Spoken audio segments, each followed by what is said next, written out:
So with Philip K. Johnson's Infernal Hulk series right around the corner, I wanted to put together a video with the full story of how the Infernal Hulk came about, since we recently got the first appearance in the 2023 Incredible Hulk series, which kicked off the whole Age of Monsters thing that Infernal Hulk is going to lean into heavily. So along the way, we'll talk about who the eldest is, as well as VENOM, the mother of horrors, in addition to a ton of other monsters where some are very old and some are fairly new, who have their own agendas in the background, which may or may not come back, but nonetheless, we'll talk about it here. But with that said, if you're enjoying these videos, be sure to drop a like or a hype, subscribe if you're new to the channel, and don't forget to hit that bell up top to get all notifications. Alright, so for this one, we begin 1 year ago in Iraq with a group who'd made their way to a tomb believing that it was full of treasure. And rather quickly you can tell that these guys really aren't even supposed to be here, because as soon as they make their way in, they're talking about the university crew being there at sunup, so the plan is to grab as many valuables as possible and get up out of there. But while they're here, they quickly discover that this isn't exactly the king's tomb full of treasure that they thought it would be, but instead, this tomb is filled with monsters of an origin that is initially meant to be a mystery, which will unfold throughout the course of this series. But with this group coming here, they start looking around trying to find what they could take that would be worth something, but instead of treasure, all they're finding everywhere is bones, with some of them appearing to be very abnormal, which causes them to speculate like, hey, those could be worth something, like maybe it's a prehistoric mutant. But while they're looking around, one of them, who's this girl by the name of Trudy, she finds this small skull that likely belonged to a child, which for a moment has her wondering like, how did this kid get here? But while she's observing this skull, one of the others tell her she needs to pack it up, they gotta go, so they come over to get her and place their hand on her shoulder, but then her head does a full 180, and she responds by saying, "The green door is shut." And quickly we come to find that she's no longer there, as this creature tears through from the inside of her body, clawing its way out. And this thing goes on to say thank you to the rest of her friends. And I mean, as it eats them, of course, thank you all for coming here. And after that, it turns around and says, "I am coming, mother, coming to free you and all of my brothers and sisters, because none now remain with the strength to deny us our kingdom, because the green door is shut." And with seeing this, we're already getting references to the conclusion of Immortal Hulk, when at the time, though Bruce couldn't remember all of the events from the Below place, he described the feeling as a door as old as Gamma itself closing, and a new one opening wide. But as we continue through this series, we'll see more references to a number of events that led up till now. But at this point, we then move forward 1 year into the present day, where we find Bruce in Kentucky at Jack's Diner, where he's scraping together what change he has to order however many sandwiches he can get and just keep it moving. But while he's here placing his order, he hears someone over his shoulder saying he can't decide if he's a superhero or a beggar. So right away, Bruce thinks this lady's talking to him. But as it turns out, she was talking about her dog, who was whining and trying to get a sandwich from Bruce. So she tells him to clear it up, but then she asks Bruce if he's okay, because Bruce looks like he's in trouble. And in response, he doesn't bother to go into too much detail. He just tells her that he is in trouble with somebody, and there's nothing that anyone can do about it. And with him letting her know that he can't really stick around, he's gotta go. Before he leaves, he gives a piece of his sandwich to her dog, but as he goes to pay for it, the waitress tells him to bundle up, it's getting cold out there. And then in the reflections, Bruce sees the Hulk saying, "Especially for a puny little thing like you. Warned you, Banner. You should have stayed away." And with hearing this banner, he immediately takes off in an attempt to leave this diner and get as far away from it as possible, racing across the street and into the woods, while telling the Hulk, "Please don't, it's not their fault." But in response, the Hulk tells him, "No, your fault, Banner, your fault." And from Banner's perspective, he just blacks out and then wakes up in this crater with no idea of how long he's been out for, or really no clue of where he's at. But with it being quite clear that the Hulk had taken over, Banner turns around and he realizes that he's still across the street from the diner, which is now completely wrecked, with the writing on the wall that reads, "Your fault."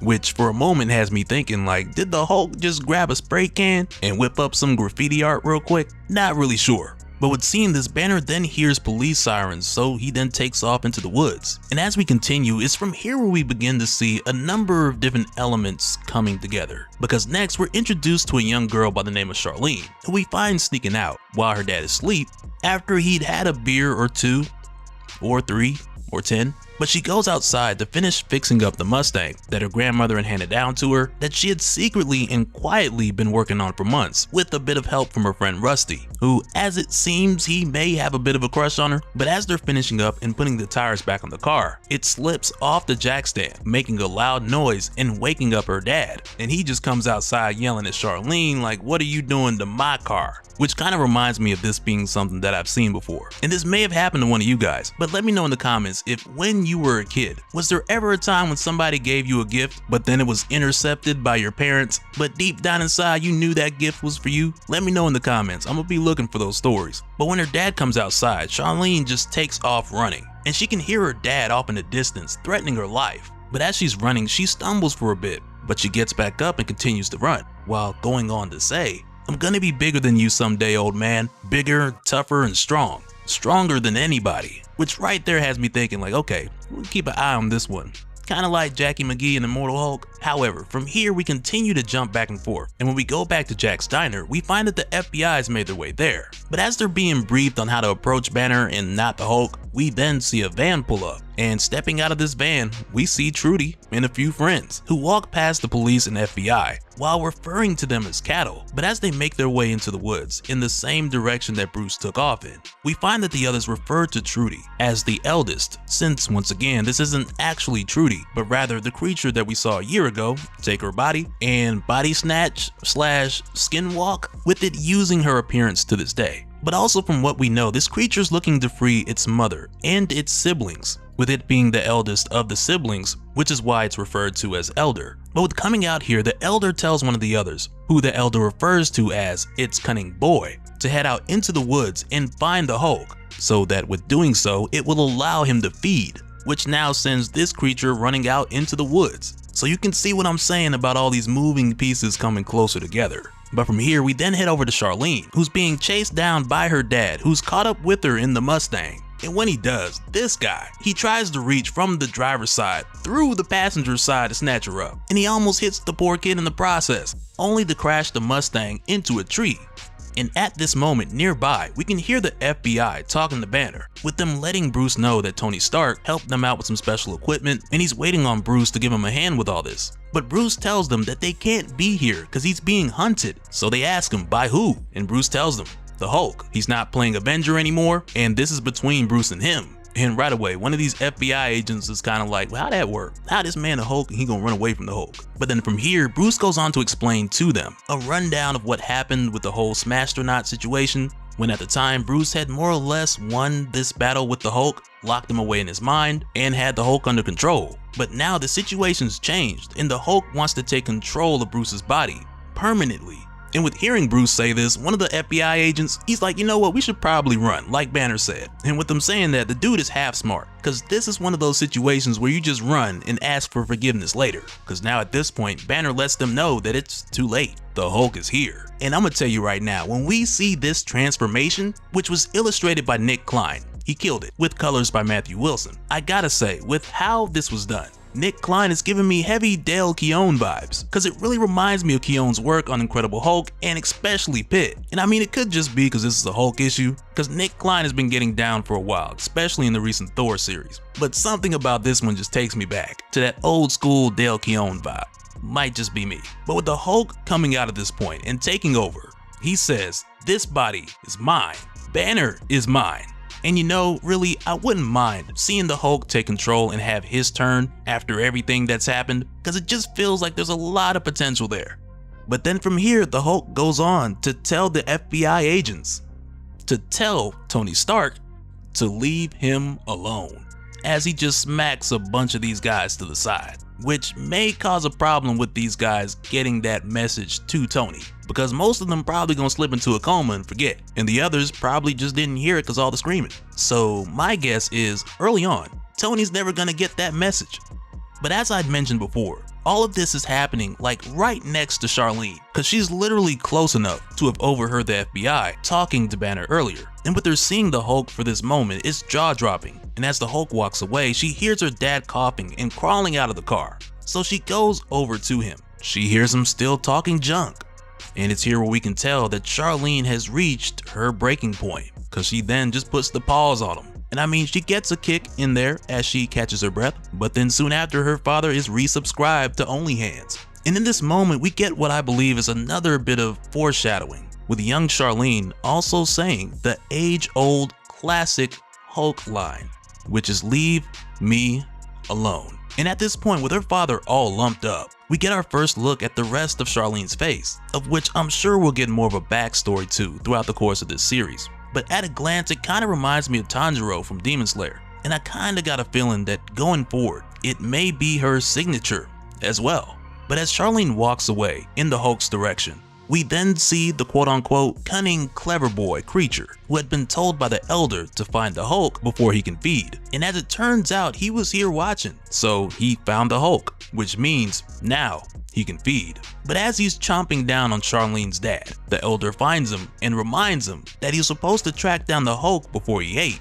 So he tells the Elder that he did, and the Hulk is not too far away, as he points out the Hulk's blood on a nearby bush, while also referring to the Hulk as the fractured son. But he goes on to tell the eldest that he had noticed Banner and Hulk are enemies, and Banner fears the Hulk. And the eldest says that this is a good thing. Fear has ever been the truest worship. But also with Banner wanting to get rid of the God Flesh and get rid of the Hulk, that's something that can work in their favor. But then the eldest looks to the woman that they brought along, and it tells the woman that she's done well, even though she has something of the Green Door in her. And at one point when she was mortal, she was the mate of the Hulk's vessel, which right away lets us know that this is none other than Betty Ross. But to clear up a bit of what the eldest is talking about here, as far as Betty having something of the Green Door in her, this is a callback to Defenders issue 3, written by Al Ewing, when Doctor Strange transferred all his magic over to Betty, filtering it through her so that she could access the Green Door and manifest it in the 5th cosmos to overthrow Moradin by banishing him with a power that was above his weight class, or technically below, with primordial magic not standing a chance against the Green Door.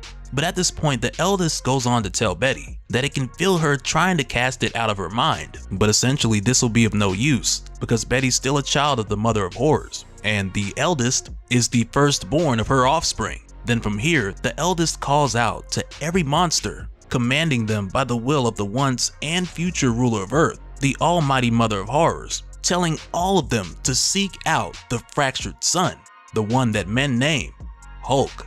And it goes on to say that his spirit is that of a willful brute, that of the one below all, our enemy, but his flesh is ours by right. It is the key with which we will free the Mother of Horrors and usher in the new age of monsters, which now puts every monster on the hunt for the Hulk. But as we go back to the Hulk, we find that Charlene is caught up with him, and he doesn't seem too happy about it.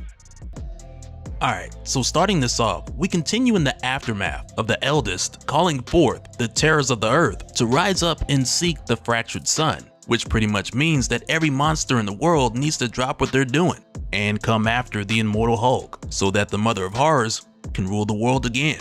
And as we jump in, we encounter what's to be the first of many, with this horror being one that was locked away for a long time. And initially we're shown this with a very creepy song, which says, "At the end of my days when I'm laid to rest, you don't need to shed no tears from me, for you'll see me again in these halls of stone where our brother waits for thee. Call me home, brother mountain, to the hall where we all long to go. Call me home, kindly mountain, let me be one with thee down below."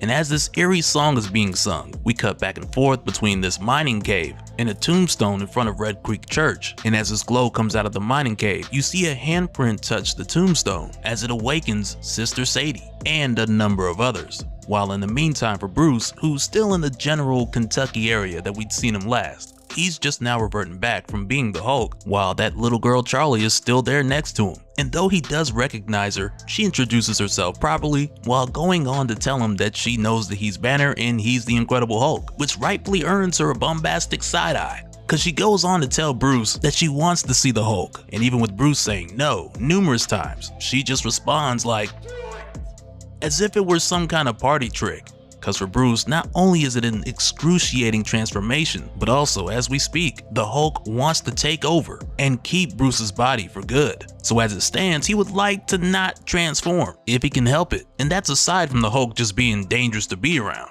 But this little girl Charlie, man, she's pushing it, cause at one point she's like, oh yeah, you gotta be angry to turn into the Hulk, right? So she throws a rock and just hits Banner in the head, and it looks like it hurts. But she continues to tell Bruce, "No, what are you waiting for? Do it!" So he continues to walk away while letting her know that he's trying to do this for her safety. But while the two of them are caught up in this dispute, this old guy just comes out of the woods walking by. And from the looks of it, I think it's pretty safe to say that this guy is dead. But Bruce just talks to him like this is how regular people look or something. But Bruce says, hey old timer, what brings you out this way? And this guy tells him that he's going home to Red Creek, going to see Sister Sadie and Brother Deep. His Brother Deep is calling us home.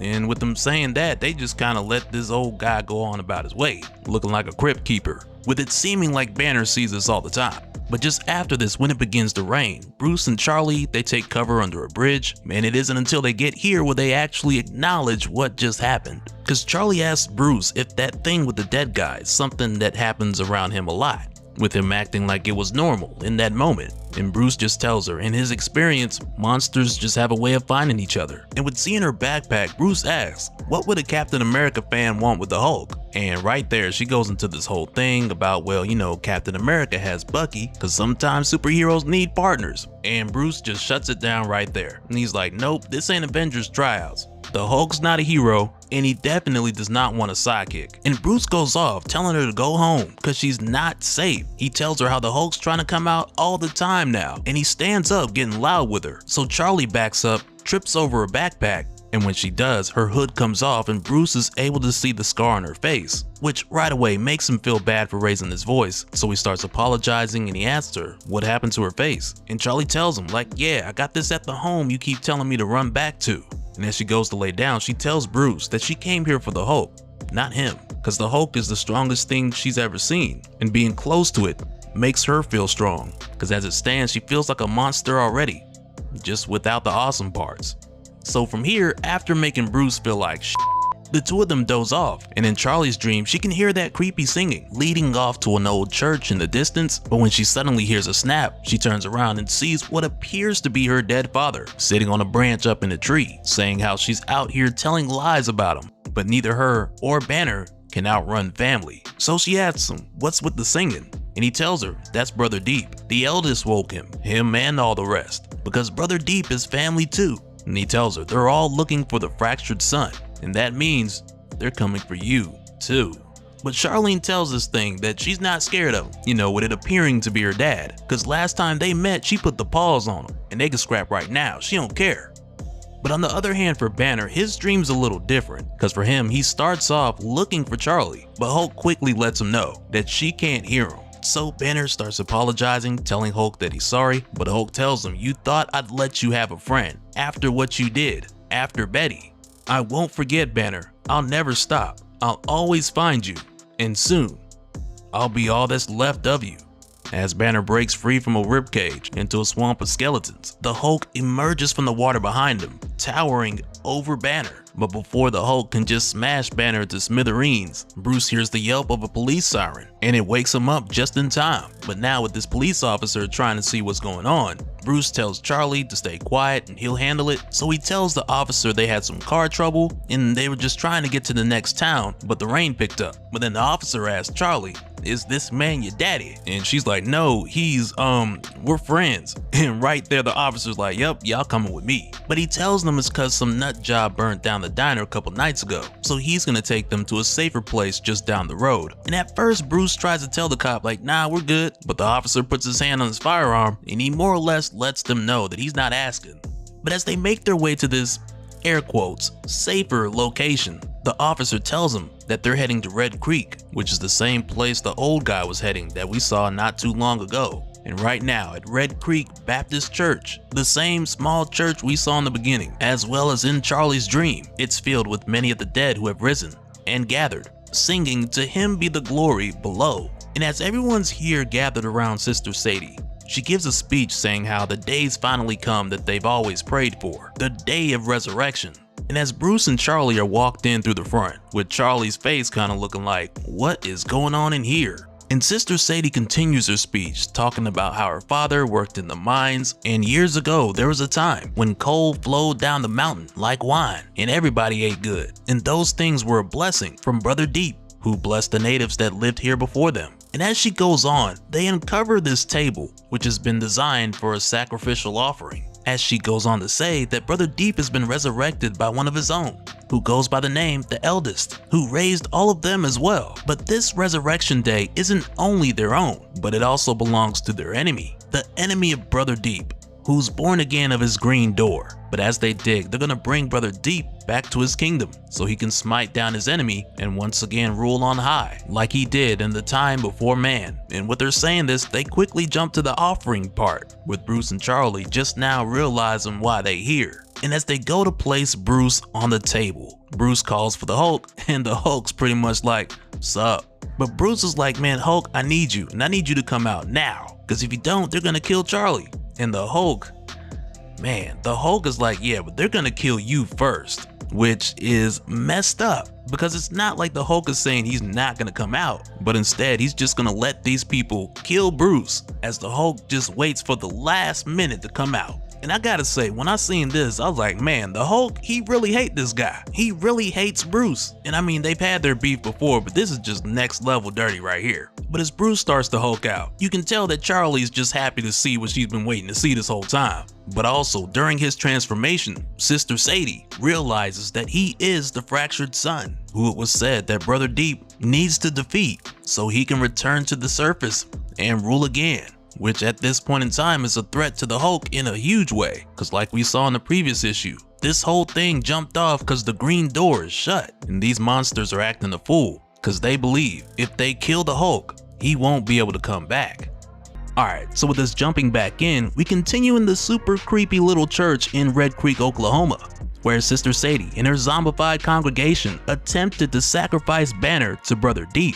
And like we saw, Banner asked the Hulk to come out and help, but the Hulk intentionally waited for Banner to get stabbed before coming through and pounding these zombies' bones into dust. Because again, throughout the course of this series, aside from the different monsters coming after the Hulk from far and wide, there's also the underlying issue of the Hulk being tired of Banner and looking to get rid of him for good. Which to me, that's something that sounds like it's setting the stage for something crazy down the line, and perhaps even a stronger base level Hulk, with him having this perpetual chip on his shoulder. So I'm eager to keep a close eye on it throughout this series. But as it stands here with the Hulk handling these zombies, this is nothing to him on any day of the week. However, in the case of Charlie, she's just a little kid, and she's terrified of these zombies, who are coming after her from every angle as they continue to sing the hymn of Brother Deep this whole time. Which is one of those things that makes any creepy situation even creepier. You know, you throw a song in there, something like a tiptoe by the window. Because even with that alone, it's like, it's time to go. But with the Hulk fighting off this congregation of zombies, they're biting him, grabbing him, reaching and trying to stab him, this small church is falling apart. And the Hulk eventually throws a ton of these things into the ground. Which we know from the previous issue, under this town you have the old mining tunnels, which is where Brother Deep first got his hold on the people of this town generations ago. But suddenly some of these zombies reach back out, grabbing Charlie and nearly dragging her down with them. But the Hulk is able to just grab her like a little rag doll and get her to safety. And though it's funny to see him hold her like with one hand, just palm this little kid, as he carries her outside the church and puts her back down, I think it's also important to point out how even though the Hulk is having his issues with Banner, which straight up make him look evil sometimes, it's still important to point out that he cares enough to make sure that this kid is okay. Even though right after that he just goes on about his way, as Charlie's just screaming for him to wait and take her with him, with her being a huge fan of the Hulk and wanting to be strong like him someday. But the Hulk tells her no, because she's Banner's friend. And she tells him like, no, her and Banner aren't cool like that, because he tried to send her away. But even still, the Hulk's just like, nah, you're weak, afraid, puny, just like him.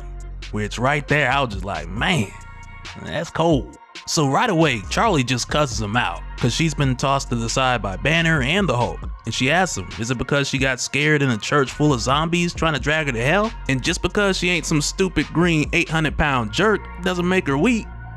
Like she's snapping on him. But suddenly she hears a melody behind her, followed by this huge monstrous groan, with cracks in the ground spreading from out under the church as the ground opens up wider, much wider, causing Charlie to fall inside. So right away, without hesitation, the Hulk goes in after her while reaching out to grab Charlie and break her fall. But as the Hulk dives in for her, he's just like, stupid. Cause in some cases you might have a writer from a film or even a show, not just comics, have him say something like, "No, Charlie, I'll save you," which would have been breaking character like crazy. And I really just appreciate how the Hulk just says stupid. Stupid kid fell in a stupid hole.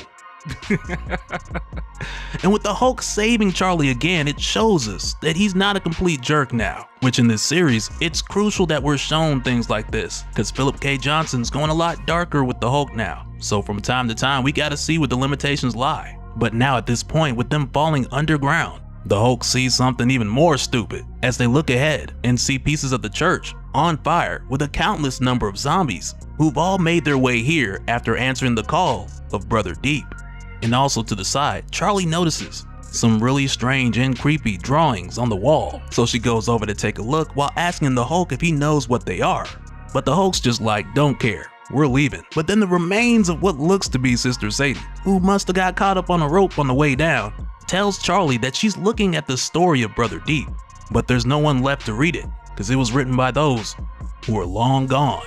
So she goes on to tell Charlie, all we know of Brother Deep is his voice, his beautiful, beautiful voice. He's been singing to us our whole lives in a voice like church music, only screaming, howling for revenge against the golden god who ripped him apart but left him alive. We still hear him, girl.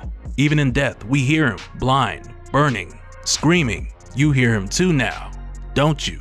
He's singing about y'all, you know, about the fractured son.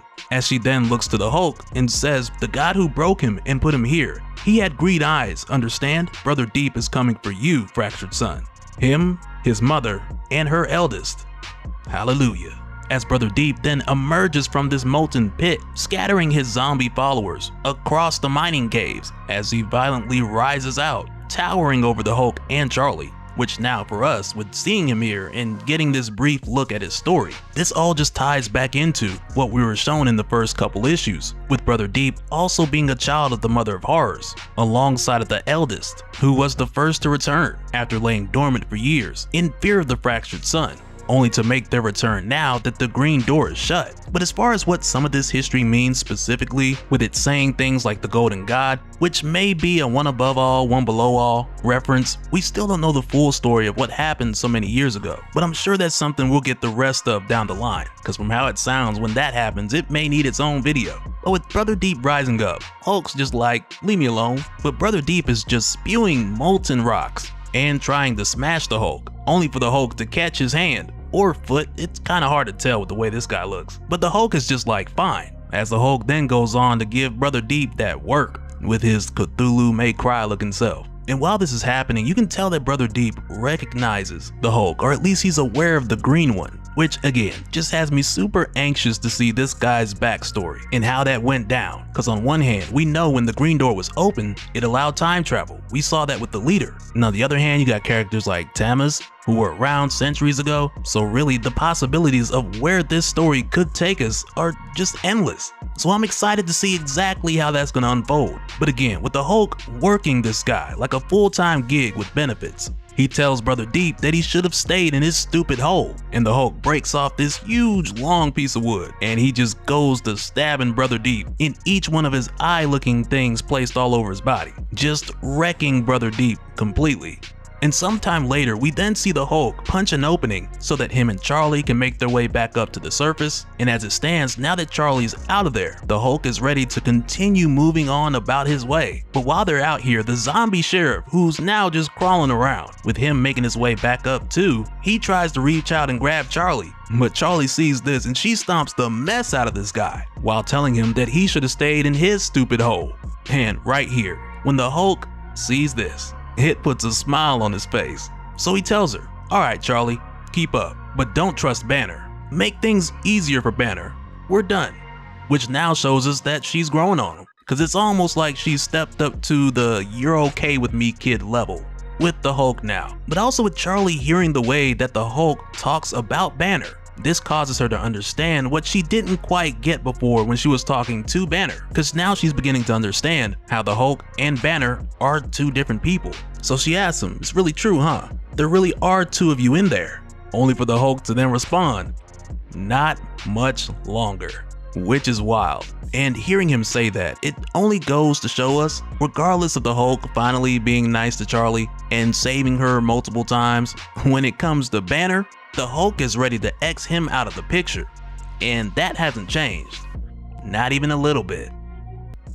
Alright, so when we come back, this time we find ourselves in Florida, where down here, it's already turning into Spook Town, because we start off with this Florida man who's walking home from the gas station as a thunderstorm begins to brew up, and along his way he sees a frog jump out the water, followed by someone who's in the water calling his name, saying, "Juke, you finally gonna drive me home?" And when he sees who it is, he drops everything, because it's his childhood sweetheart Ashley, who he killed driving drunk years ago. And now she's just standing here talking about, "Juke, where's the truck?" So he tells her they totaled the truck years ago. And even though Juke knows that Ashley been dead, because in the accident she was decapitated, it was crazy, you can tell that there's a part of him that wants to believe that this is truly her. Because I imagine the night she died, it changed his life. Because this dude clearly doesn't have a license anymore, and he's probably doing a lot more drinking now than he was doing back then. But with her showing up here, she tells Juke to come out to the water, to come to her, promising that she'll never leave and she's not going anywhere. So Juke steps out into the water,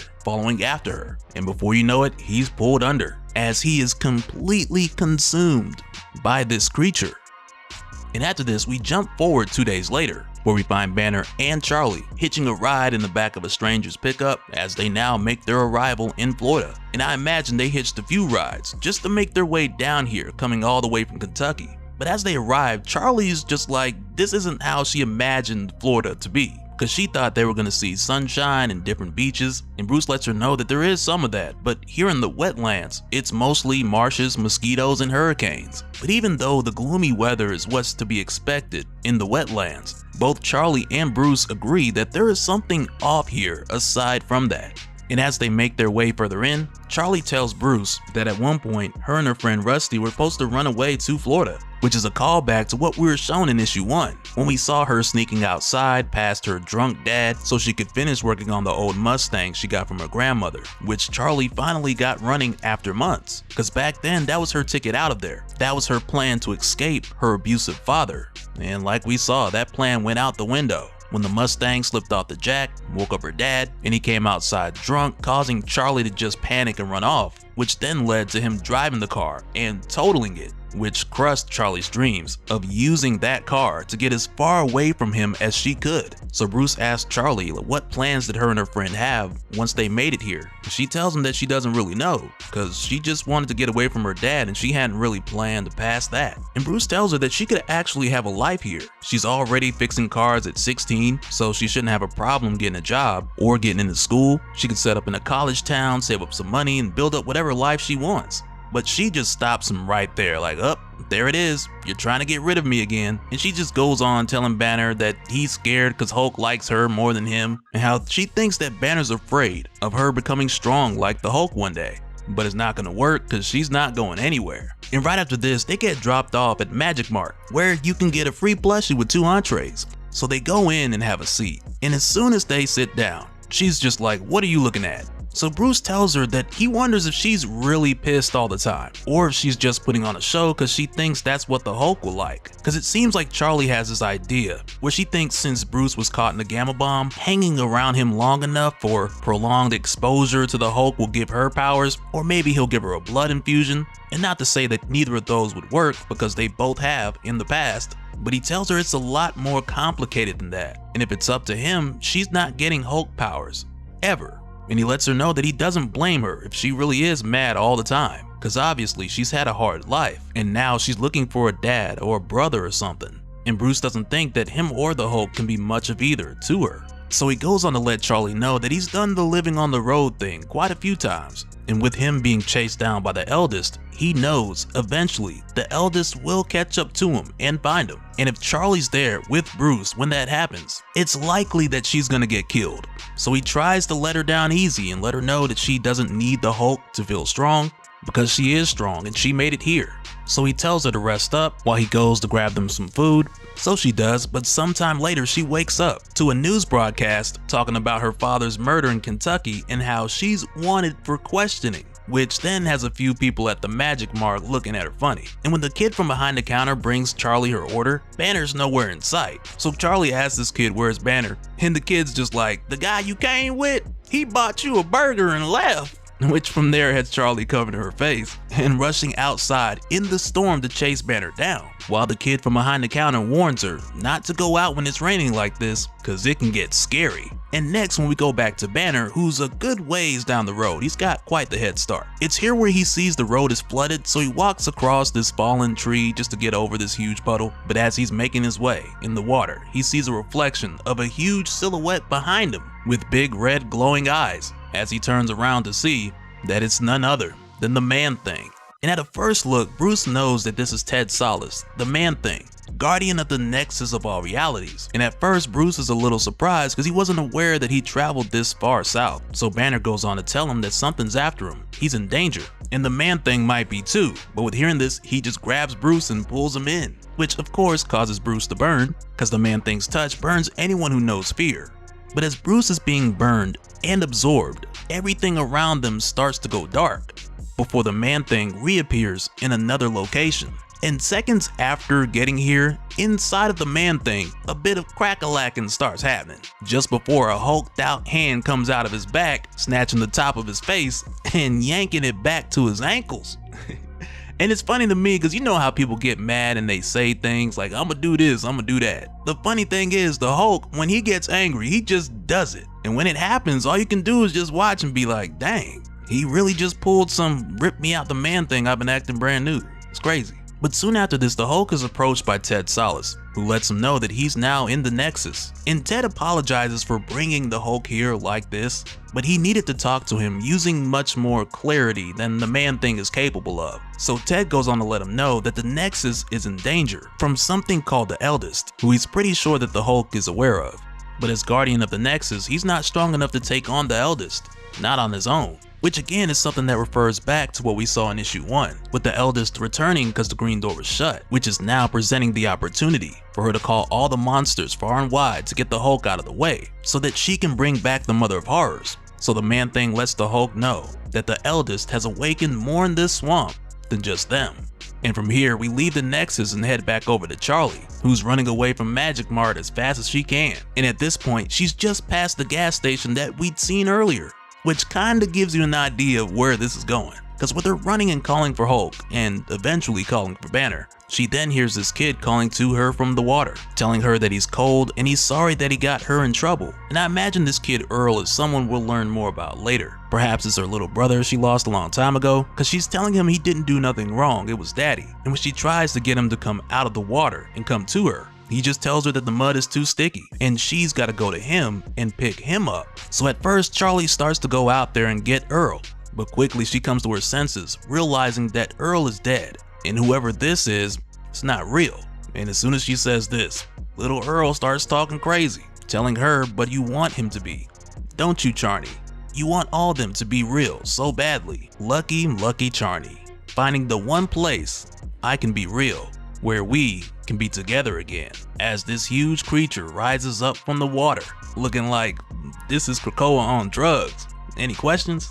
And it seems like this monster, which I believe is going by the title of the Swamp Witch, has just been luring people out with lies and collecting bodies. And it's kind of wild because some of these bodies is just sticking out of some peculiar places. Was that one dude in the middle gonna have somebody calling out like, "Richard? Was that you, Richard? Swinging around down there?" Alright, let me stop. Alright, so jumping back in, we pick up in the same place we left off with Charlie falling in the water after being lured out by this creature who impersonated her deceased little brother, just to lure her out close enough for it to try to consume Charlie.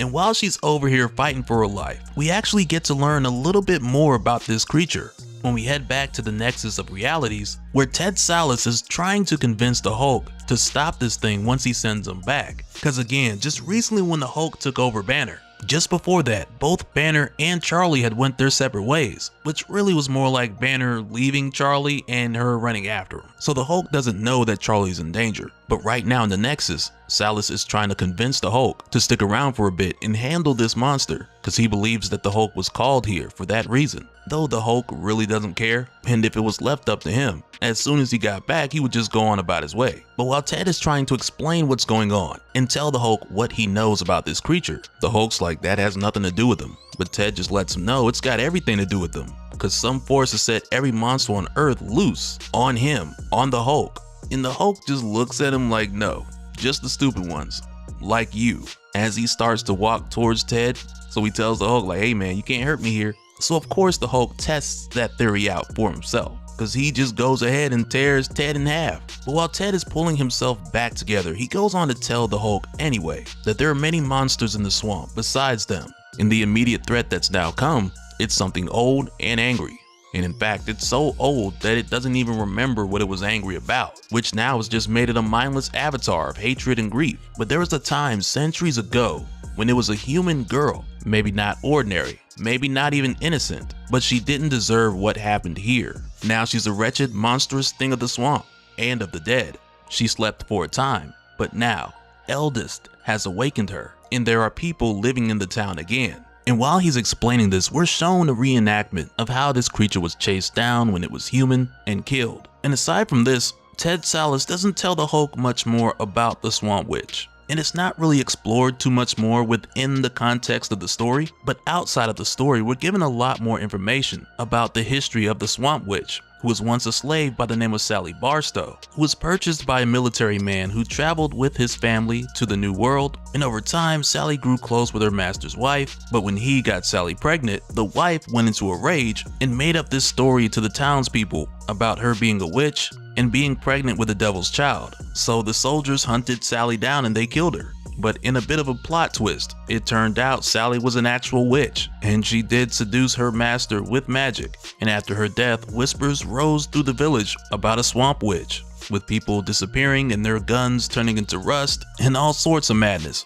And really, I just think that this is one of those stories that could have got its own one shot, or maybe even like a 10-page flashback, because I think that would have helped the build up for this creature just a little bit more. But nonetheless, I don't want to spend too much time on it, but I did want to throw in a bit more context, because I'm sure some of you were just as curious as I was, because to me the whole mystery thing was more frustrating than thrilling.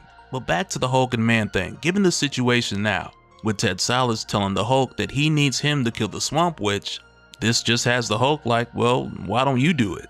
But he just lets the Hulk know that she's too old and too strong for him and the Man-Thing to take her down. And while they're here just talking about it, there's another girl in this swamp who is also not that innocent or ordinary, who's getting ready to die at the hand of this Swamp Witch. So Ted just makes it clear. He lets the Hulk know that he's going to send him back now, but if the Hulk chooses to just walk away, this girl, or Charlie, she's gonna die.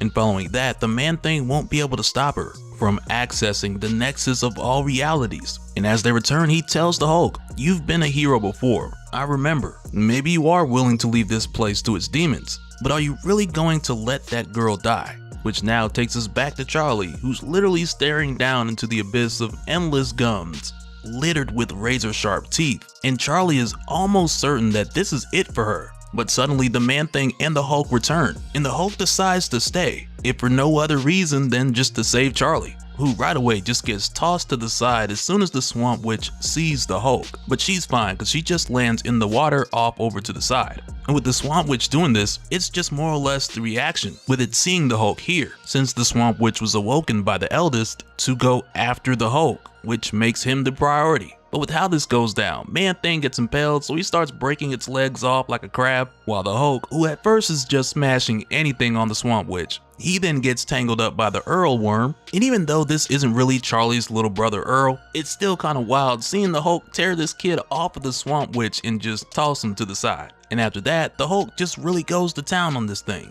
he doesn't discriminate. And with how this is done, it really seems like with this issue specifically, the gruesomeness of this is just taken up to a whole nother level. Cause you pretty much have Hulk pulling out this creature's gums and esophagus, and at a glance some might think he's jump roping with its intestines. And I really think it was an intentional thing just to make this month's issue a little more dark and disgusting, which I think is why they brought in the guest artist for this issue, Travel Foreman I believe it is, just to put a little bit of emphasis on the story and how nasty it gets with this one. But when the Hulk is done, he tells Man-Thing like there, almost like he's saying, are you happy now? I did what you asked, now leave me alone. But even still right now, the Hulk is pulling this thing apart, and as he does, we see him pull Duke, or really what's left of him, out of this Swamp Witch gumbo. But again, with this fight being over and the Hulk telling Man-Thing to leave him alone, Man-Thing says nothing. He just gives this blank stare as he submerges and makes his way back to the Nexus. And it's right here where Hulk looks over to the side at Charlie, where we find her holding what's left of Earl, while crying and apologizing for how he died and saying that it was her fault.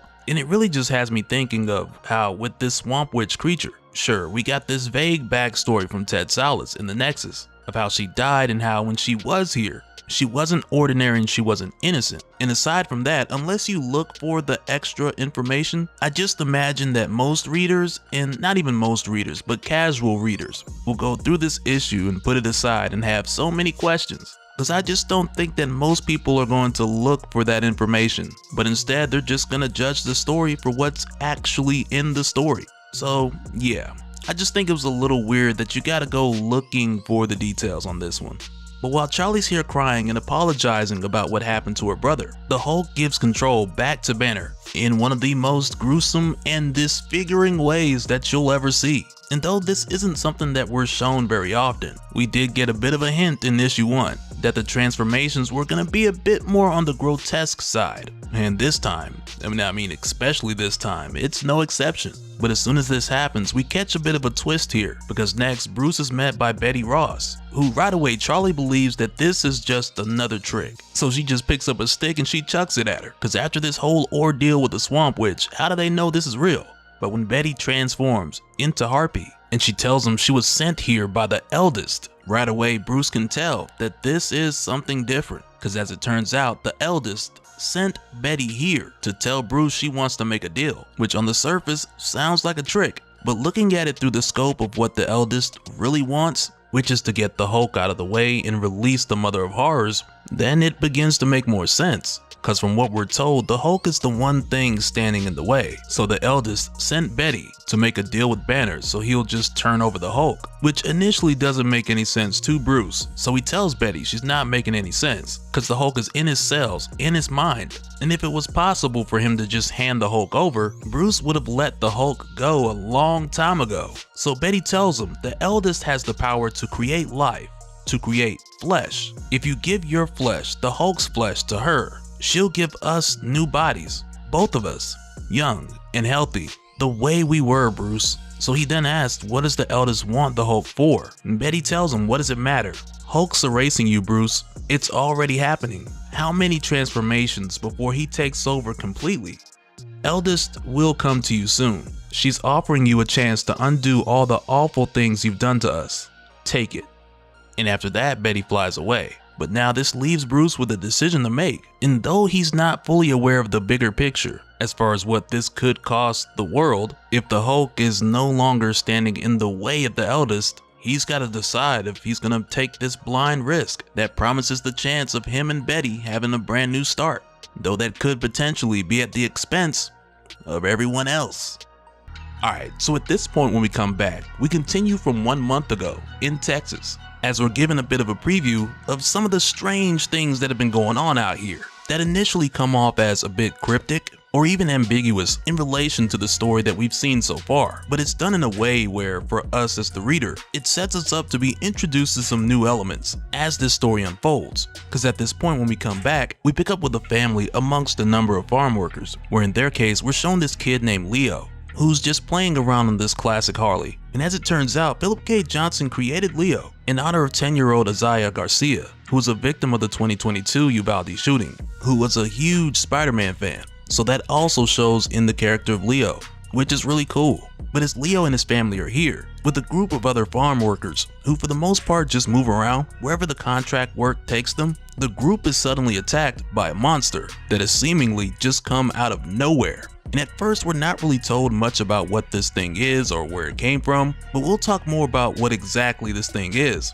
as we go deeper into the story. But initially, the mystery of this creature is something that kind of just comes with the territory in relation to this new age of monsters that we're getting into. So much like what we saw with Brother Deep and the Swamp Witch, just know that with time, Philip K. Johnson's gonna flesh these characters out and tie it all back to the main story. But when this monster shows up here, suddenly we see the same bike that Leo was playing with that once belonged to his Uncle Sal, a veteran from World War II, go up in flames as a bit of a tease that a Ghost Rider is nearby.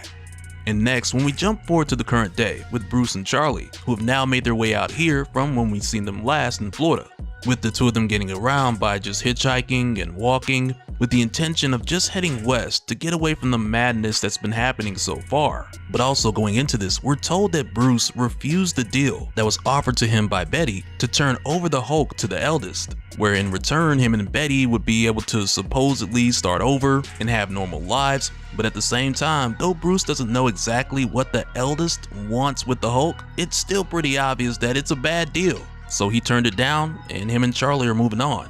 But then also in Charlie's case, she's wanted by the authorities for the murder of her father. And as it stands, she's not really sure if she killed him, because the last time that Charlie saw her dad back in issue 1, he was chasing her down in the Mustang that her grandmother gave her, which he ended up driving right into a tree. And for Charlie, all she remembers is him stumbling out of the car and coming after her, so she defended herself and let out a bit of the anger that she had built up from being abused all these years, and after that she just left him there. But the part that she doesn't know is that her father pretty much was eaten by a skinwalker after she left. So for Charlie, with her hearing on the news that her father's dead and she's wanted for his murder, just going off of what she knows, she believes that she did kill him. But right now, that's something that could still go either way. So for a moment while she's walking with Bruce, he suggests that she pulls her hood down because wearing it all the time makes her look more suspicious. And it comes to a point in their conversation where she asks Bruce if what they said on the news was true. Is it true that she killed her dad? And honestly, Bruce doesn't know because he wasn't actually there.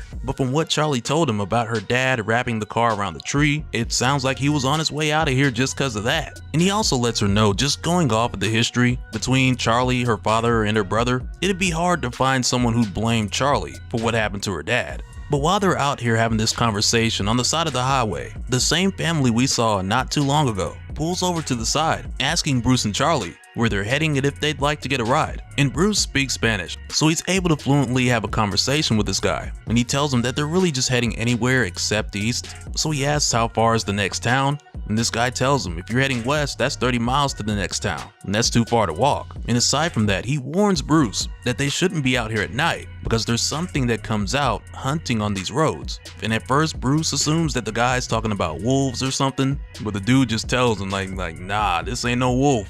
So Bruce and Charlie end up taking the offer and getting a ride. But ahead of them arriving there, first we go 30 miles west to the next town, where we see a guy kissing his wife on the forehead just before he leaves. But as he walks out, he sees visions of himself killing her violently. And it doesn't just stop there, because later on he pulls up to the light, and for a moment we see the same monster from earlier in the reflection of his rearview mirror, as he then has another vision of running over this couple that's just crossing the street in front of him. And though he doesn't actually do it, all of this still seems very real to him. So as he goes on his way, he starts repeating to himself, "My mind is quiet and still.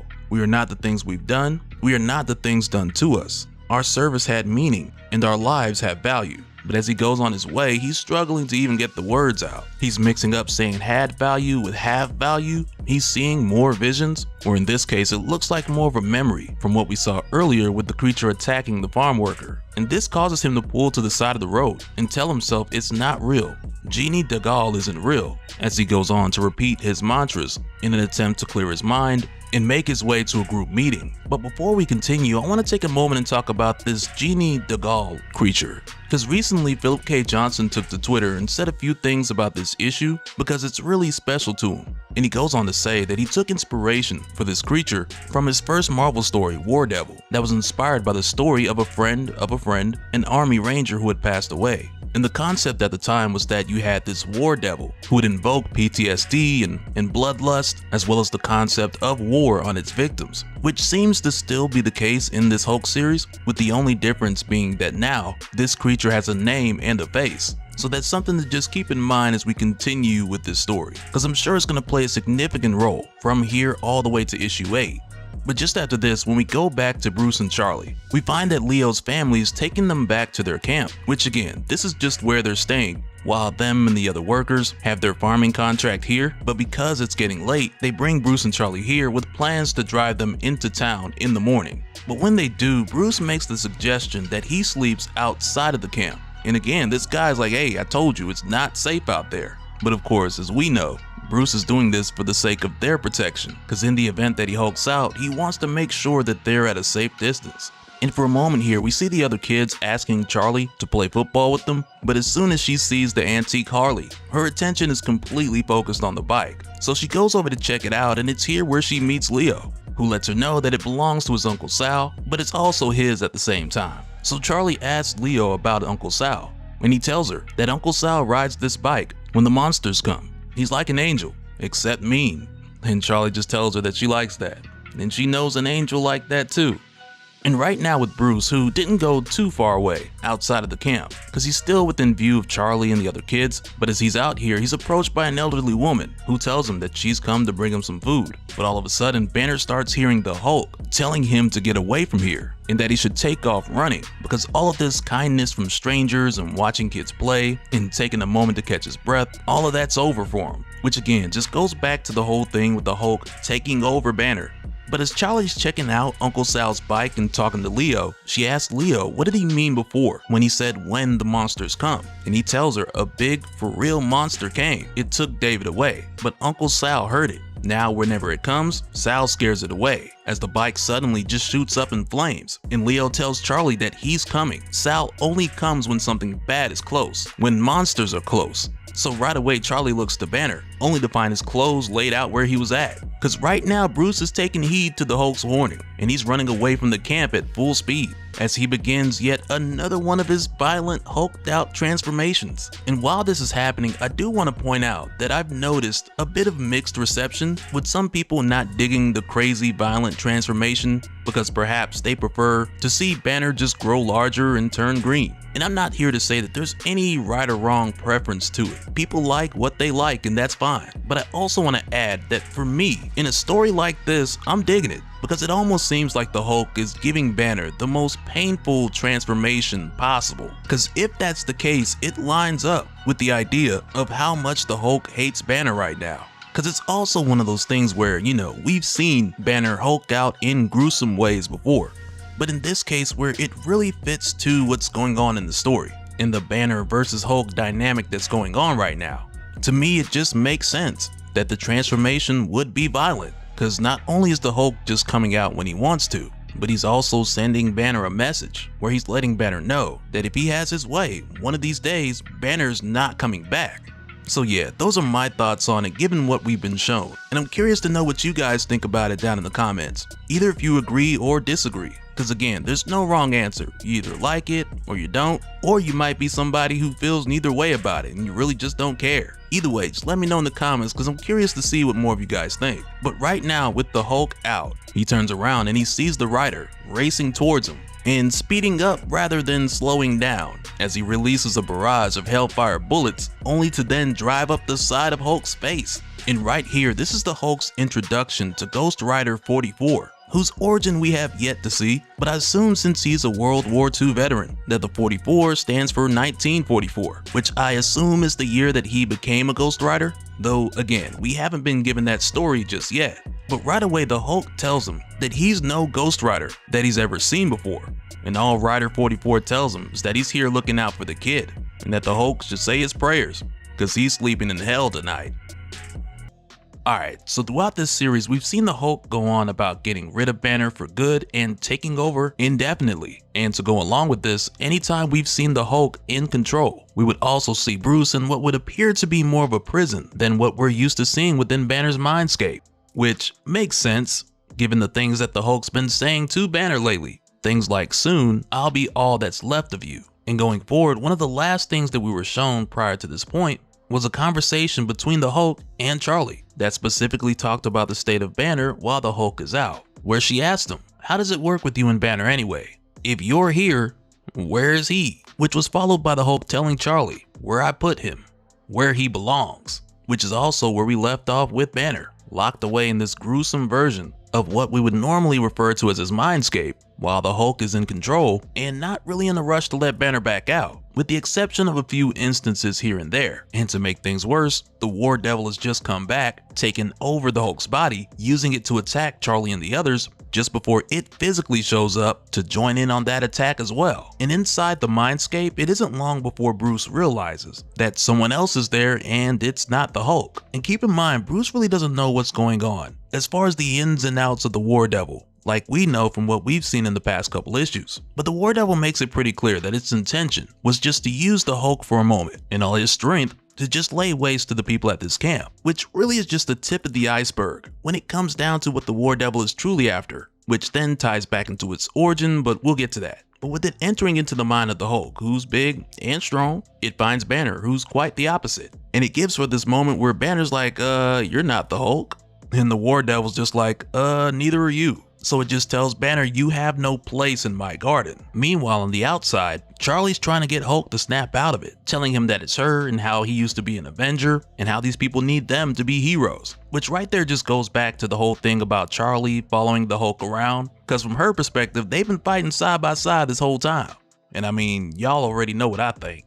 But aside from Charlie telling the Hulk how the two of them need to be heroes, the War Devil responds through the Hulk saying that heroes are only in tales.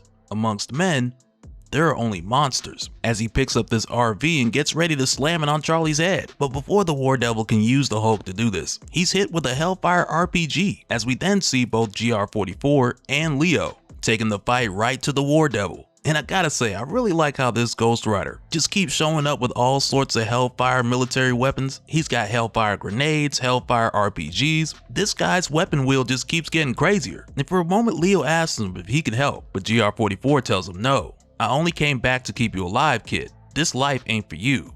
Not ever. Which right there, that just refers back to the special thing about Leo that we talked about during our coverage of issue 6, which we'll learn a bit more about in a few. But before that, when we go back to the mindscape, where Banner's being chased by the War Devil, we see him telling Banner, no escape, little locust. The brute may have been your vessel, but now he is mine. As we see Banner try to get away by jumping into the ribcage of a nearby corpse, which soon after gets up, with the voice of the Hulk coming out of it saying, stupid, not Banner's place, not your place, mine, get out. Because if you notice, the War Devil, he's trying to do what the Hulk has already started doing. Because in the Hulk's own way, he's been chasing Banner down and tormenting him and telling him how he can't hide, with the same agenda of getting rid of Banner as soon as he figures out how, while on the outside using the Hulk's body to do whatever he wants. And it just has the Hulk like, no, I'm not letting Banner do this anymore, and you got me messed up. You think I'm gonna let you walk up in here and take both the mindscape and the body? Nah, we ain't finna have that, because the Hulk's already claimed the mindscape, Banner, and his body. So the War Devil's just gonna have to keep it moving. And when the Hulk more or less tells the War Devil all this, it then tells him, I need not your flesh, fractured son. I am Jenny the Gaul, the first hunter of men. I command legions beyond counting. Which from here then has the Hulk waking up to his body racing towards GR44 and Leo, as the War Devil then throws one of his spear things, separating Leo from the Ghost Rider. And with the Hulk now having his body back, he just takes this balled up card that he's holding and he throws it at the War Devil's reinforcements, which from there it just has the rest of his horsemen turning back into that black goo, looking like Death Stranding, as the War Devil then goes on to say, fractured son, Ghost Rider, long and long has it been, no matter. I was there when the first living man entered my garden. I will see the last of you dead, at each other's hand, as the War Devil then forms itself into this huge monstrosity, which in a way seems to be like a testament to how many people the War Devil has taken. Because in issue 8, we do get a bit of a rundown to the history of the War Devil and why it hates mankind so much. Because many years back in Africa, Jenny the Gaul was just a meek and gentle spirit without form, full of love for all things that grow. And then when man showed up, cutting down trees and making spears out of them, creating tools to change the land, and hunting the wildlife, eventually Jenny the Gaul attacked one of the hunters and used their body to hunt the other hunters, which is what this creature means by being the first hunter of men. And it was from that point forward when this creature initially took its physical form, which was soon after followed by people giving it a name, to where the most prominent one has been the War Devil. And we're also told how a number of hunters from different tribes came together to stop the War Devil, and they initially did, but because these hunters were covered in Jenny the Gaul's blood, they were eventually overtaken with bloodlust to where these hunters became warriors, hunters of men. Which from there, going back to the whole War Devil title, this creature's goal is to eradicate all of mankind until the last two warriors lie dead at each other's feet. And for every life that Jenny the Gaul has taken over time, they've all made him greater and more monstrous, to where now there's very little of that spirit or that first hunter still there. Which really just explains how there's so much of this black ooze, or Death Stranding juice, whatever you want to call it, that's accumulated over time, with it evolving from every kill. Because for the War Devil, much like the Swamp Witch in Brother Deep, we really just have a general telling of the backstory, which I guess is all we really need. But I also like how Philip K. Johnson decided to be very original with a lot of these creatures that are showing up in the Hulk series, because the mystery just gives it a whole nother tone. But right here with the War Devil going supersize, both Hulk and GR44 take the fight straight to him, with GR44 bringing out the chains and the hellfire, as Hulk runs up on him and gets knocked away by the tusks. But rather quickly they notice individually they're not getting anywhere, so Hulk is just like, Ryder, chains. So GR44 tosses him a chain. And I gotta admit, the way that the Hulk wraps it around his forearm, for me just seeing that, the first thing I'm thinking is God of War. And to take it a step further, it doesn't help that the Hulk just jumps through the War Devil's mouth and out the back of its head, while the Rider's down on the ground doing circles around one of its legs, and together they just do this cinematic takedown, with the Hulk landing on the ground, pulling the chain, and taking the War Devil's head clean off. Which right there, to me, just feels like a Kratos boss battle. Just saying. But as the War Devil fades away, it tells the Hulk, Eldest will have you, fractured son. Your flesh is the key, and is hers by right. By eldest hand, the mother of horrors will return, and she will grant me vengeance upon all mankind. Which again, just goes back to the reason why all these monsters are hunting the Hulk. But after this, the War Devil's defeated, so he just fades away. So the Hulk asks GR44, why not you? Aren't you one of the eldest too? And the Rider tells him, I heard her call, sure, but I was a Ghost Rider. Disobedience is our whole thing. Besides, something else brought me back. Something that needs that kid safe. That's all it cares about. It says that in the world where he dies, everything goes wrong. So I won't let him. Not here. And I believe that's Philip K. Johnson referring back to his inspiration for creating the character Leo in honor of 10-year-old Isaiah Garcia, who was a victim of the 2022 Uvalde shooting. But aside from that, I'm not sure if Philip K. Johnson is planning on fleshing out Leo's story outside of the explanation that we got from GR44 by showing us who said these things to the Ghost Rider. But I do imagine if we see GR44 more frequently in the future, then it would only make sense for Leo to pop up every now and then. But we'll see what happens. And right after this, GR44 tells the Hulk, your weak spot's the girl. If the eldest don't get that yet, she will soon. And she'll try to get to you through the girl. So keep her safe, Hulk, because in the end, she'll be the one that matters. Alright, so coming back, we pick up in New Orleans, which is now where Bruce and Charlie have made their way to. But before we catch up to them, we follow a young couple who are making their way back to the car.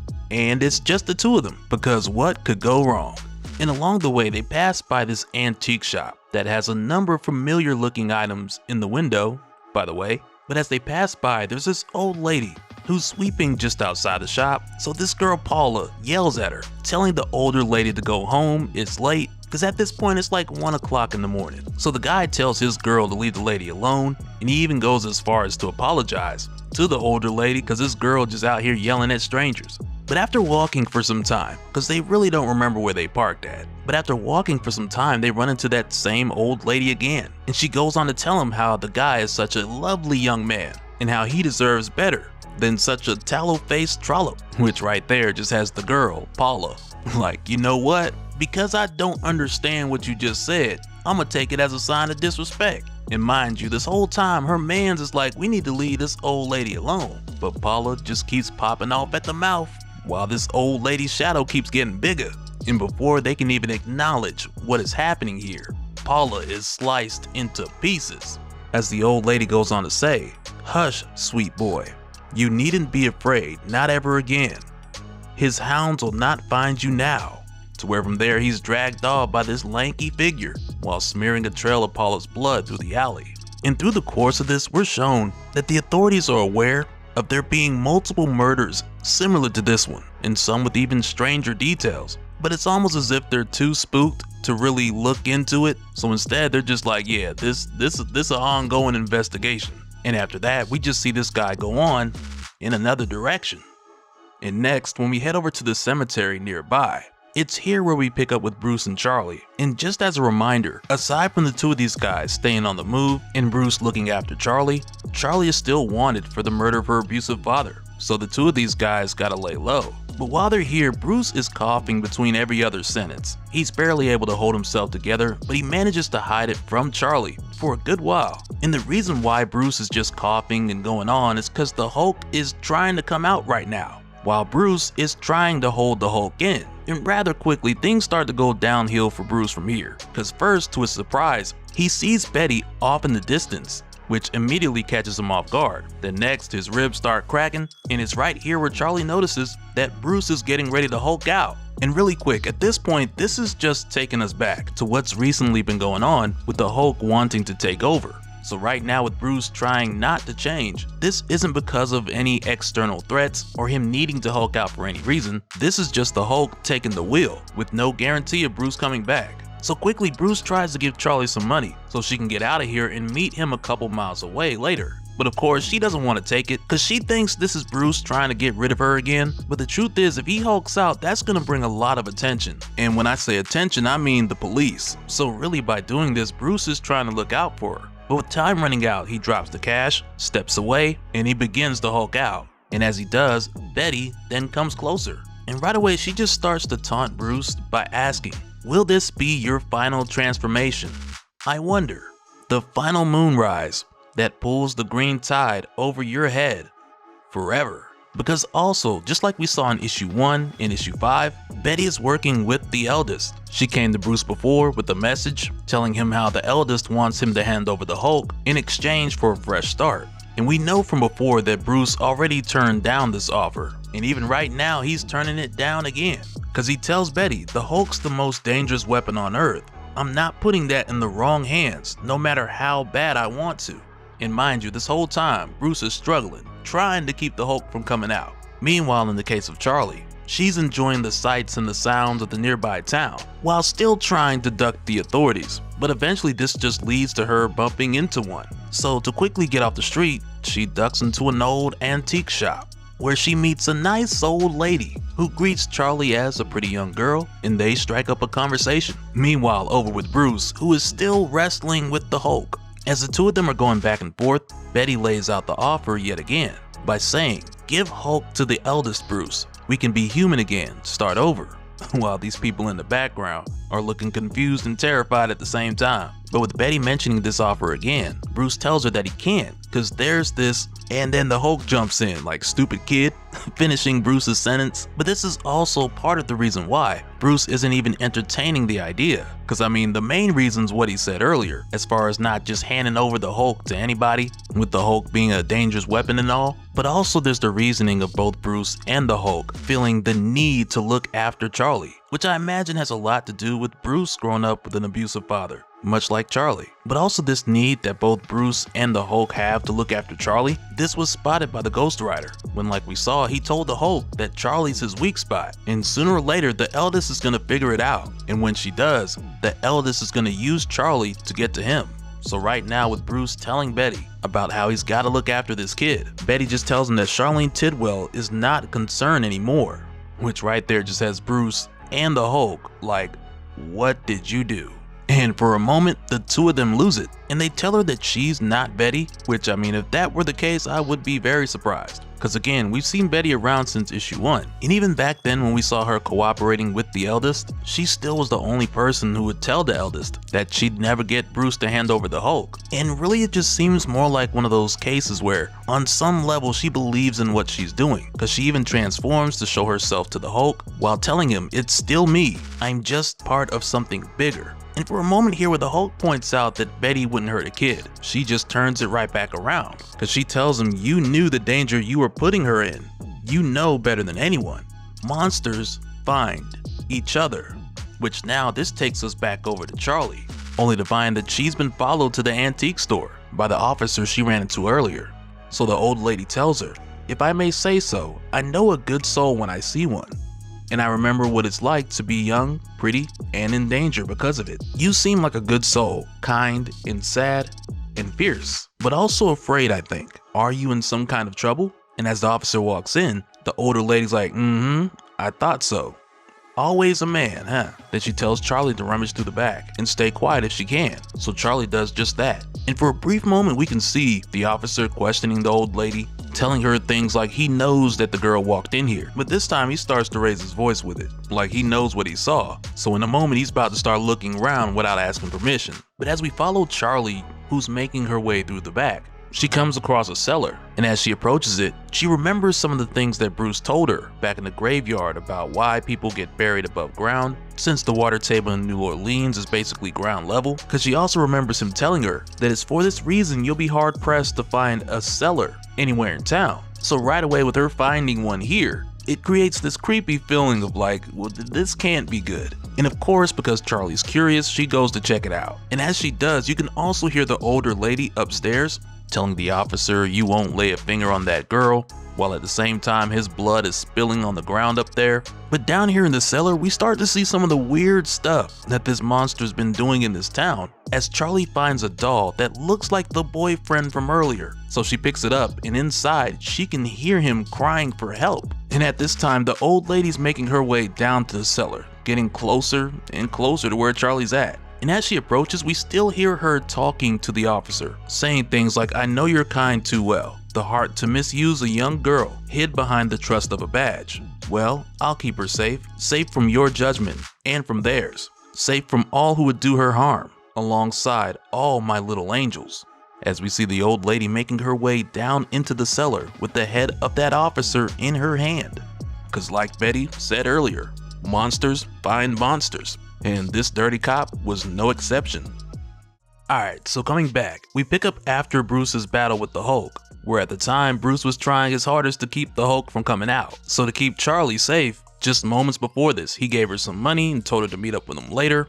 But like we saw, this eventually led to us seeing Charlie wandering in the nearby town, brushing shoulders with authorities, to then eventually make her way down into an old lady's dark and creepy cellar, where inside, Charlie made a number of disturbing discoveries, starting with a talking doll that had the soul of a young man trapped inside, followed by the reveal of this old lady actually being something far more sinister. Meanwhile, back over with Bruce, around this time he was paid yet another visit by Betty, who's back again on the behalf of the eldest, asking Bruce to turn over the Hulk so they can have their lives back. But also during this time, she went on to tell him that Charlene Tidwell is not a concern anymore, which caused both Bruce and the Hulk to put aside their differences so they can go and save Charlie. And after this, the next thing we see coming in hot right towards Bourbon Street is the silhouette of the Hulk right in front of the moon, cause now he's made his way here in hopes of finding Charlie before it's too late. And of course, with the Hulk not having any idea of where to even start when it comes to looking for Charlie,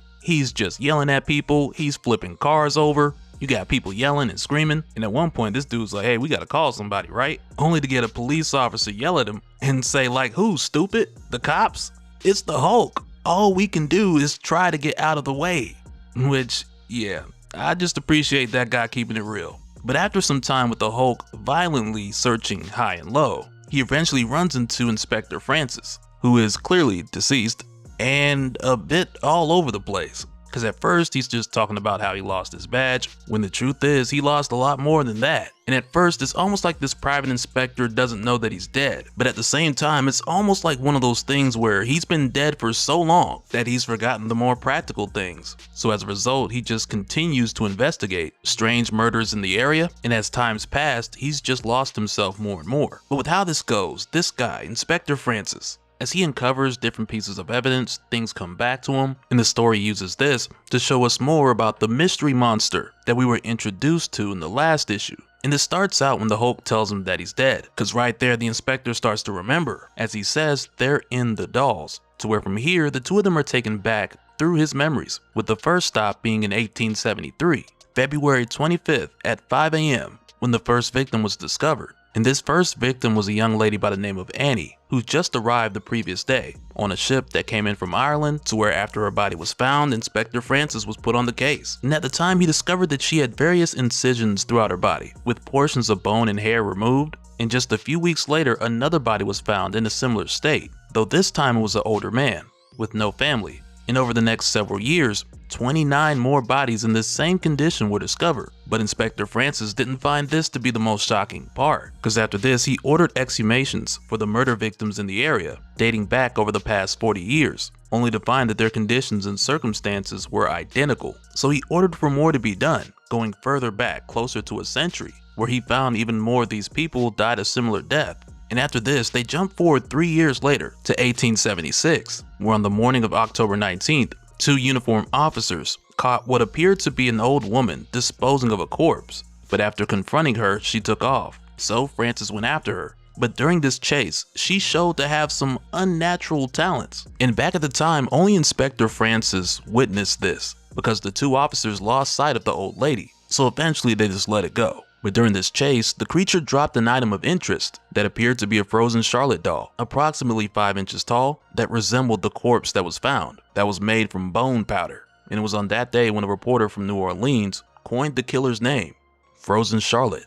But for a moment here, we head back over to Charlie, who, like we seen in the last issue, this little girl running for her life. And even though she's not aware of the history of this creature, she's seen enough up close to know that this thing is out here serving a fate that is worse than death. And the crazy thing is, as Charlie's making their way through this cellar, we're given a number of hints to indicate how old this frozen Charlotte actually is. And it's almost like the more we see, the older this creature appears to be. And as Charlie's trying to get away, she can hear the voice of the frozen Charlotte echoing throughout this cellar, with the creature saying, "Don't run, Poppet. Why so afraid, Charlene? That man can't harm you anymore," which is referring to the police officer she decapitated. And it goes on to say, "Are you afraid because you saw young Nicholas on the grinding table? Nicholas is as safe as houses, darling. As safe as you will be. My brothers will never find any of you, nor will the ones below. It's no good running, my girl. These are the halls of my past, dug ever so long ago, and I know the sound of every stone." And boom, right there, she just lands in front of Charlie. And I'll admit, for a majority of this series, I do prefer the art of Nick Klein, but for some of these stories where we have guest artists step in, like for this one where we got Danny Earls, I will say for the last couple issues, he's very much captured the New Orleans vibe, which is kind of what they're going for here, with some of the different locations having different monsters, so a different artist will step in and kind of craft the tone. Where again, Danny Earls, he's done a great job with the New Orleans vibe. But in the moments like this, where we're trapped in the cellar with the frozen Charlotte, he nailed it with these scenes. And Matthew Wilson's color work, it almost tells a story of its own, with the cold contrast down here versus the warm colors up on the street. But yeah, as far as how things are going for Charlie right now, as we see, she doesn't have much of a chance of getting away. And when we go back to Bruce and Inspector Francis, as they continue the trip down memory lane, he lets the Hulk know how the two cops silently closed the case, and they falsely announced that the killer was brought down, and they came to an agreement with the news outlet to keep any additional murders with this same description a secret. And as they continue to watch the inspector's story play out as it did back in the 1800s, we see that he followed the frozen Charlotte back to the cellar just before the memories interrupted with a bloody slash, which right here is really where he tries to remember more about what actually happened, and for a moment some of it starts to come back to him. He remembers the cold tunnels, harps, bells, a church altar, followed by the shadow of the frozen Charlotte just before his own death.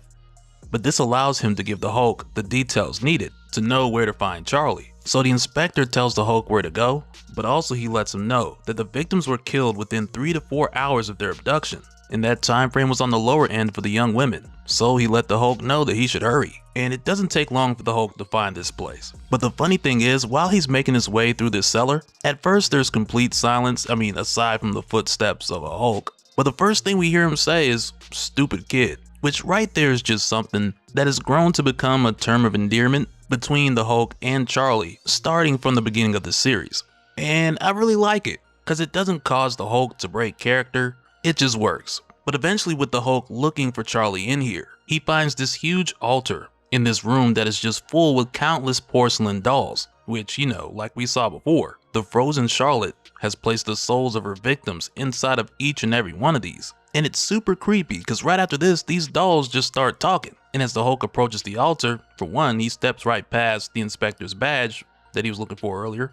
But as the Hulk approaches this altar, he just hears a ton of these tiny voices saying, "Help us, please help us," pleading for their lives. And in some cases, there are dolls here begging for death.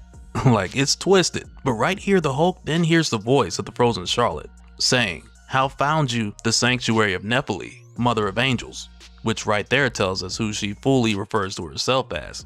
But the Hulk is just like, "The girl, give her back." So the creature's just like, "Girl, there are many young girls in my care, each of them a treasure. Angels, every one. I saved them, all of them, from the world that would see them ruined and broken, from the immortals who would pass upon them their vicious judgment. I tell you, you will not have a single one," which now sets us up for the fight between the Hulk and Nephilim, the mother of angels, who may have just taken the top spot as far as the most twisted monster in this series so far. Alright, so coming back, we pick up after the hulked out murder mystery that led the Hulk right to the frozen Charlotte, who just might be the creepiest creature I've seen the Hulk fight in a long time, because for well over 100 years, she's been in New Orleans taking the souls of children and trapping them in little porcelain-like dolls, and who knows how long she's done this in other locations prior to this one. And now with the Hulk finding her underground lair, which is also referred to as her sanctuary, he's now got to figure out where exactly Charlie is so he can get her out of here. And as it stands, all the Hulk really has to go off of is the voice of Charlie, who's just popping off right now from a distant room and telling the frozen Charlotte to let her go. But right here, when we go back to the Hulk, who's currently fighting this creature, it's here where we find out more about what exactly he's up against. Because prior to this, she made it clear that her true name is Nephilim, the mother of angels, and this is her sanctuary, though the Hulk may know her as the frozen Charlotte. Because up to this point, the frozen Charlotte is what we were introduced to her as, because after she was discovered in New Orleans, and the media got a glimpse to what she was doing to her victims, that's where she got her name. But now that she's made it clear that her name is Nephilim, it's the build up from there that makes her even creepier than what I thought she was up to this point. And we'll get around to more of that in a little bit. But first, when the Hulk shows up, she refers to him as the fractured son, which right there lets us know that Nephilim is aware of the call that was made by the eldest, with her sending every monster after the Hulk, though for Nephilim, much like we saw with the new Ghost Rider, she isn't taking heed to that call. She's just out here doing her own thing. And it's almost like she believes that call is beneath her. And you'll see what I mean as this story unfolds. But right here we find her telling the Hulk how Charlene is calloused and broken beauty, and how the Hulk in his world had ruined her, which again is why Nephilim refuses to let Charlene go. Because in her twisted mind, she believes she's saving these kids. So she goes on to tell the Hulk, Charlene would have been a beauty, if not for your kind, protected and cared for. Do you know she prayed for a hero to find her and her brother for years? She prayed. A soldier of virtue and the life of great deeds. She'd been a worthy squire, brave and true, but her prayers brought only beatings, burnings, death for the brother, and blame for her. And when God finally saw fit to answer her prayer, he sent you. So now this more or less has the Hulk like, what are you trying to say? That she's safer with you? Charlie's safe here? Like the rest of these victims? Nah. So Hulk continues to wrestle with Nephilim, which then breaks the ground underneath them, sending them to an even lower level. And as they fall further into her sanctuary, she goes on to reveal more about herself by first telling Hulk she knows what awaits them. Enslavement for the obedient, agony for the wayward, which is why she believes that she must save them, because long ago she was the chosen consort of Lucifer Morningstar himself. And she tells the Hulk, when my beloved waged war against heaven, he swore I would be queen of paradise, a mother to all the angels of heaven, and so I cast my lot with the Lightbringer, and was exiled when he fell. I took refuge on earth, nesting in the dung and the straw of mortals, hiding in caves among the blind, witless things that crawl on their bellies in the dark. The immortals hunt me still. For thousands of years they've hunted me. Angels and devils above and below, all seeking to punish me, but they'll not rob me of what was promised. The Lightbringer said I would be a queen of angels, and so I am. There are innocents here, beings pure of heart, angels of sort. I have seen them, watched them, and after a time, I began collecting them. I craft vessels for their souls that will far outlast their fragile bodies here in the dark, where the tyrants of heaven and hell can never hurt them again.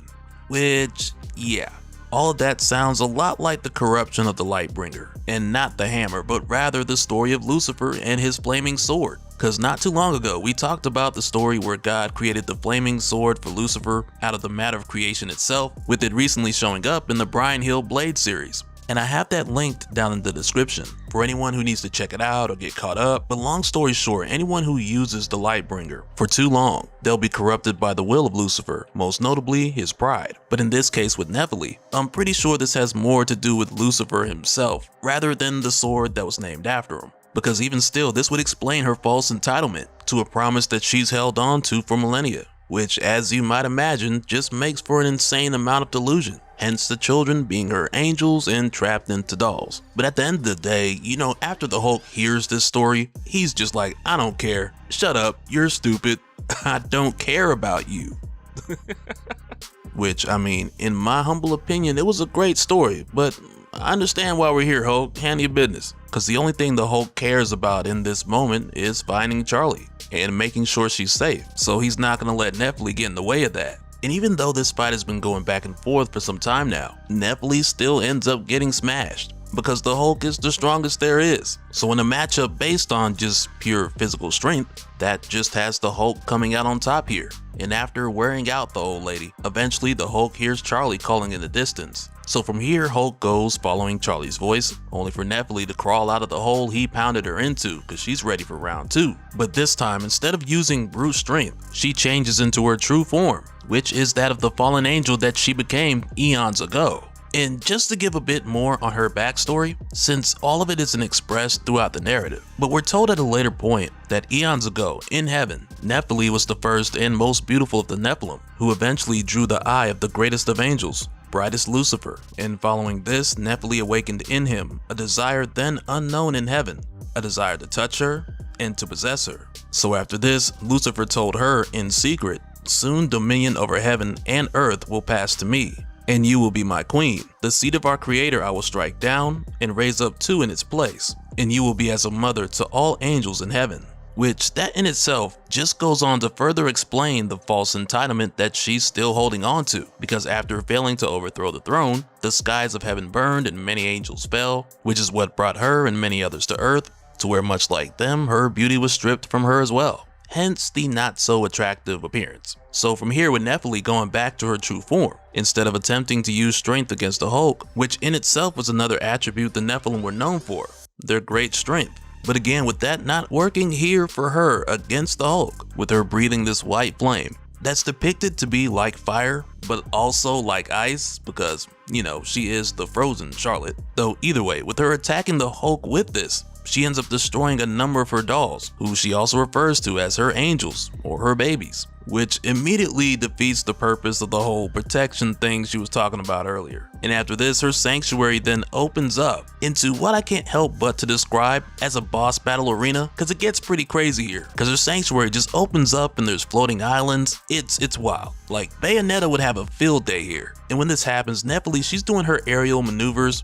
only to find the Hulk right behind her doing his, which for him is just jumping from one floating island to the next. And eventually when he catches up with her, he lets her have it once again. And to go back to the whole boss battle analogy, I'd have to say that this moment here is like your QTE in God of War, where not only do you catch the button for the quick time event, but it's like you keep hitting it for multiple attacks within that same sequence, cause Nephilim just gets wrecked here. But eventually, to everyone's surprise, Lucifer shows up, letting her know that he's been looking for her for some time. And from here, Lucifer ends up taking her away, but before he does, he tells the Hulk that she's not going to give the mortal world any more trouble. So going forward, the Hulk's business with the frozen Charlotte is concluded. And much like we talked about with Nephilim earlier, Lucifer has no desire to be involved with the eldest and her pursuit of the Hulk, but before he leaves, he tells the Hulk, whatever he finds beyond that door, do not look for Nephilim again, or him. Which from here, now with the fight being over, this leads the Hulk back inside, so he can get Charlie and they can get out of here. But when the Hulk goes back in, he hears Charlie's voice, but he doesn't see her anywhere. And she tells him that she can't see anything either, which right there just sounds like something we heard earlier in this series. That was definitely not a good thing. So as the Hulk makes his way further inside, to his surprise, he comes to find that Charlie has already been placed in one of the dolls.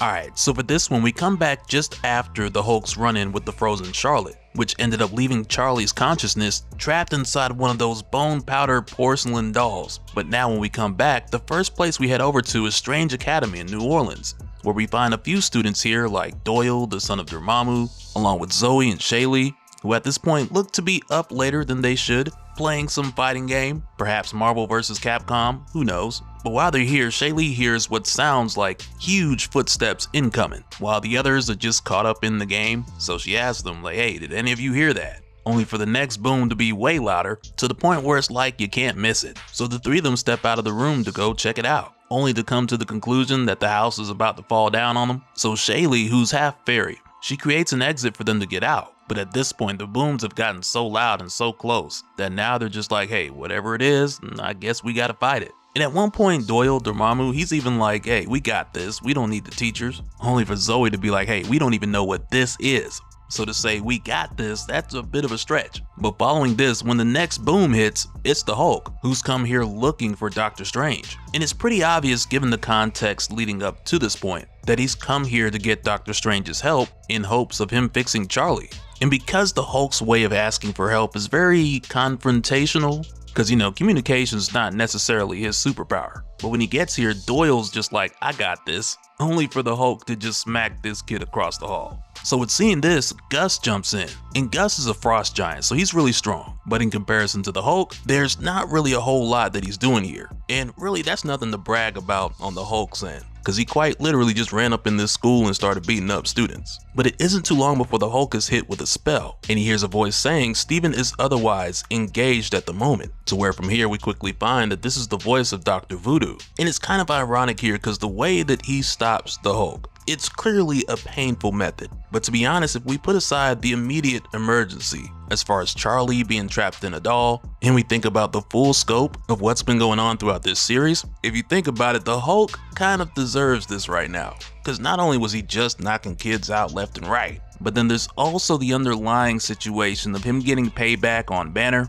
though in that case, the two of them have been making each other suffer for years. But right here, Dr. Voodoo tells the Hulk that he can talk to him, and he goes on to say, you are an odd one. A soul is a simple thing for me to command, but there are two of you in there, or perhaps more than two, which right there is the first time in a long time that the other Hulks have gotten any acknowledgement. And I mean, that is unless something new is creeping in here.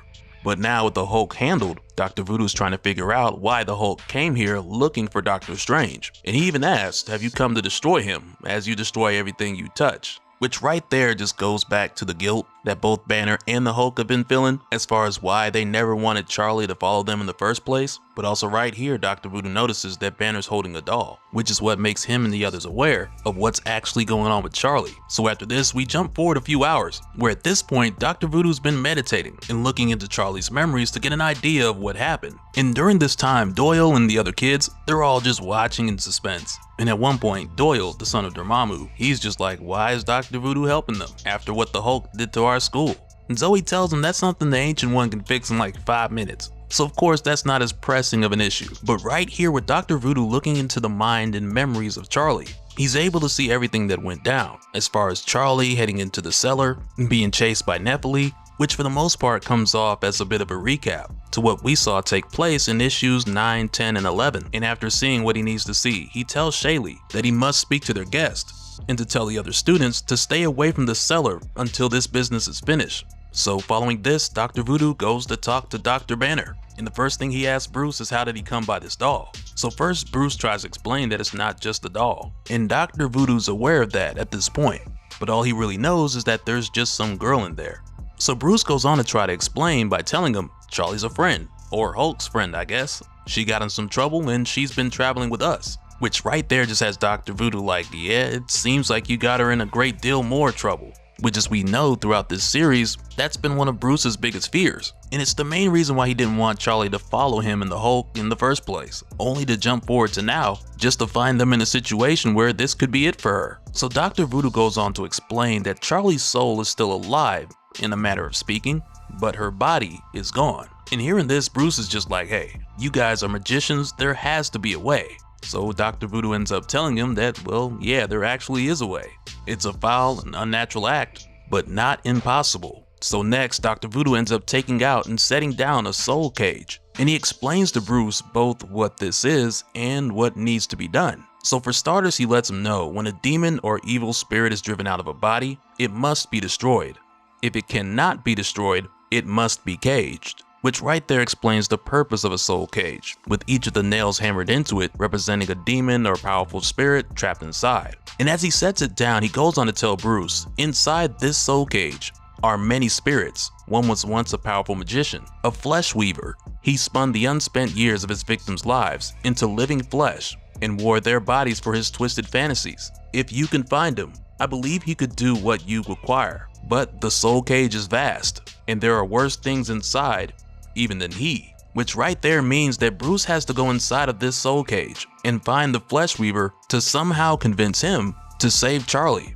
And there's no telling how long that'll take in there. So Dr. Voodoo asks Bruce if he's willing to risk eternity at the mercy of such creatures to save his friend. And without hesitation, Bruce says yes. And it has Jericho curious to the point where he asks, what is this child to you? And you can tell for Bruce, he's still kind of in that place where he's gradually coming to terms with how much Charlie means to him. So for a moment here, Bruce is just like, I don't even know. She's just a kid, but she's hurt and angry like I was, and brave like I never was. It's our fault this happened to her. Hulk and I are all she's got, and she's all we've got too. So after hearing this, Dr. Voodoo's just like, that will do very well. Just before he reaches into Bruce's chest to create the nail to hammer into the soul cage that'll open the door to send Bruce inside. But as he does this, Dr. Voodoo also tells him, if you would restore the girl, she will need you both. Which right there just has Bruce like, hold up, hey, whoa, wait a minute. And it's pretty wild because when this happens, Dr. Voodoo tells Bruce to find the flesh weaver named Suman Guru,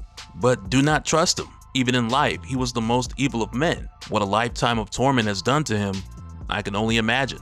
So effectively, Dr. Voodoo has sent both Bruce and the Hulk into this soul cage so they can find this flesh weaver and figure it out. But as Bruce's body just lays there, all of a sudden, it starts to Hulk out. And the funny thing here really is just the expression on Dr. Voodoo's face, because as far as he knows, he sent both Bruce and the Hulk into the soul cage, which now has him like, well, who is this? And it's left as a mystery to us as well for the time being. And it has Dr. Voodoo like, hey, well, this can't be right. I drove you out. Only for this Hulk to respond by saying, did you?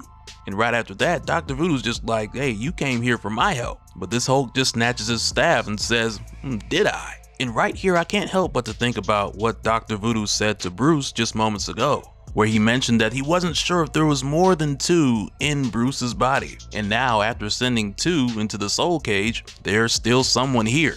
But following this, we head inside of the soul cage, where we find Bruce breaking out of a coffin that's piercing through what looks to be like one of many floating islands. So as Bruce stands up to kind of get a look at what this place is, he loses his balance and he falls right out. And because of the angle we're shown initially, it's hard to tell how far down exactly he's heading, but on the way down he grabs for a branch, it breaks, and suddenly a green hand just reaches out and catches him, while saying, finally, got you, with it being the hand of the Hulk. Alright, so coming back, we pick up with both Bruce and the Hulk, who were both recently sent inside of the soul cage by Dr. Voodoo. to search for a powerful magician who goes by the name of Suman Guru, who's a flesh weaver that can weave the unspent years of someone's life into actual flesh, amongst other twisted things as well. And now with young Charlie's soul being trapped in a figurine because of her encounter with the frozen Charlotte, this now sets the stage to where, as it would seem, Suman Guru is Charlie's only hope. So with him being trapped in the soul cage, which is like a magic prison for evil spirits, Bruce has to go in there and find him and convince him to help. And even though this thing seems small on the outside, it is a very vast space on the inside, something more like a pocket dimension of sorts. But after both Bruce and the Hulk are sent in here, Bruce, he's ready to go looking for the Flesh Weaver. But the Hulk, he's got some unfinished business with Bruce, especially now with the two of them standing in the same plane of existence, with no barriers, which is something they haven't had in a while. But the Hulk just goes off, because he's been holding on to a lot of his issues with Bruce for quite some time. Like Bruce trying to cure himself, which effectively means kill the Hulk. Bruce trying to control the Hulk with the whole starship situation. Bruce trying to cure Betty, which again, for the Hulk, cure means kill. Which now this just has the Hulk like, how about I cure myself of you? Which again, this just takes us back to one of the main plot threads that we saw when this series began, with the Hulk wanting to get rid of Bruce for good. But right in the middle of Bruce getting choked out, as he's trying to tell the Hulk that Charlie needs him, just over the Hulk's shoulder, there's this guy hanging upside down while having his insides eaten by some gremlin-esque looking creatures. Not really sure what they are, but the sight of this is just enough to stop any argument, so it gets both the Hulk and Bruce's attention. Though in Bruce's case, he's still trying to get the Hulk to stop choking him. But one of these creatures looks over at the two of them, and it says, play. But mind you, this whole time, the dude that's hanging upside down, he's still alive while all of this is happening. It's crazy. But he starts telling Bruce and the Hulk how at one point he had a noble house, lands, army, fortune, and all of that's gone. And the only thing he has left is this one word of advice, which is fling thyself from this accursed tree and seek not the web of Suman Guru. Just before his legs snap, this guy goes falling. And after those little demons are done with him, they come after Bruce, snatching him out of the Hulk's hand, pushing him into a huge bird cage, hanging off this tree. And for a moment here, it almost seems like Bruce is getting ready to be bird food. But he's able to buy himself some time when he finds a sword that's sitting in this cage that belonged to somebody who didn't make it. And he's able to use it to fight these things off just long enough for the Hulk to get there and handle the rest. But Hulk doesn't kill this thing. He just steps on his neck and kind of just keeps it there for a little bit. And after saving Banner here, he tells Banner, like, what were you saying before about being needed? Because clearly Banner's the one who needed Hulk just now. So right here in response, Banner, he kind of goes off. And he tells the Hulk, Charlie died because of you. I tried to send her away so she'd be safe from you. You were that kid's hero. You were supposed to protect her, but all you can do is break things. You hate me for the things I've done. You want to kill me. Fine. We'll settle up about all of it, but you better help me save Charlie first. Which right there, this gets the two of them on the same page, at least for the time being. So next, the Hulk mounts this bird creature, so Banner hops on and they fly along. And I feel like right here, they should just cue the theme song to The Never-Ending Story. I don't know. But as they make their way around this place, they've got quite the view. And I mean, at one point it looks like Death is out here just chilling. But as they continue to explore and open up the map, for a moment here, Banner's like, how are we gonna find one evil spirit in a prison full of evil spirits? Because it's almost like they're searching for a needle in a haystack. But as they make their way, Banner sees what looks like an entrance just under the tree. So he's more or less like, hey, we might have some luck there. But as soon as they head for it, a huge bat bites the bird that they're flying on, sending them crashing down and forcing them to walk the rest of the way. And as they continue forward, they head into this entrance just under the tree, where just inside they find a vast number of corpses webbed up all along the walls of this place. Which for Banner, looking around and seeing some of the armor and different artifacts in here, it has him thinking like, man, this place is too old for it to be something that Dr. Voodoo created. Which right there just begs the question on what's the actual backstory to this place. But Hulk just cuts off Bruce. He's like, I don't care. We bring the kid back, we leave. But as they make their way forward, Hulk steps on a skull, and right away a ton of creatures start forming around them, followed by a voice saying, two of the newly condemned do I see. From whence do you come to the Tree of Souls? So Banner's just like, are you Suman Guru? And the voice responds saying, you know my name and yet are not afraid, or not as afraid as you should be, mayhap. Mortals have forgotten much. If they now walk willingly, into the lair of Suman Guru, the Undying.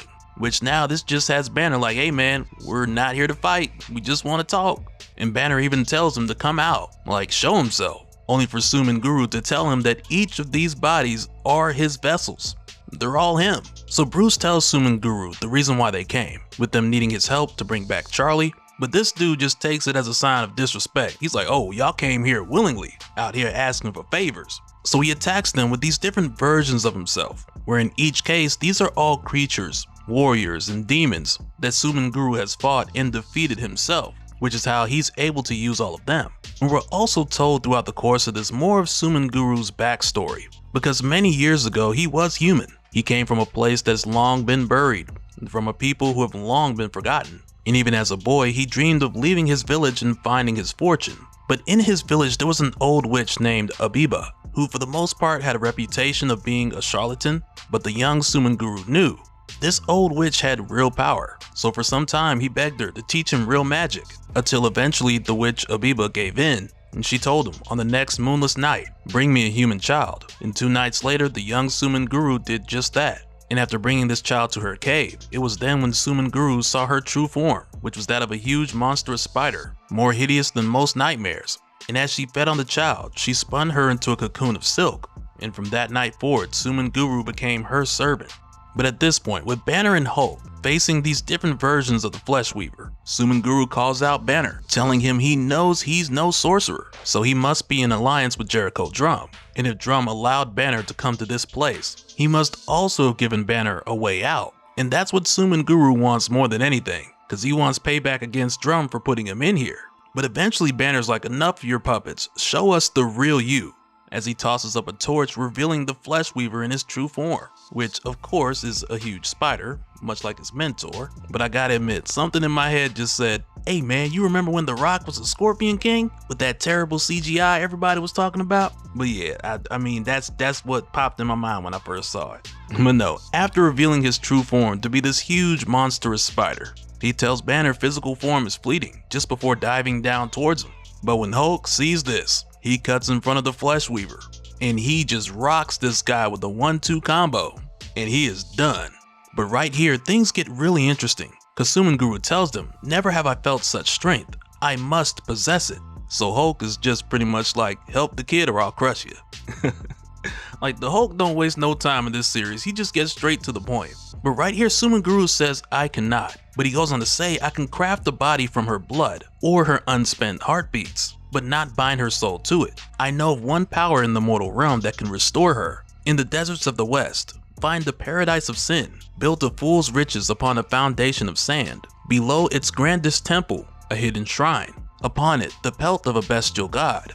The pelt holds the power you seek, but such power is not given, fractured son, as he then scratches the Hulk across the chest, spilling his blood. And from that drop grows a whole nother Hulk. And so right here, Banner just calls out to Dr. Voodoo to get them out of here, now. Cause ain't nobody trying to stick around and watch this other Hulk just form together. And now with both Hulk and Banner returning back to their body, after Dr. Voodoo removed their nail, it's here where this lurking bad feeling starts to creep up. Cause when they return, we don't see Dr. Voodoo mention anything to Banner about what happened when they were gone, and how Banner's physical body hulked out, and him and Dr. Voodoo had that whole conversation. He doesn't mention any of that to Banner when he gets here.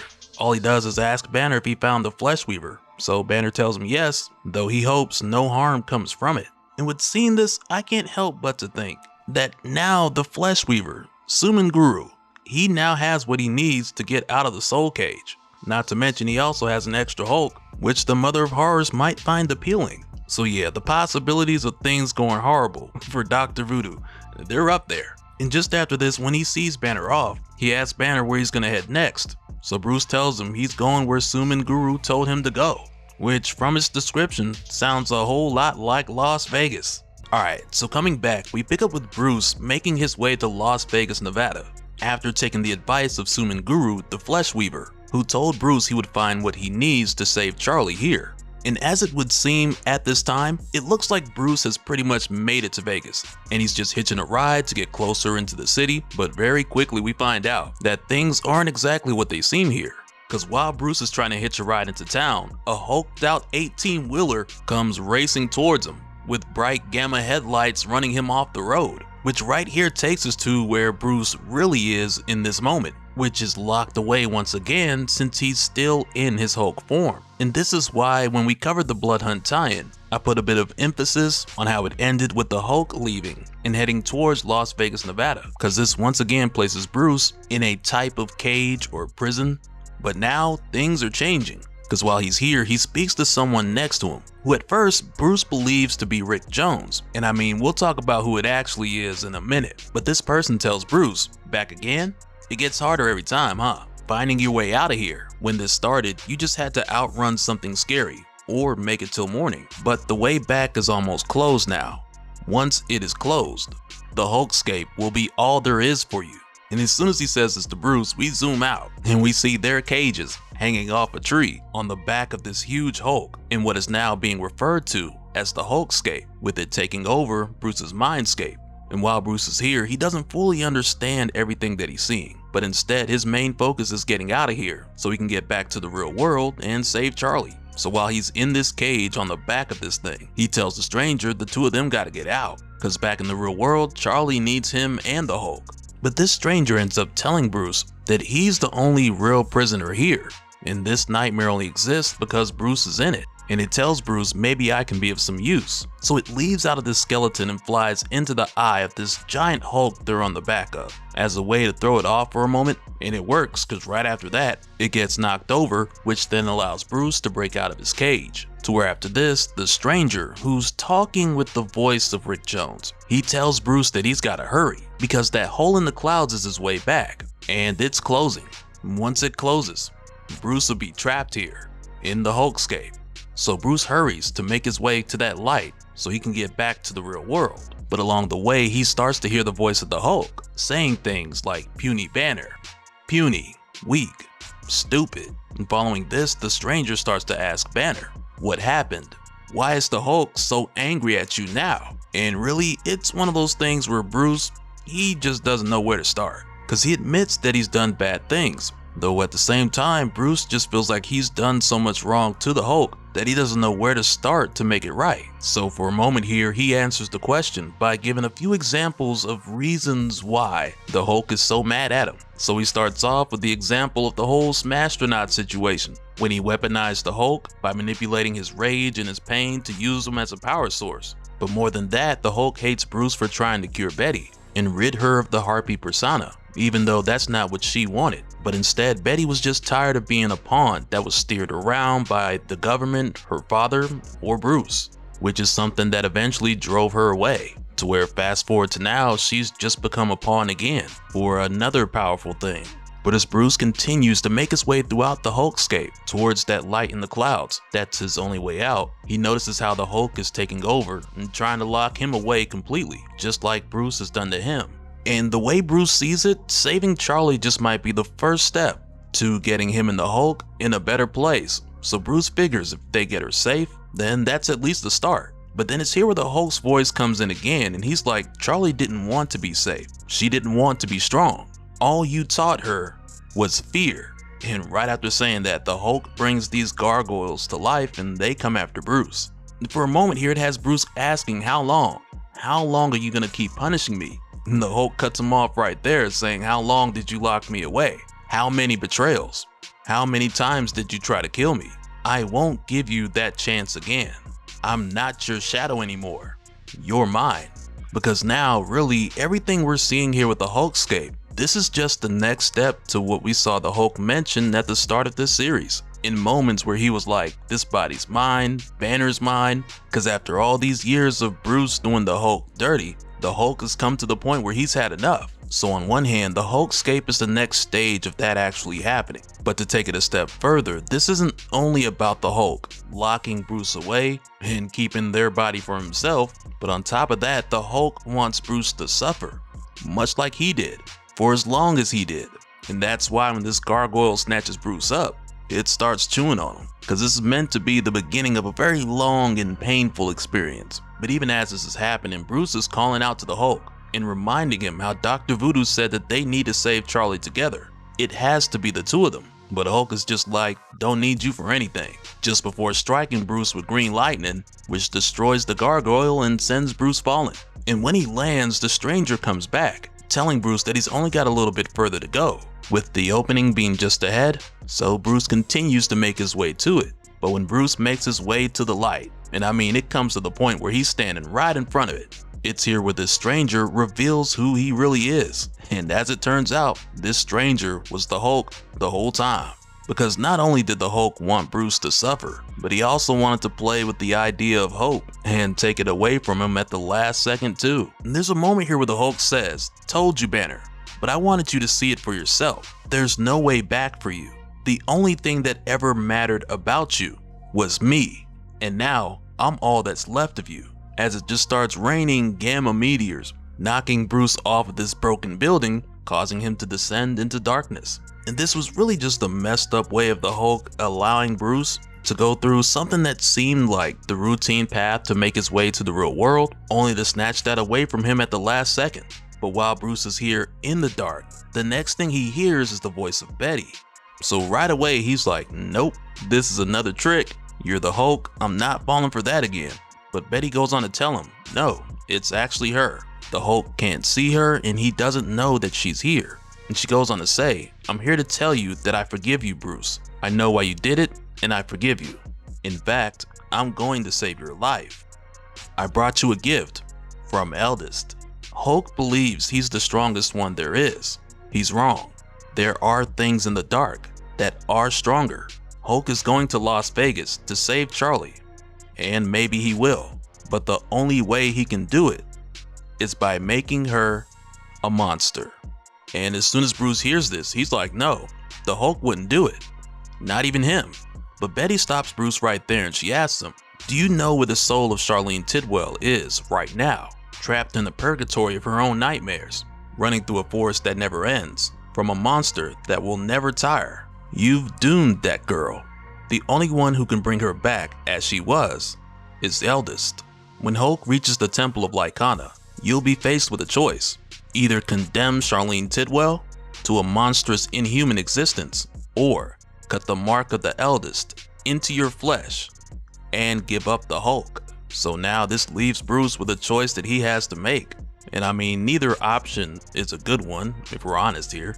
But yet again, Bruce's hand is being forced to make a decision for someone else, whether that be for the Hulk or for Charlie, because their fates lie in the balance of what Bruce decides to do next. And to make things even trickier, it's not like Bruce can just say, okay, I'm gonna do what I believe is right. Because like we've seen time and time again, even when he does that, someone else is affected. Whether it's the Hulk on numerous occasions, or Betty when he tried to cure her, or even his cousin, Jennifer Walters, who Bruce turned into the She-Hulk after trying to save her life, which I imagine is the reason why Betty led with the whole I forgive you thing here. So yeah, when Bruce gets to that temple, whatever decision he makes, it's gonna piss somebody off. Alright, so coming back, we pick up in Vegas, where at this time we know Bruce and the Hulk are making their way here in hopes of saving Charlie. But as they make their way closer, we discover that they're being watched by the Eldest, who sees them approaching as she looks into the sanguine pool. So to her, the key to freeing the Mother of Horrors is on its way. And she goes on to explain what else she saw to the creature that was eating Charlie's dad in issue 1, since it's not allowed to look into the pool, because the pool would do it harm. But since it was curious, the Eldest goes on to explain. When she looked inside, she saw the fractured sun, the one this world calls the Hulk. And she goes on to describe how she was able to see the Hulk heading north across the desert to make his way there with Charlie to save her.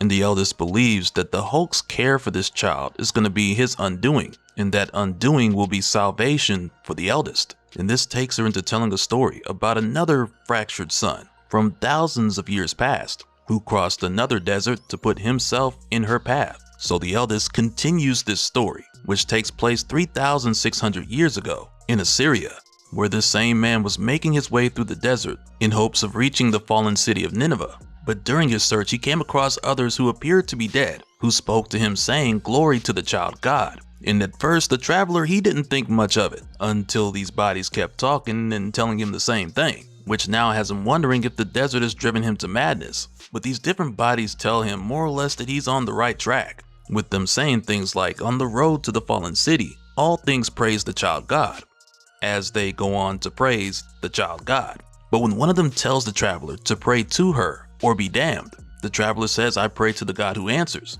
and so to none. And the main reason why is because what this man is looking for, no one has been able to give him. But as he continues on his way, he hears screams from a nearby cave, so he goes to take a closer look, only to find these huge monsters dragging a family outside of it, as the creatures talk about taking this family to the child God. And it isn't long before one of these creatures sees the traveler, and he's like, oh, another one. But in response, the traveler just looks at this guy. And mind you, it's the biggest monster here. But the traveler just looks at him, and he says it seems the stories were false. So the big dude's like, what stories? So the traveler explains, as he begins to hulk out. And he goes on to say, 2 moons ago, I did a service for an old woman learned in magic. She offered me a boon in return. I told her, I have fought many wars and been cheated by death every time. Long have I sought a place to die and at last find peace. She said, if it's death you seek, find you the fallen city of Nineveh, a kingdom overthrown where monsters dwell, led by the first and greatest of their kind, where mortal men live like beasts, hunted and chained. Here, she said, here you will surely find death. But I see now the old woman was false. Though monsters do dwell here, and mortal men live in torment, nothing do I see with the strength to kill me. And he wasn't playing when he said that, because from here he just tears these guys to pieces. It's not even close. But I also gotta say, as soon as this traveler hulked out, this Hulk had me thinking like, man, this looks a lot like the Hulk Tammuz turned into back when we covered Time of Monsters, which took place in 9500 BCE, which is much further back than the story we're being told now. But the funny thing is, when he hulks out and we see who it is, we're kind of given this suspenseful build-up where we gotta wait to hear his name. Because we even get a moment here where one of these monsters is just like, mercy brother, we knew not that you were, and then scrunch, he's killed. To where just after that, the biggest monster comes after him, and it's pretty much the same thing. He's like, I know who you are, but he doesn't get to say much more after that, because seconds into this fight, he split into 2. And you can tell the dude knew it was a wrap for him already, because some of his last words were, our eldest will avenge us. So yeah, he knew this was a fight that he wasn't walking away from. And just after tearing these monsters to pieces, the traveler sees the family that he saved over off to the side. So he goes to talk to them in the cave that they were just pulled out of, which as it turns out is where they have to live now. So next the traveler asked what happened here. And the father tells the traveler, they came, and now Nineveh's cursed. There's little else to tell. It is filled with all manner of beasts and foul things. And the child god they follow. They swept into the city at night, killed the king and all his soldiers. Each night, more gather, and come morning, their numbers are greater. Someday, they will overrun all the world. I only pray it happens after the time of my children. And after that, the wife comes in explaining how the child god is not an actual child, but instead it just wears the skin of a young girl cause that amuses it. And after that, she's about to say that thing is as much of a monster as you. But her husband just grabs her like, come on baby, don't be out here starting fights that I can't finish. So he cleans it up and he says those things are as much of a monster as those others. But just before the traveler continues to make his way to the fallen city, the father tells him, I know who you are. You are Enkidu, which is really interesting because I don't think we've heard him called by that name before. But just from the looks of things, it's a lot of stuff here that's lining up. Because when Immortal Hulk Time of Monsters ended back in 9500 BCE, Tammuz was more or less just wandering after that. So to me, I think it's possible that over those thousands and thousands of years, he could have just been given this name. There might even be a version of a story where it said that he was sent to meet Gilgamesh, because even in Time of Monsters, it was said that he was sent by the gods to save his people. So over the course of thousands upon thousands of years, it's possible that people know of his story, likely by way of the tale of Gilgamesh, which is like the oldest story known to man. So for this traveler to say things like, I fought in many wars and been cheated by death every time, again, it just lines up with what we've seen so far. So before he goes, he tells this family, leave this place. Whatever happens tomorrow, you will not be safe. And following this, we head over to the child god, who, just to be clear, is also the eldest. They're the same person. And when we do, she's met by the arrival of another one of her monsters, and this dude, he's in bad shape. He's disfigured like crazy, bleeding all the way up the stairs. Like, you can tell this dude's been smashed recently. But he comes here bringing a message to the eldest, telling her, "We found him." And at the time, the eldest asked how he came by these wounds. So he told her there was a guy who traveled in the guise of an old beggar, but he possesses great strength. His flesh drew power from an emerald green flame. Eldest, it was the light of the green door. But as soon as she gets this message, she just eliminates this dude on the spot. And one of the guards nearby, who also heard, he ends up asking the eldest, if this is true, could it be the one below all himself, walking the earth, who's come here to punish them? So she just tells him, the one below all, he howls through many mouths, he breaks with many hands, but he's not one to leave the below place, walk the earth, and physically do any of the breaking himself. So the eldest tells him, for the time being, the one below all doesn't know what they're doing. But if this message is true, then the one below all has been kindled in the flesh of another. Then this could mean that they will soon have the power to undo what was done. Which for the eldest, this would mean that they would have the power to free the Mother of Horrors. So going forward, this sets us up to learn more about how exactly this went down, because we pretty much know how this older story ends, for the most part. Because in the present day, the eldest is still trying to make this happen. And according to what the eldest said, the Hulk's not going to fare much better than the previous fractured son, who, from what it sounds like, he didn't get a happy ending either. Cause I'm pretty sure that was his skull we saw in Immortal Hulk issue 50. So yeah, going forward, things are about to get crazy. Because not only are we getting more of the proper history, instead of either seeing the eldest refer to it, or looking at some cryptic cave paintings underground, but for a few issues, we're gonna get to see how some of this stuff actually played out. Alright, so coming back, we continue with the story of Enkidu, who's the same Hulk that we were introduced to back in Al Ewing's Immortal Hulk, Time of Monsters, which took place in 9500 BCE. And all we're really told at this point in this series is that a lot of time has passed, with us now picking up with him 3600 years ago, but from then till now, he's made quite the name for himself, because wherever he goes, people immediately recognize him, and we'll talk more about why as this continues. But coming back, we find that he's finally made his way to the fallen city of Nineveh, which he was initially looking for after being told by an old woman this would be the place he would find the death he seeks, with Enkidu hoping to come across someone or something strong enough to defeat him so he could finally find rest after thousands of years of just fighting and going from one war to the next. But after all this time, he hasn't found anyone strong enough to make that happen. But even though we're told that's his primary reason for coming here, with him saving the small family along the way, and him asking them about what happened with them living in a cave, it's implied a number of times throughout this that Enkidu wants to save these people who've been taken captive by these monsters who've taken their city. And we see a bit more of that when he gets here, because he stops and he looks at this cage that has just a bunch of people stuffed in it. But while he's looking, this huge monster just walks up and tells him these cattle ain't for sale. So Enkidu just tells him, no, I will take them when you are dead. So big man, he takes that as a sign of disrespect. So he tries to take Enkidu down, only to quickly discover that he's no match for Enkidu, who ends this fight insanely quick by punching this dude's face inside out, which just goes to show how delicate these creatures are in comparison to him. And after handling this guy, Enkidu breaks the cage open to let these people free, but with doing so he asks them, where is your child god? So they tell him, and immediately after he makes his way to her temple. And as he does, just as a reminder, this child god that all these monsters are speaking of and saying things like glory to the child god, it's the eldest who's inside of this body. She's the firstborn of the Mother of Horrors, who was locked away deep in the earth by the one below all many years ago. And so the eldest, or the child god, after she learned that Enkidu was making his way here, she believed that he would be the key to releasing the Mother of Horrors, because he carried the green fire of the one below all in his flesh. So as Enkidu approached the temple, the eldest stood outside waiting for him while giving this huge speech, with her saying, behold, mighty Enkidu, the bull man of Acadia, sworn comrade of Gilgamesh, fighter of many wars, slayer of many enemies, yet I smell mortal blood in your veins. I am eldest, firstborn of the Mother of Horrors, to whom this world belonged. Why have you come? And how came you by the green fire in your flesh? So Enkidu just tells her, my body was burned to ash by a stone from the sky. It gave me this one in return. As for why I've come, I will show you.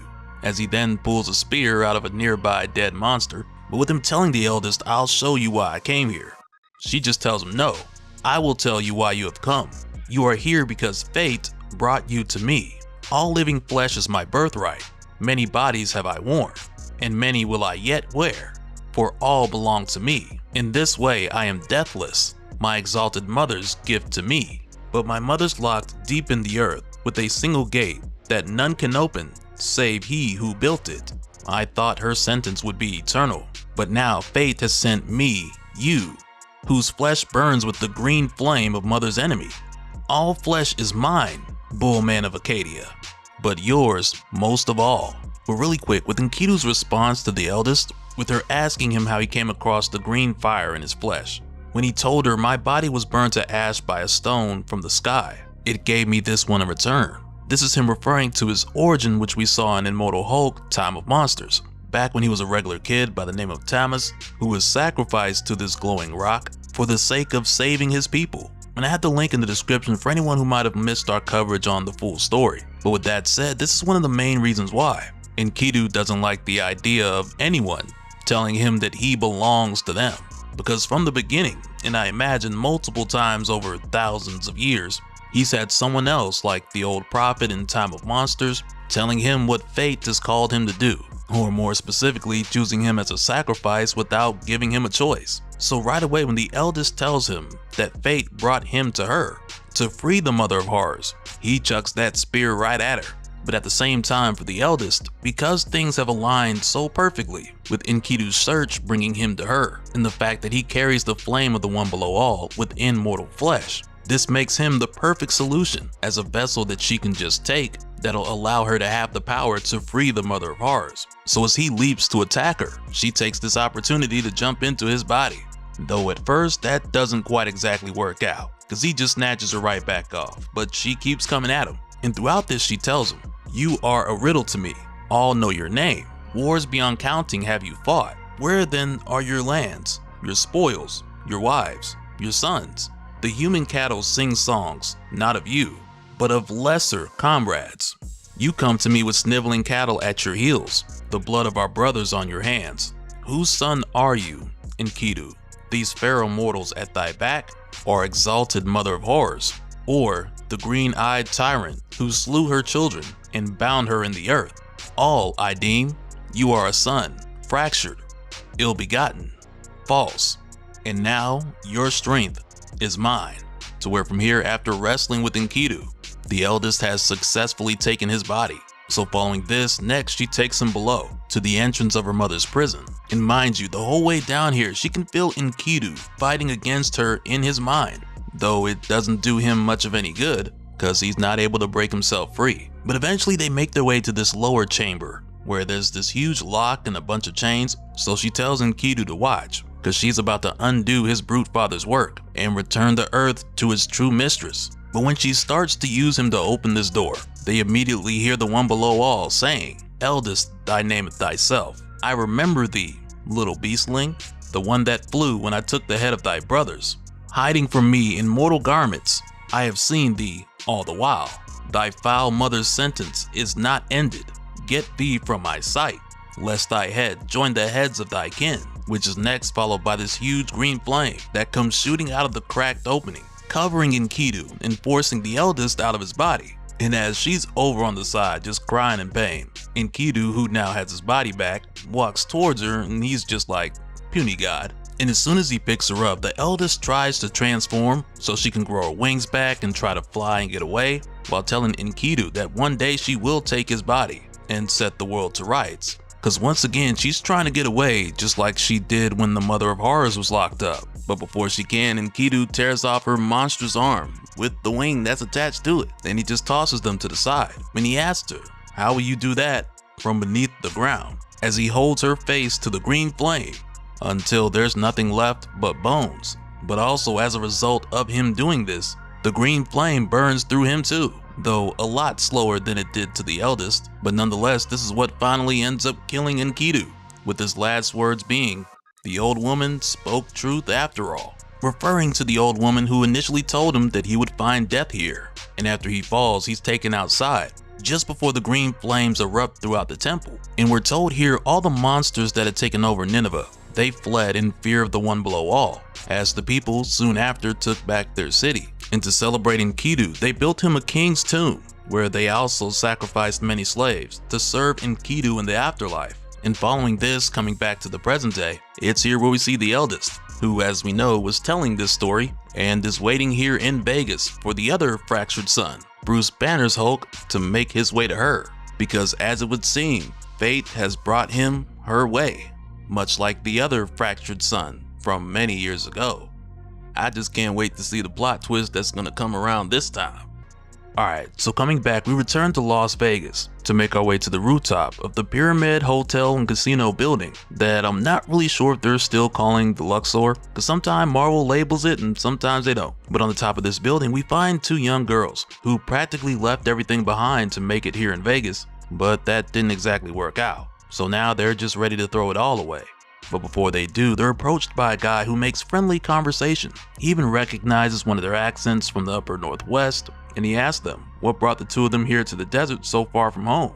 So they end up telling him their story about how they knew a guy who said he was gonna put them in a movie, but sadly he just took advantage of them. So this guy tells them there are others like you here, pursued greatness only to be abused or cast aside. If you can trust a stranger just one more time, I'll give you what you came for.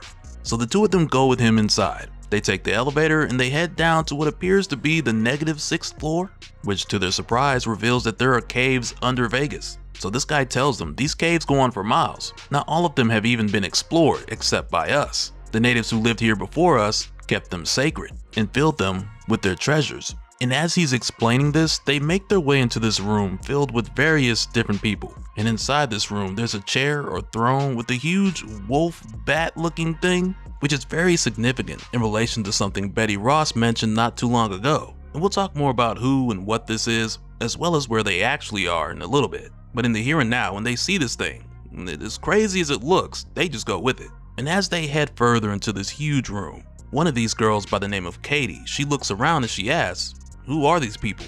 So this guy, he goes on to say, they're discarded idols, like you. People who followed their dreams, came here and found each other. To be beautiful, to buy and sell the world, to be the greatest, to be a star. And tonight, they've all come to see you. So the other girl, Becky, she steps forward and she's asking, is it like a stage? Are we supposed to do a scene for everybody or sing? And she's not sure if she's quite ready to do something like that, because just before this, she was doing a lot of crying. But this guy just tells her, don't worry, we've all done this. It's gonna love you. So Becky has a seat in the chair. And for a moment, she's like, wow, it's warm up here. Hot almost. Why is it so? And then this wolf thing just bites down on top of her head. So of course, Katie, she flips out, as the guy who brought them here goes on to say, welcome little discarded thing. Until the moon is full, the house of Lycana worships only you. And this city of idols is your hunting ground. Which, man, that definitely took the horror up a few notches. But it's not over. And next, we jump forward 30 days later, where we find the Hulk who's made his way to Vegas. And you know, just seeing the Hulk walk down the Vegas Strip, it reminds me of back when we were talking about the origin of Joe Fixit and how that persona was created when everyone believed the leader had killed the Hulk. So Joe Fixit was him starting a new life out here. And I got that link in the description for anyone who needs to check it out. But yeah, just seeing the Hulk strolling through Vegas, that just made me think of that. But while he's here just strolling through the streets, making all kind of noise by just walking regular, people are pulling out their phones, taking pictures, and eventually an officer approaches him and he tells the Hulk, we can't have you just tearing up the street like this. Can we get you a truck or something? And that just has me thinking, like, why does that sound like one of those motorized buggies at the grocery store?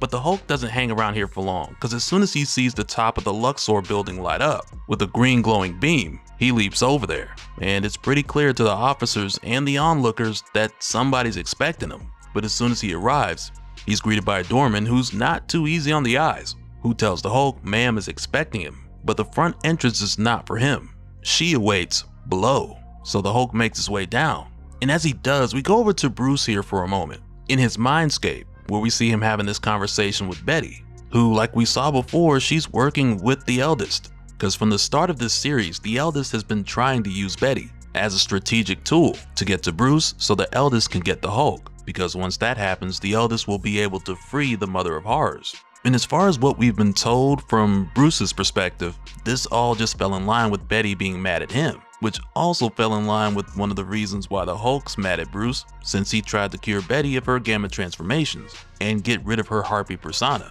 But in the bigger picture, Betty was mad at Bruce, her father, the government, because she felt as if everyone was using her as a pawn.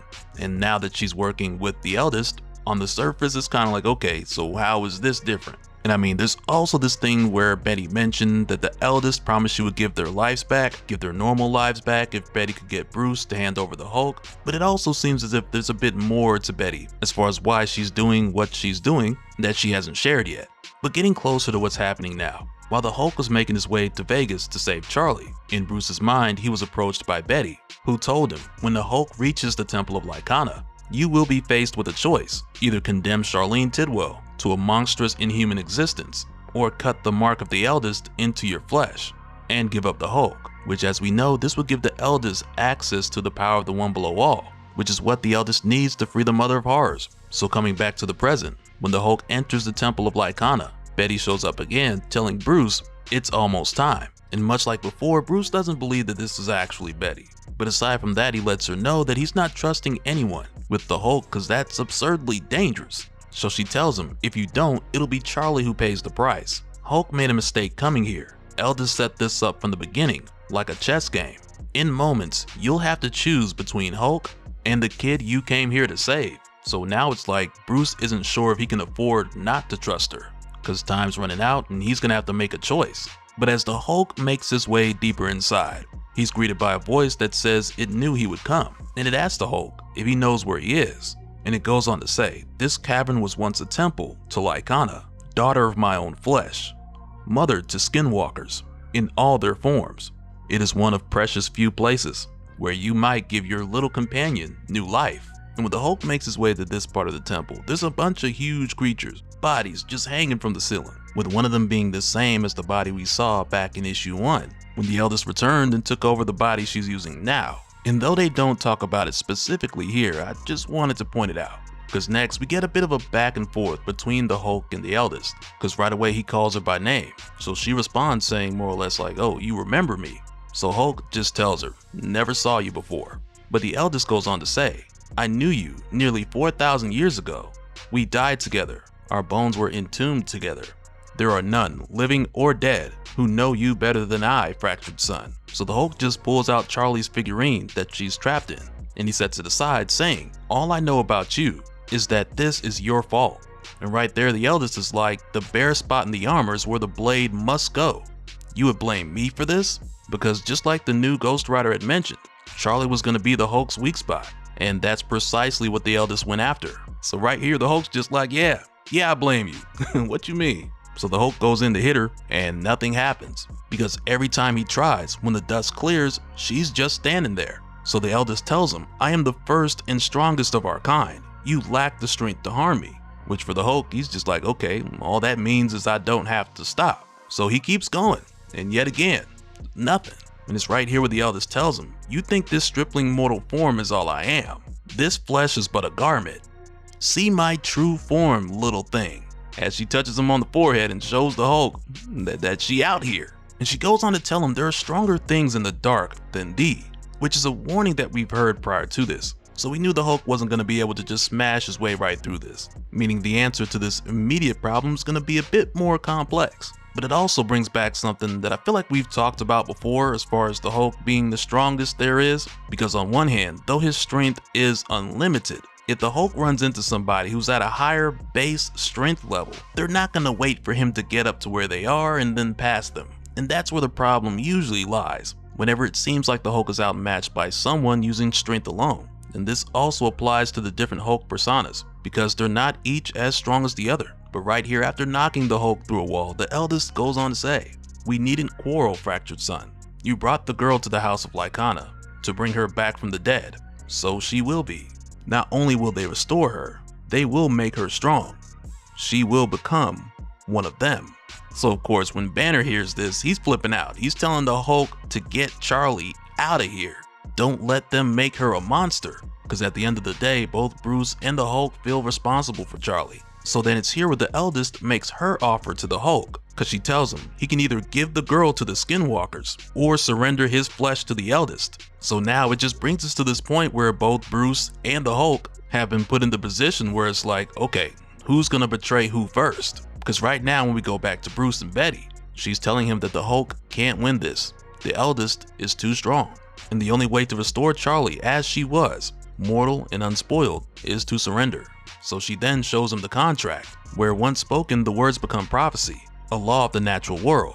So all Bruce would have to do is say the words, sign, and betray the Hulk, so that Charlie Tidwell could be saved. And you know, it's like the more I see of this, it just has me thinking like, I don't know if Betty would go that low. But in the here and now, Bruce doesn't even have the time to try to find out if this is actually Betty or not. So he just hangs his head and says, Hulk, I'm sorry, as he starts to read the contract. As it says, in exchange for the restored body and soul of Charlene Tidwell, I forever surrender my flesh to the eldest, which now just has the eldest telling the mother of horrors that she got him, and soon mother will be free.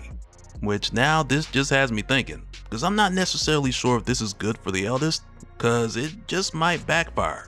Alright, so coming back, this immediately picks up in the aftermath of Bruce signing the Pactum Eternus to effectively hand over the Hulk to the eldest, so in return she would bring back Charlie. And as we know heading into this, the eldest wants the Hulk so she can free the mother of horrors, but this might not be as much of a layup as the eldest thought it would be.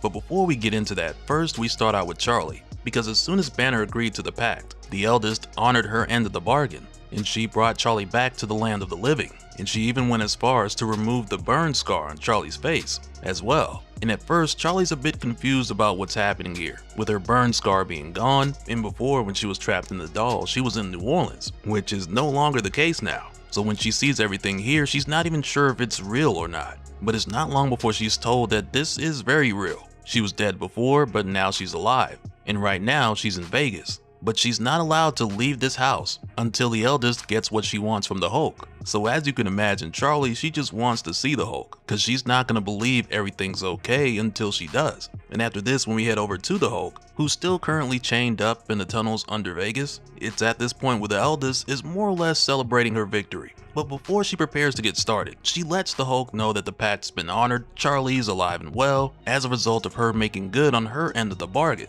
So now that Bruce has given her the Hulk, she's ready to make use of him and head to the next stage. But when the eldest tries to claim the Hulk's flesh and do her whole skinwalker thing with him, she gets blasted. And I mean, the impact is crazy, like it literally knocks her through another person and into the wall. But even the eldest doesn't understand why she's not able to use the Hulk after Banner agreed to the pact. But really, just like we talked about before, we kind of figured something like this would happen. And even though we're not given the full explanation as far as why or what specifically the reason is, not yet at least, but there are countless ways that you could look at this and say, hey, this deal or this pact will never work unless the Hulk agreed to it himself. But in the meantime, we're still waiting to see what exactly that loophole is, because there's even the possibility of Banner knowing about this before he agreed to the pact. But in the here and now, the eldest is not giving up. She still wants the Hulk, because that's her only way of freeing the mother of horrors. Meanwhile, when we head back over to Charlie, who at this point is trying everything she can to get out of that house. And it's kind of funny at one point, because she pulls a curtain only to find a brick wall behind it, which right there just makes me think of the Matrix. But no matter what she does, she's not able to get out. And the eldest has made sure to either have Tilget or one of her other skinwalkers more or less move in a rotation to keep an eye on Charlie in the meantime. But that security is only as tight as the guards who are keeping watch. But heading back over to the Hulk, there's a moment here where he's left alone and we find him having a conversation with Banner, where at this time with the Hulk trying to break out of these chains, which are not budging, Banner just lets the Hulk know that the eldest claims those chains are made from the first firmament itself. So he tells the Hulk, now it's your turn for the torture chamber.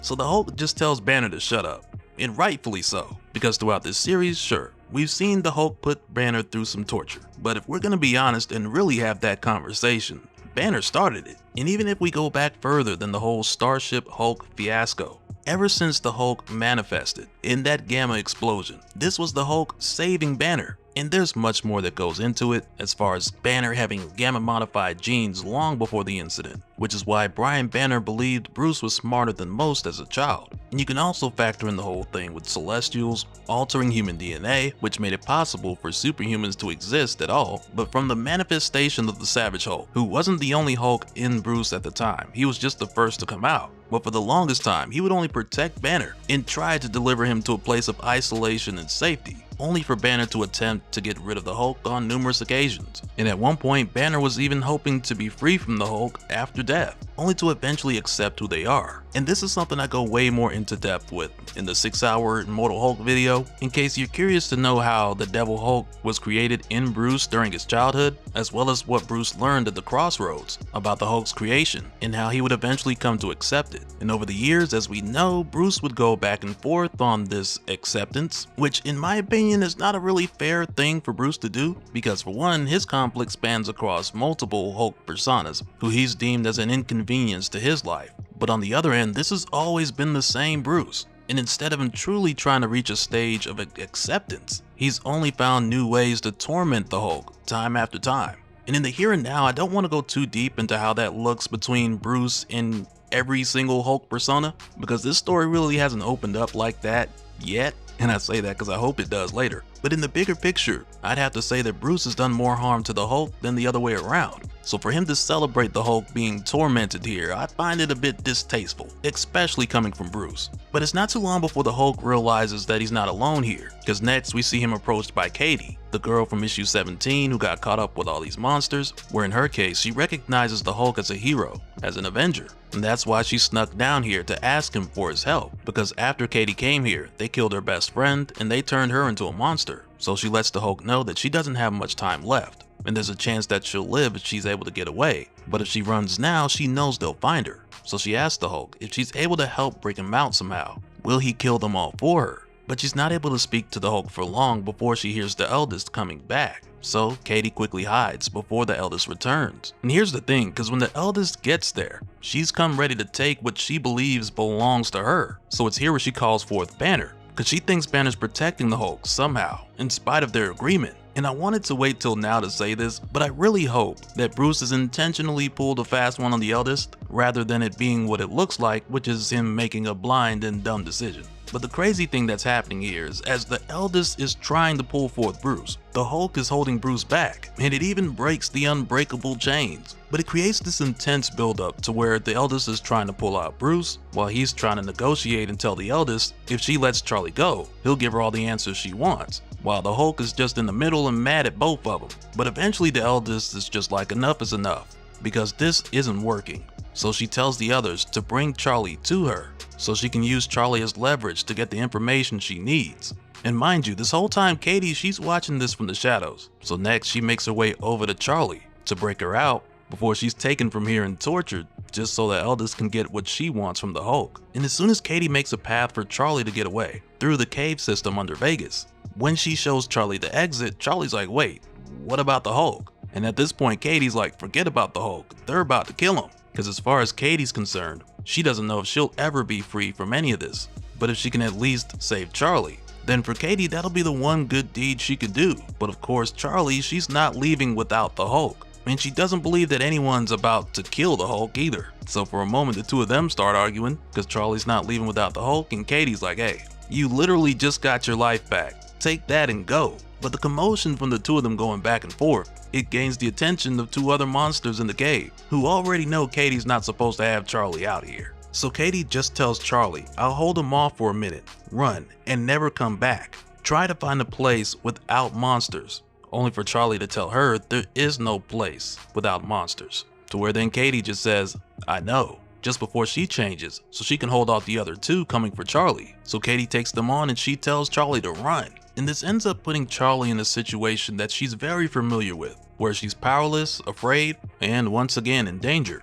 But this time it also plays out like an out of the frying pan and into the fire kind of thing, because as she's running away, she ends up running into one of these underground temples to hide from the two that are chasing her. In this room or this temple, it looks very similar to what we saw in issue 17, when Katie first arrived with her friend Becky and they were introduced to the House of Lycana, which in the larger picture, with everything that's going on with the Mother of Horrors and the Eldest, the House of Lycana just sits under them as like your werewolf faction in relation to your skinwalkers, which would be someone like the Eldest, which in a way almost comes off like it's saying that all monsters connect back to skinwalkers, with the most powerful of them being the Eldest. But as we're told, for centuries inside of these underground temples where they hold their ceremonies and sacrifices, it's also here where bargains are made, where someone could obtain more power for a price. And as it turns out, this is where Charlie's trying to hide.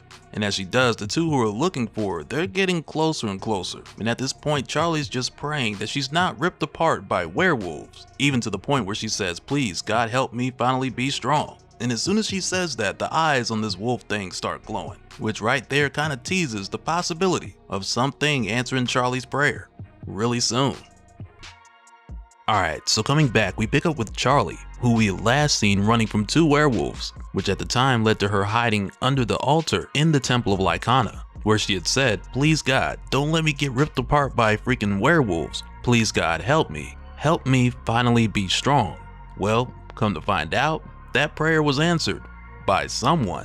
And when this happens, Charlie blacks out and she finds herself sinking, only to hear a voice saying, "Daughter of man, you forsook escape to pray for my favor. Your prayer is heard, my favor given. Bring me blood, I will give you strength.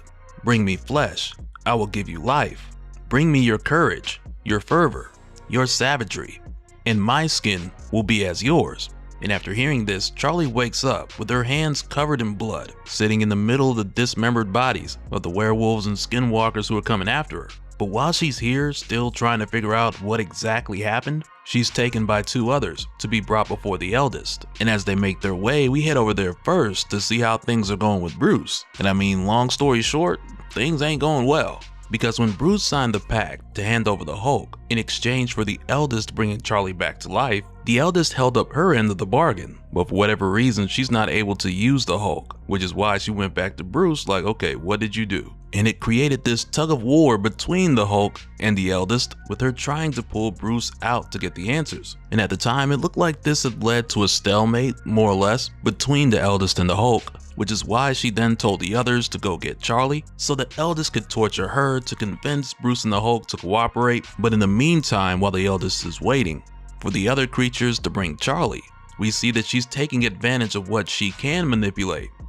which, like we saw before, is Bruce. So to get him to tell her why she's not able to control the Hulk, the Eldest creates a form of torture for Bruce that is beyond anything he could have imagined, with her stretching his flesh out into a tree as her skinwalkers pick and eat the fruits growing from him. And keep in mind, like we saw before, she was never able to pull Bruce out of the Hulk completely, so for that reason we got the whole suffering tree growing out of the Hulk's back. But even still, this hasn't led to Bruce or the Hulk telling the Eldest what she wants to hear. And it leads to a quick funny moment when they bring in Charlie, because when the Hulk sees her, the first thing he says is "stupid kid," which is something he's called her for this entire series, so it's like a term of endearment. But he then goes on to tell her, "Don't need your help, should have run." Because at the end of the day, the Hulk's more concerned about Charlie's safety than his own. And like we've seen, it's the same thing with Bruce. And then next, when we see Charlie standing before the Eldest, there's a moment here where she tells Charlie how she's the eldest of all things profane, be they beast, man, god, or devil, and how she was there to witness the kindling of the sun. So she asks Charlie if she has anything to say in her presence.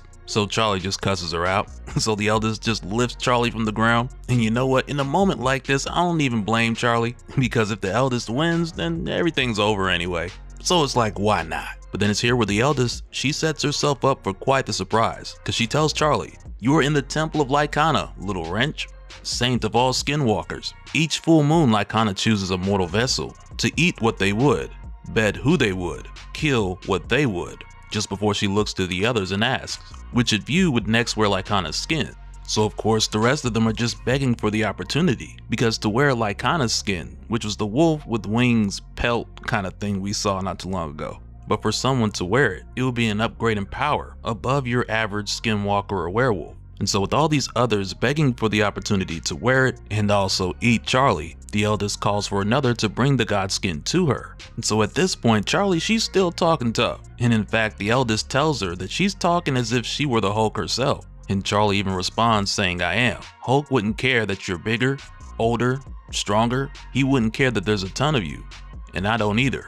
So she tells them all to bring it on. But as far as the eldest, who doesn't feel threatened in the slightest, she says, your final chance, fractured son. Surrender your flesh or watch the calf die. Only for Bruce to respond saying, I told you, I can't. And I mean, at this point, I believe him. But then next, Tilget asks the eldest if they could have Charlie, and the eldest tells them yes. To where then she goes on to ask Tilget, what's the last face you want her to see? And so Tilget says, I have just the one. And with saying this, Tilget does the whole skinwalker thing, and it emerges as Charlie's father. And this is very significant right here, because after her father wrecked her car, back when he tried to hit her with it, I don't want to leave that out. When her drunk father stumbled out of the car, Charlie threw hands like rice at a wedding. She lit him up. But just after this, when she left her dad on that roadside, she later found out that he died, and she thought it was her fault. But what she didn't know until now was that Tilget killed and consumed her father not long after she had left. So Bruce makes it plain for Charlie here, because he tells her it's a skinwalker. They can take the form of people they've consumed. And he asks Charlie, do you understand? And it's right there where Charlie realizes that she didn't kill her father, but instead Tilget did. And it's right here where Charlie starts changing, and she's like, you killed my dad. And as this is happening, the eldest is getting the news that the god skin of Lycana, it's gone. And it doesn't take long after that for everyone here to realize what's actually happened. And the reactions are so different, because on one hand, the eldest, she can't believe what she's hearing. Tilget's over here looking just terrified, while at the same time you got Bruce, who I would say is more so disappointed in himself mostly, because one of his biggest fears was either getting Charlie killed or her becoming a monster. And if you think about it, he somehow managed to do both. Way to go, Bruce. But on the other hand, the Hulk, he's just like, get him, kid. And it's pretty crazy, because it's almost like it's sad and satisfying at the same time, because it's easy to connect with where either Bruce or the Hulk is coming from looking at this, because Bruce just wanted Charlie to be alive and safe, while on the other hand, the Hulk is just happy to see her have the power to where she can fight back. And that's precisely what she does, even to the extent of getting revenge for her father's death. And I mean, that in itself is complicated, because her father was very abusive, but even still, that was her father. And so of course, when Charlie takes down Tilget, the eldest goes off, because from the start of this series, Tilget has always been like the eldest's favorite. Like, she always had this special adoration for Tilget, and that's why she just goes off here and changes into her natural form, or at least a semblance of her natural form or true form, because the eldest continues to change as this fight goes on. But nonetheless, at either of these stages, she's still more powerful than Charlie, with Lycana being a child of the eldest. But even still, for a moment here, Charlie manages to put up a fight. And in all of this commotion, it's here where Bruce tells the Hulk,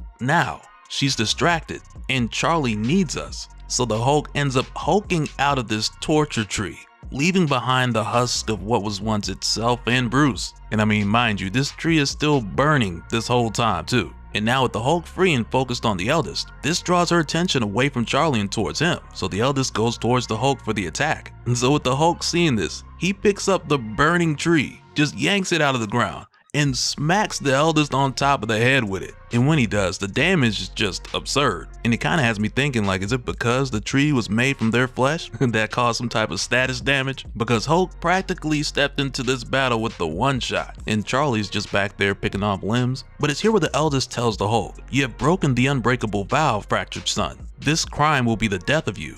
So Hulk's just like, who's gonna do it? You? Just before he drops down the two-hand finisher. But as expected, this isn't the end of the eldest. Like, she's not gonna go away that easily. But just following this, everything blacks out, only for Bruce to be woken up by the sound of something howling. And at this point, he finds himself back up on the surface in Vegas, with Charlie's backpack right next to him, only to hear the sound of something howling once again. And at this point, we're also shown how crazy the damage was, since much of these last few issues took place under Vegas, to where now after this fight, there's just this huge hole in the ground. And as Bruce goes to look inside of Charlie's backpack, we also see the eldest crawl out from the wreckage and look up at the full moon while saying, I swear to you, fractured son, On my daughter's skin that your wicked calf has stolen, on my brother's skulls howling deep within the earth, upon my own divine flesh, now reduced to blood, smoke, and shadow, I will avenge myself and all my kin upon you. You are not the only Gamma-born that walks the earth. When my mother burns this world to a cinder, it will not be her name, the mortal's curse. It will be yours. And while she's saying this, we see Bruce look in Charlie's bag only to find her skin just before we head out into the wilderness and discover that not only was it Charlie making the howling noise that Bruce heard, but now she's turning natural predators into her prey.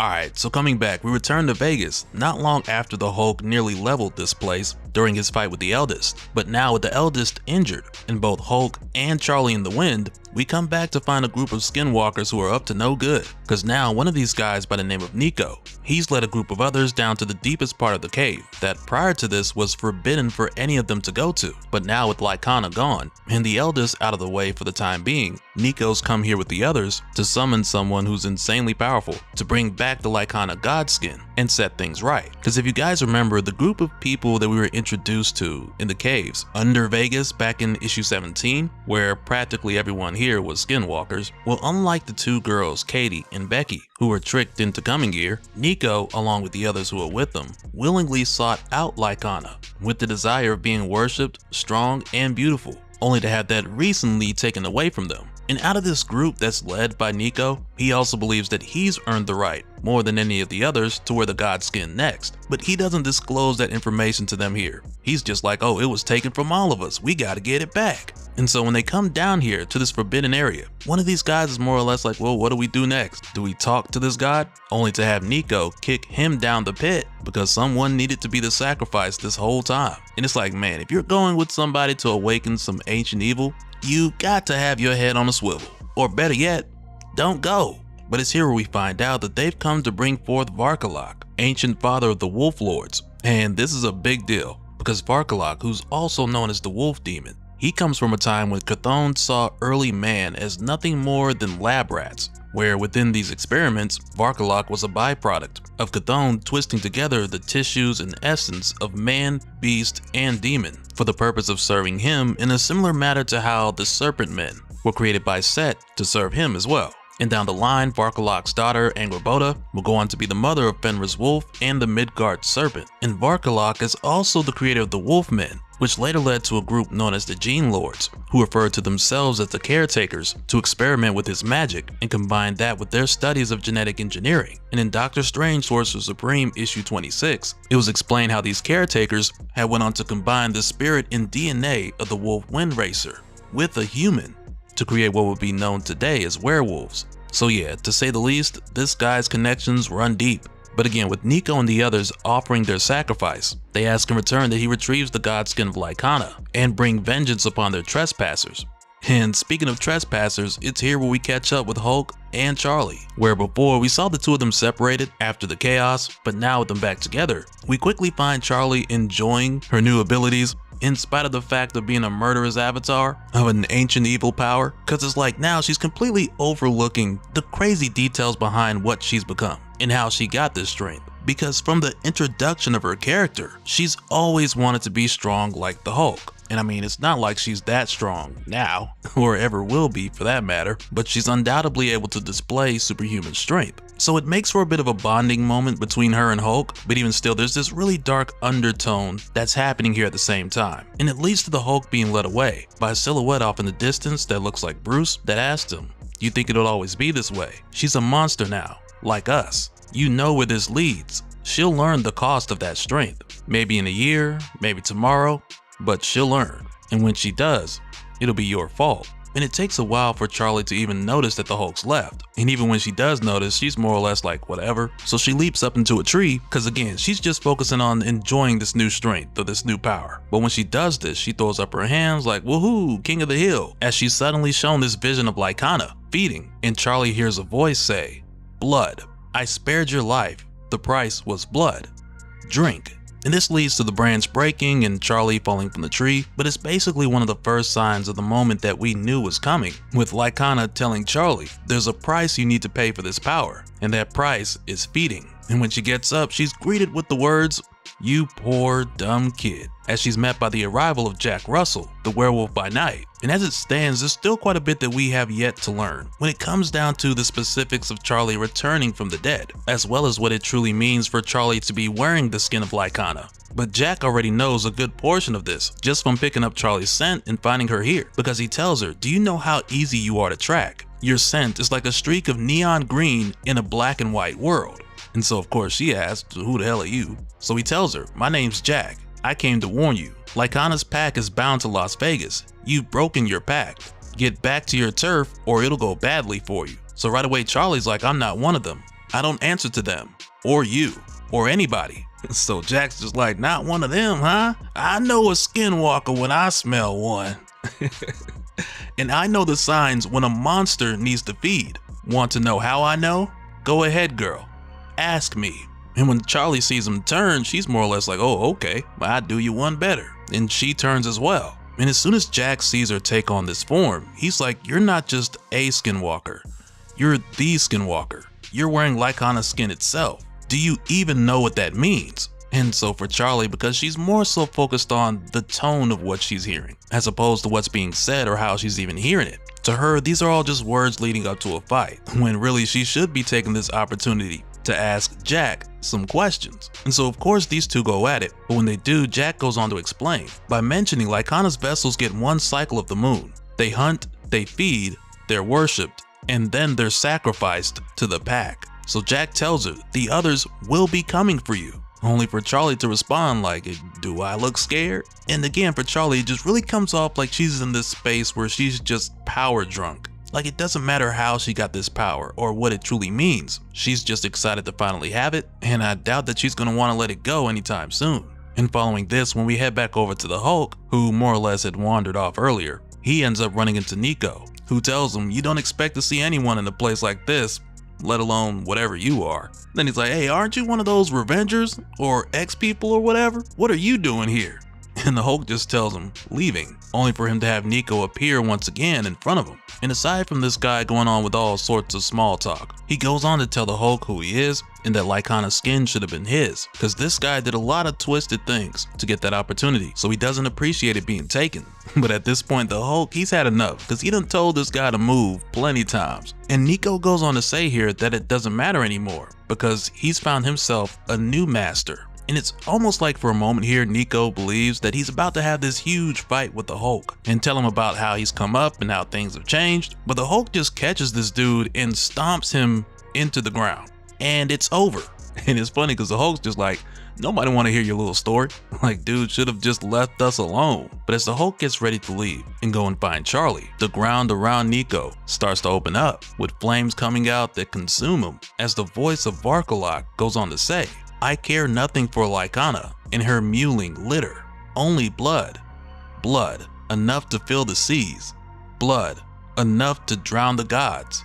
And as he's saying this, the ground is cracking open and all this hellfire is just coming out, just before you see his hand and his eyes as he crawls out. And it has me thinking that it's possible that this could be leading to some further connections to Werewolf by Night Volume 2, where at the time Jack Russell was dealing with the wolf demon throughout most of this series, who for the most part back then was referred to as this nameless creature who had the power to control the wolf aspect in humanity. And I mean, depending on who you talk to, some people will say that this was Varkolak, some people say that it's not, since the wolf demon fed on fear instead of flesh. But I gotta lean towards the people who say that it is, because that's what it says in the Marvel Handbook, that specifically talks about angels, demons, and various monstrosities. But back at the time of the story, with much of what Jack was able to find, or even be told at one point, a lot of which was just speculation that had been pieced together. And I really believe that, much like we talked about with Varney during Blood Hunt, Varkolak could really use a story that would just bring everything together and even sort out what was true from what wasn't, because in Werewolf by Night Volume 2, the wolf demon even had their own version of hell. So yeah, I'm just hoping with how this is going that it leads to a more clear-cut and concise explanation. Because when a character's been around for so many years and then you have retcons connecting their history to different moments, it's nice when you get a new story that says, hey, here's what we're sticking to. So hopefully we see that in some way down the line. But either way, with Varkolak climbing out of the ground and just towering over the Hulk, he goes on to tell him, I am Varkolak, father of the Wolf Lords, and your blood is mine. And I gotta tell you, I love how this Hulk story is not only introducing new monsters, but it's also bringing back the old obscure ones, and it's the old ones coming back that has me like, man, I need to go back, take another look at some of these issues. Alright, so coming back, this picks up right where we left off, with the Hulk standing toe-to-toe with Varkolak, the Wolf Lord. And I won't spend too much time getting into his history and all that, since we covered it in our last talk, but just as a quick reminder, Varkolak is the creation of Chthon, who dates back to when Chthon was doing experimentations with early humanity, and he came across the wild idea of merging man, wolf, and demon all into one. And he's extremely powerful, but even more powerful within his own dimension. You guys know how it goes. And in his dimension was like a hell for werewolves, as well as his victims, who are marked and sentenced to eternal torture. In his hell dimension, usually if someone goes there, they're not coming back.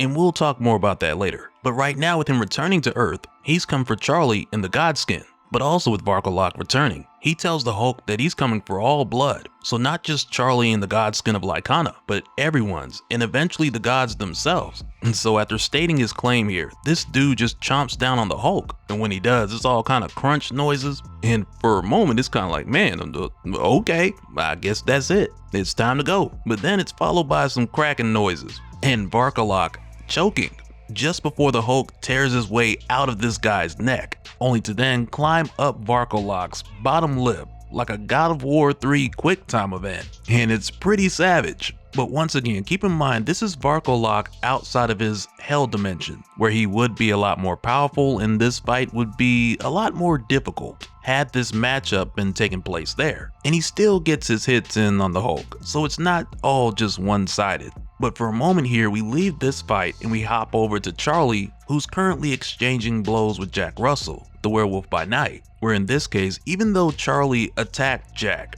as soon as he showed up, even though he just came to warn her about Varkolak coming after her since she's wearing the Godskin of Lycana, on one hand you can look at this and say, like, why is she attacking him? Because Jack just showed up here and he's trying to help. But at the same time, you gotta look at it like I mentioned before, because for Charlie, she's always been weak. So now that she has this strength and this power, she wants to keep it.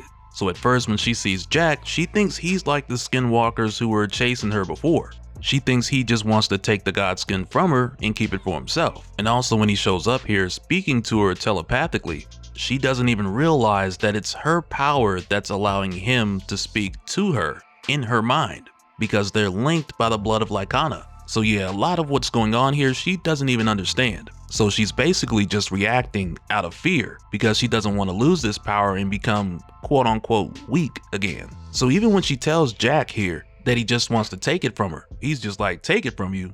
It's far too late for that, girl. Once Lycana takes you, you're hers until death.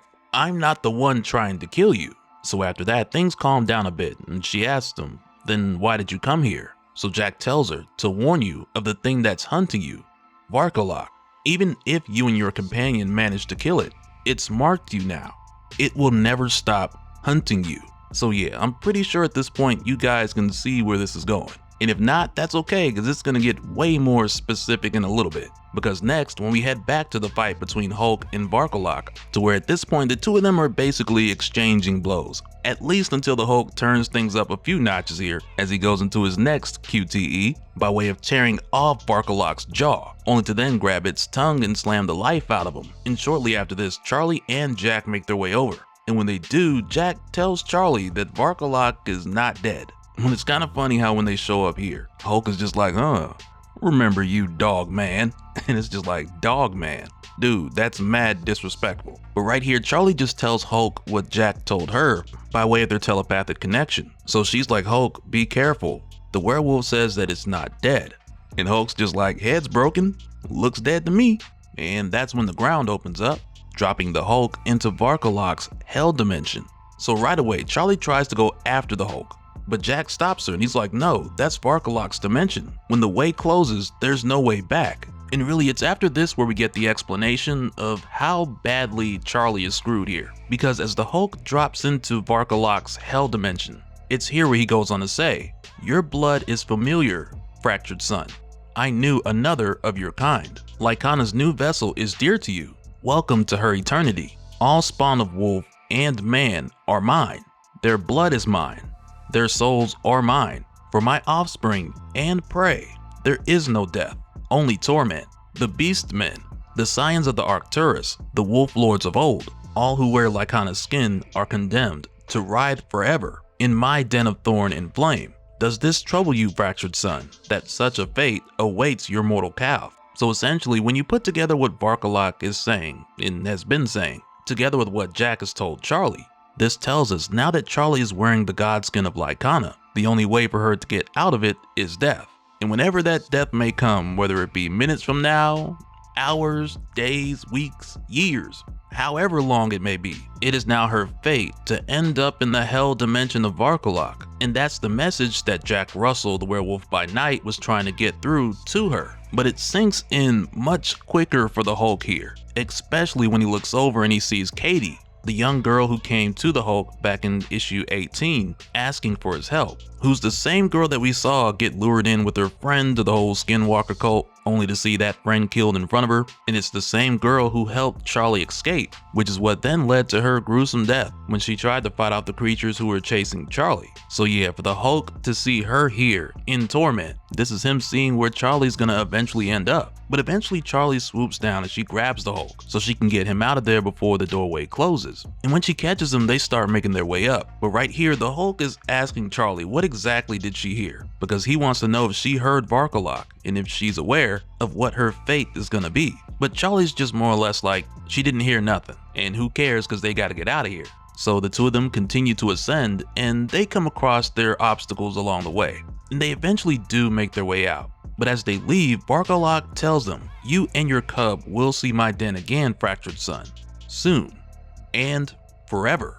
And as you might imagine, even with them making it out just in the nick of time, there's this undertone of guilt that the Hulk is feeling right now, because he knows the fate that awaits Charlie, and it's all because she followed him. But of course Charlie, she's celebrating because she feels like they just escaped the clutches of hell. And Jack already knows that her story's not heading towards a happy ending, so he more or less tells her to take it easy with the celebration. So he goes on to tell her he's glad she's alive, for now, but he goes on to say, I don't think I was of any real use here. I'm sorry for that. And that's when he leaves while saying, good luck, Lycana, quote unquote. I hope you outrun your fate for a long time. And so with hearing this, Charlie's just like, well, the creepy sign off, but whatever. And it's here where she tells the Hulk that she did hear Varkalok's voice down there, but she couldn't make out what he was saying. So she asked the Hulk, what did Varkalok tell him? But right here, Hulk is just like nothing. Didn't say anything. And he just walks away. So yeah, from here, either Charlie's gonna put it together herself, or someone's gonna let her know. But there's also that possibility where, because Charlie has already died and been brought back, that was done in a way like we don't know the details on whether or not she's actually alive in the traditional sense, because back in issue 18, which was 3 issues ago, we just saw that the eldest brought her back. And I mean, there was a bit of this dream sequence before Charlie actually came back, but there was never a clear-cut explanation to say what the eldest did to bring her back. Because on the surface, you might assume because the eldest is the first Skinwalker that she just brought Charlie back as a Skinwalker. And that very may well be the case. But because she has the authority over so many other types of creatures and not just Skinwalkers, there's really no safe assumption to be made this early on. But this creates a valid reason to be suspicious of how exactly Charlie was brought back, because if she made the agreement with Lycana when she was already technically dead, then it's possible that the circumstances may have left room for a loophole. But again, this is just me sharing my thoughts and speculation as we make our way through this, because you never know, it might be no way out, and Charlie's doomed. The end. I'm sorry. But as it stands for the time being, we're just gonna have to wait and see. Alright, so coming back, we pick up after the crazy encounter between Hulk and Varkalok. And the first thing we see is this couple riding down the highway, top down, music loud, not a care in the world. And the girl here, she's just on her phone with a ton of star stickers on the back, but just above them we see a silhouette of a wolf creature with wings, just before it locks in on them and takes their car off the road. And they're hit really hard, because the car goes rolling into a tree, it bursts into flames, and the dude that was driving, he died immediately. But the girl that was with him, she managed to survive, only to look to the side and see these huge teeth of the creature that attacked them. But just before we see what happens next, we jump over to Charlie, who's been woken up by the Hulk, who's snoring crazy loud right now.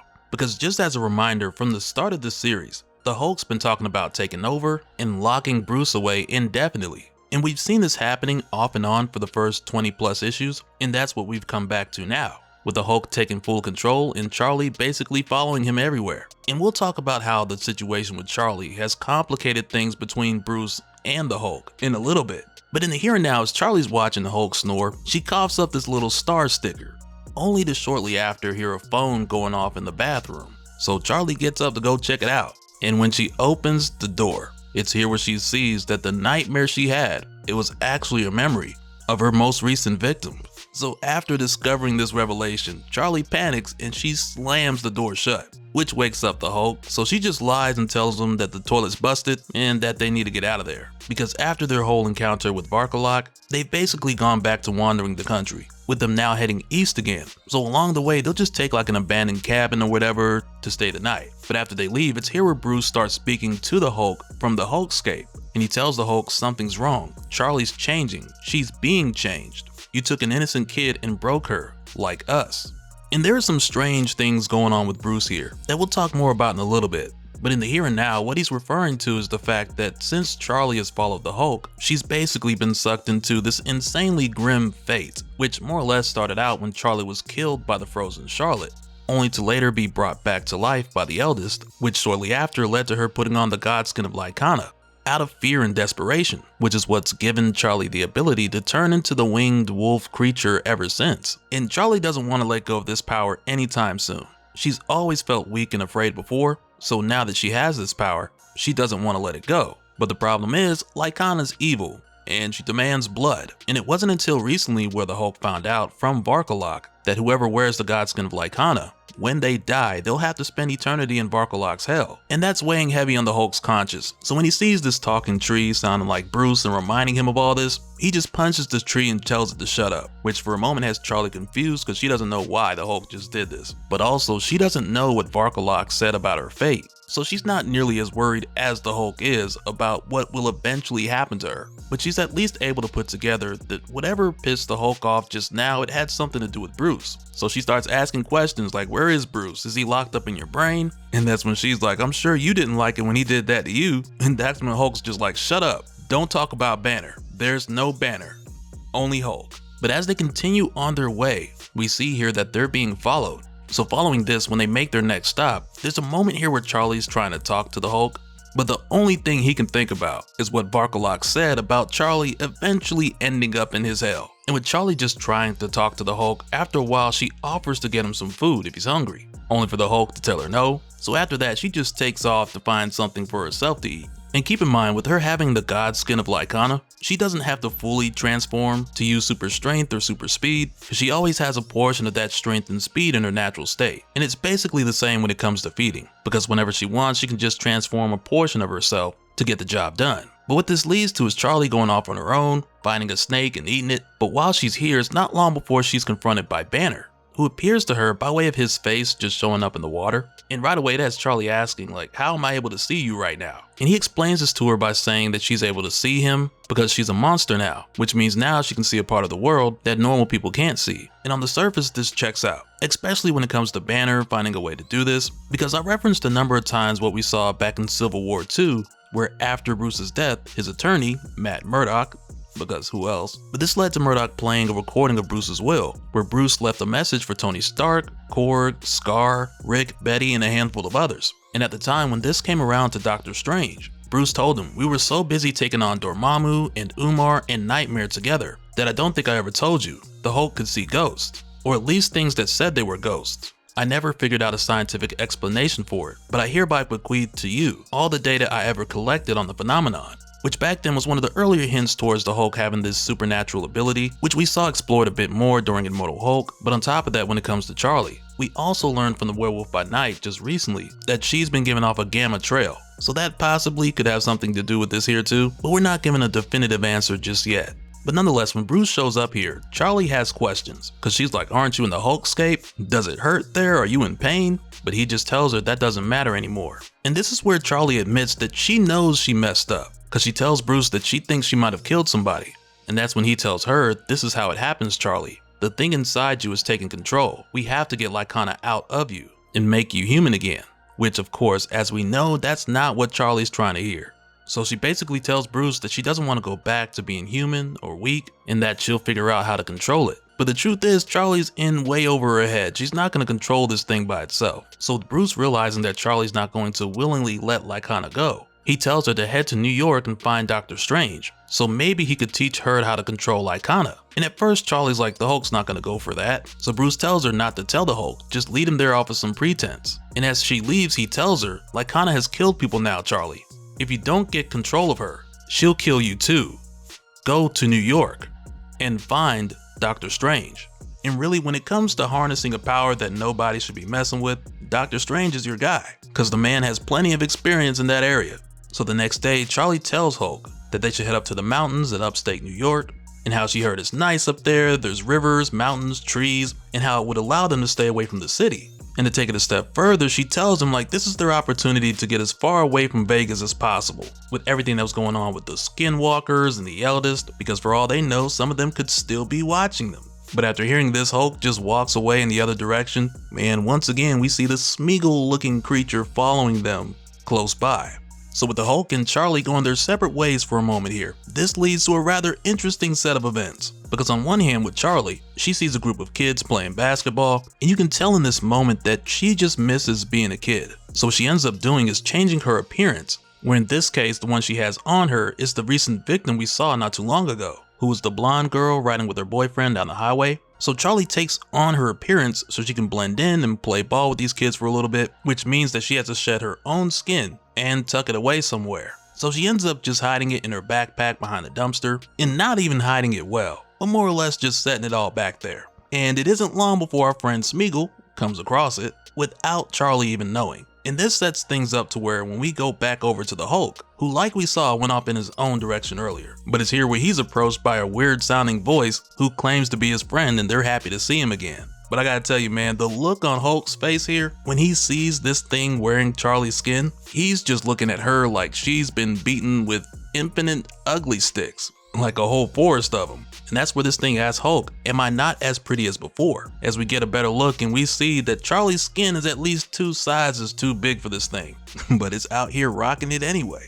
Alright, so coming back, this picks up just after Hulk and Charlie had went their separate ways for a brief moment, because after Charlie asked the Hulk if they could head to New York, he had just basically grunted and walked off. And as we know, Charlie's really doing this to trick the Hulk, to taking her to see Dr. Strange so they can get his help, but she didn't share that information when she asked, though it doesn't really matter because Hulk wasn't feeling it. But this caused the two of them to go their own way for a little bit, where in Charlie's case we saw that she was being followed by a creature who we now know to be a Rutling by the name of Norgal, which isn't way too important, but we'll talk more about his history in a little bit. But like we saw, around this time, Charlie saw some kids close to her age playing basketball. And as we know, it's been a while since Charlie's hung around any kids even close to her age. And before all this started, the only friend that we knew she had was that kid Rusty. So as it would seem, before Charlie even started following the Hulk, she didn't really have much of any friends. So with her now seeing this as an opportunity to hang out with some kids and be a kid for a moment, Charlie used her recently acquired skinwalker ability to change into the skin of one of her recent victims while just casually hiding her own skin behind a dumpster, which quickly led to it being snatched up by the Rutling Norgal, who just put on Charlie's skin and made his way over to the Hulk as if nothing changed.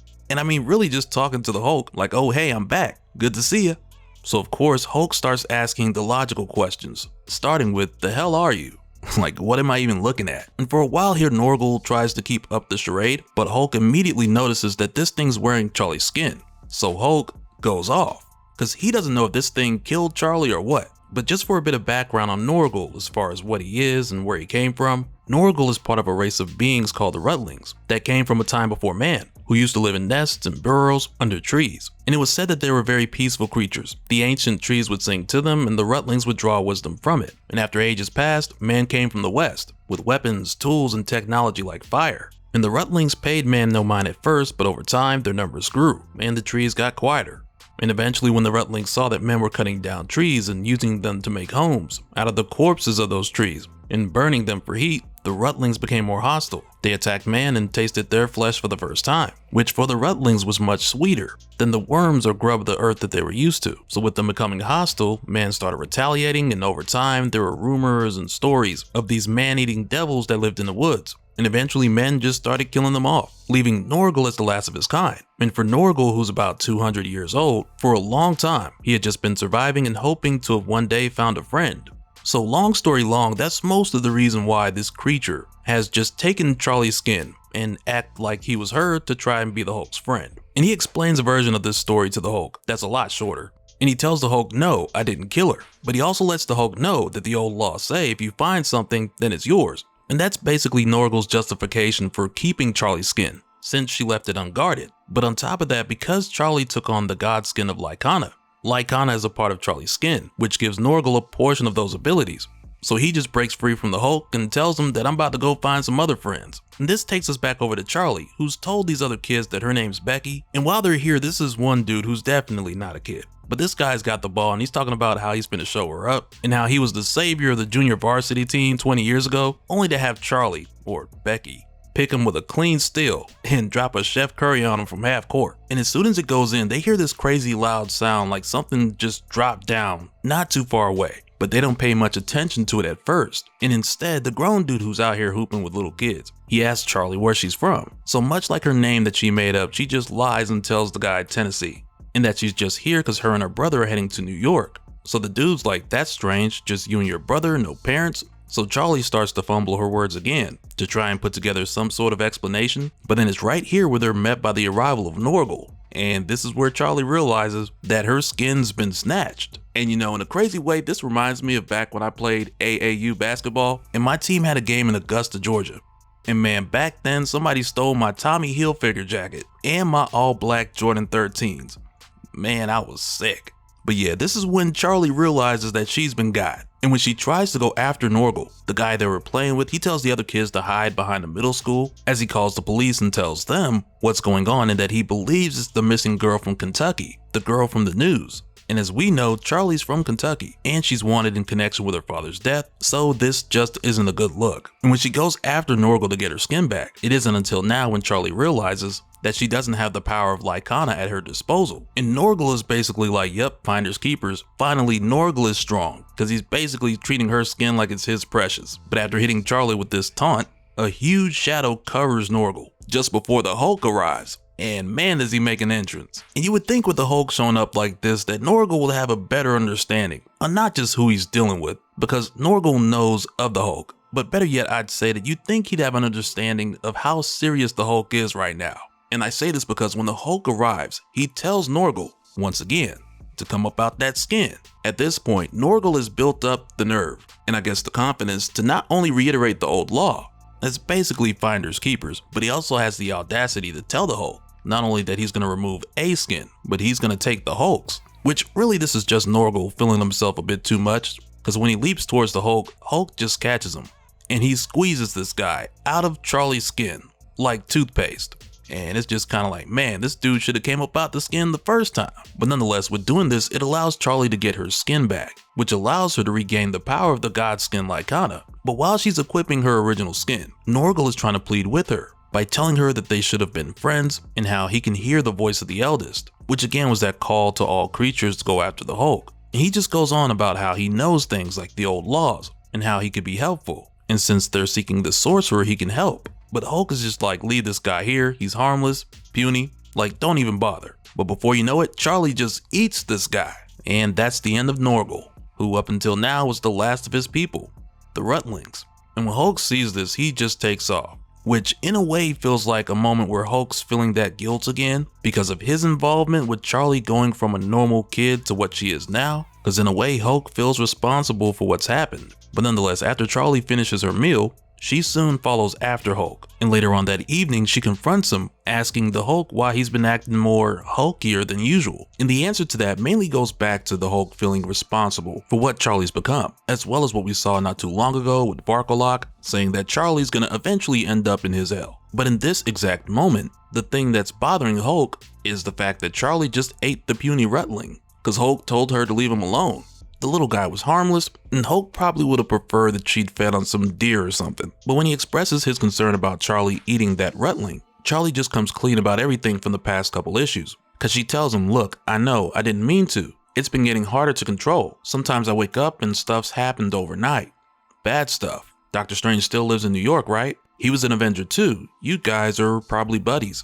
Banner said Strange knows about this kind of stuff. I thought I might ask him, and right there Hulk's like, Banner said, because again, Charlie was trying to trick the Hulk into taking her. So she tells him, I mean, yeah, but he didn't.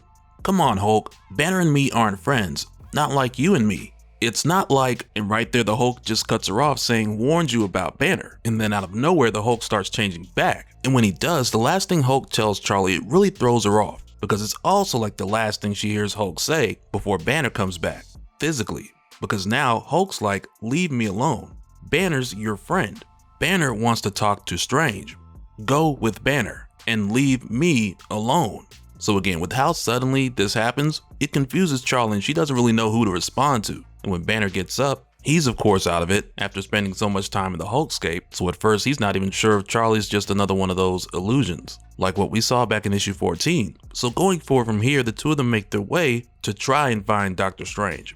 But the next thing we do here is head over to Crusher Krill, the Absorbing Man, later that night in Chicago, where now he's being approached by the Eldest. And keep in mind, the only reason why the Eldest wants the Hulk is because of his connection to the One Below All's green flame, which the Eldest wants to use to release the Mother of Horrors, which is the nightmarish endgame that we're trying to avoid in all of this. So at first when she calls his name, he's like, who's there? So she tells him, you know my voice well enough, lest you know not your own dreams, which is really just her saying that prior to this, she's reached out to Crusher before. And right away he recognizes who he's talking to, because next he's like, you're her, the thing that's looking for Hulk. And that's where she tells him the brother of the fractured sun outweighs his value. The One Below All's green flame dwells in others also, and it will serve just as well. And as he's covered in this dark substance, immediately Crusher folds, and he tells her, I'll help you, I'll do whatever you want.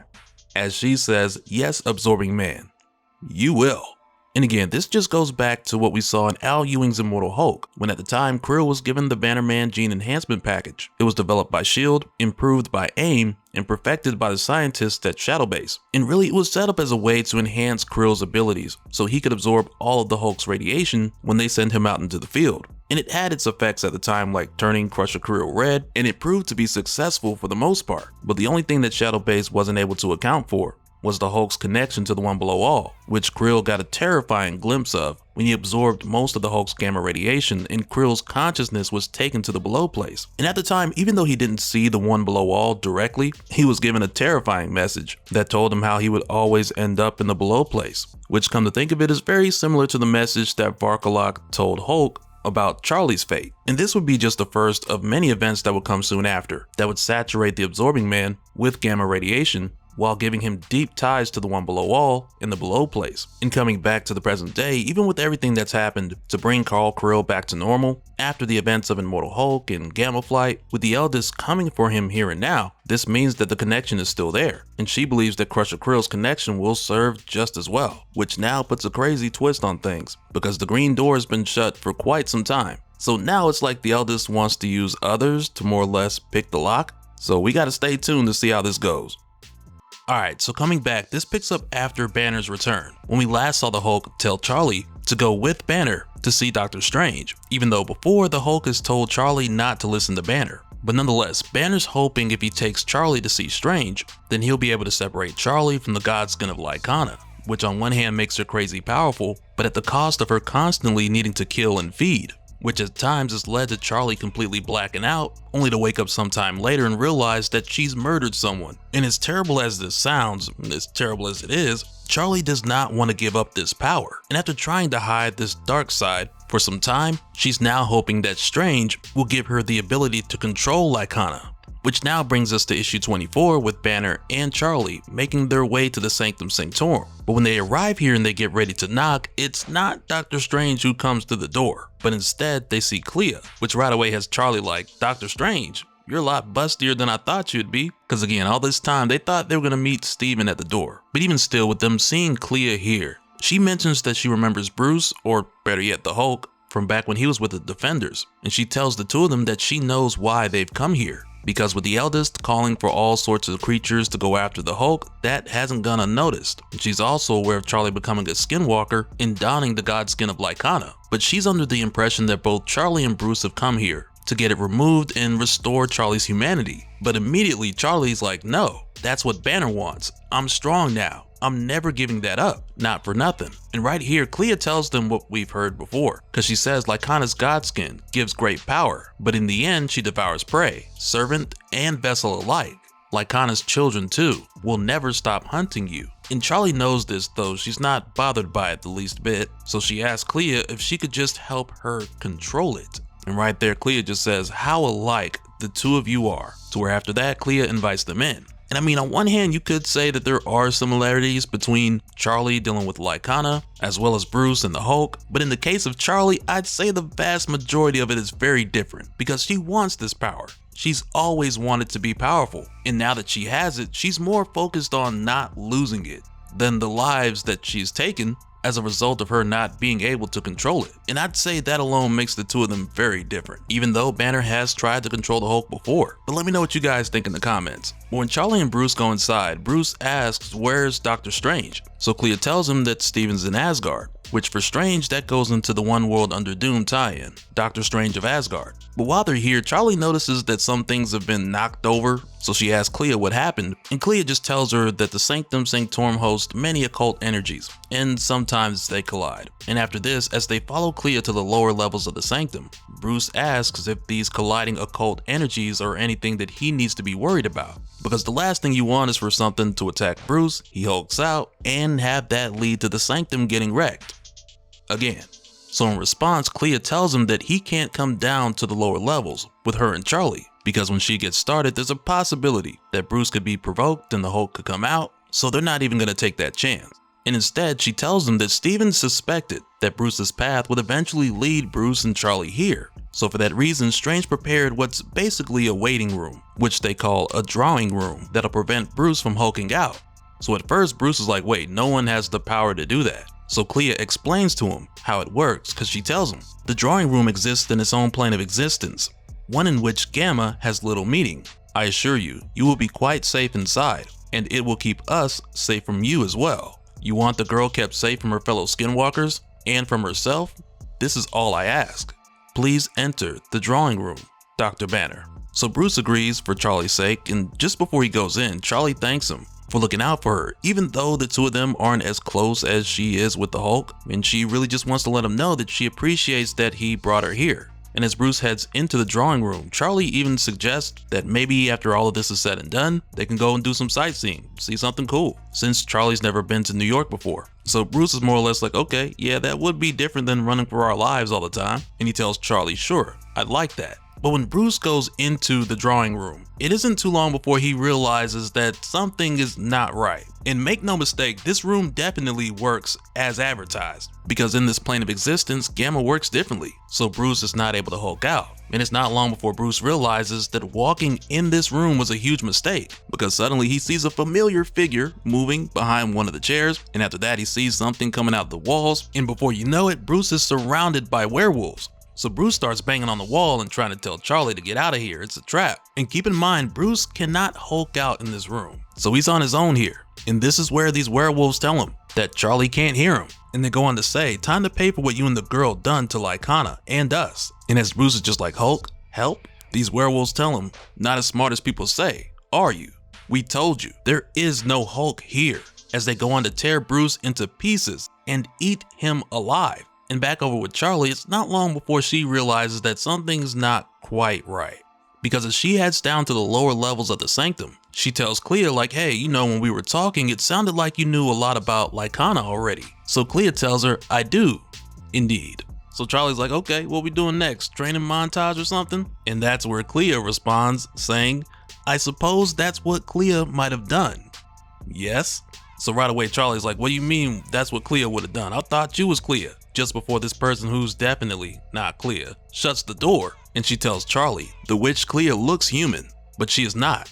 Did you know that? Even when she fell, we could not consume her. Everyone who tried was burned alive, but her blood goes down just fine, and the power it brings is more than enough to fool a stupid cow like you. So basically what we find out here is that with Charlie and Bruce's recent encounter with Norgal, who was the harmless rutling from issues 22 and 23, anything that Norgal heard the eldest was able to hear through him, and that's how the eldest knew that Charlie and Bruce were making their way to see Doctor Strange. So in response to getting this lead, the eldest sent this monster, who we're not really told a lot about as far as their name or what they actually are, because she's only referred to as a child of Lycana a couple times through the course of this. And aside from that, we just know that she got the drop on Clea, she drank Clea's blood, and that's how she's able to borrow her power. But nonetheless, this creature that kind of reminds me of a weaver in some ways. It asked Charlie, do you remember Norgal, the harmless rutling in the woods, who you killed for nothing? He heard you speak of coming here, and when one of us hears you, the eldest hears you as well. And they go on to say, murdering a little thief, did you think we would ever stop hunting you?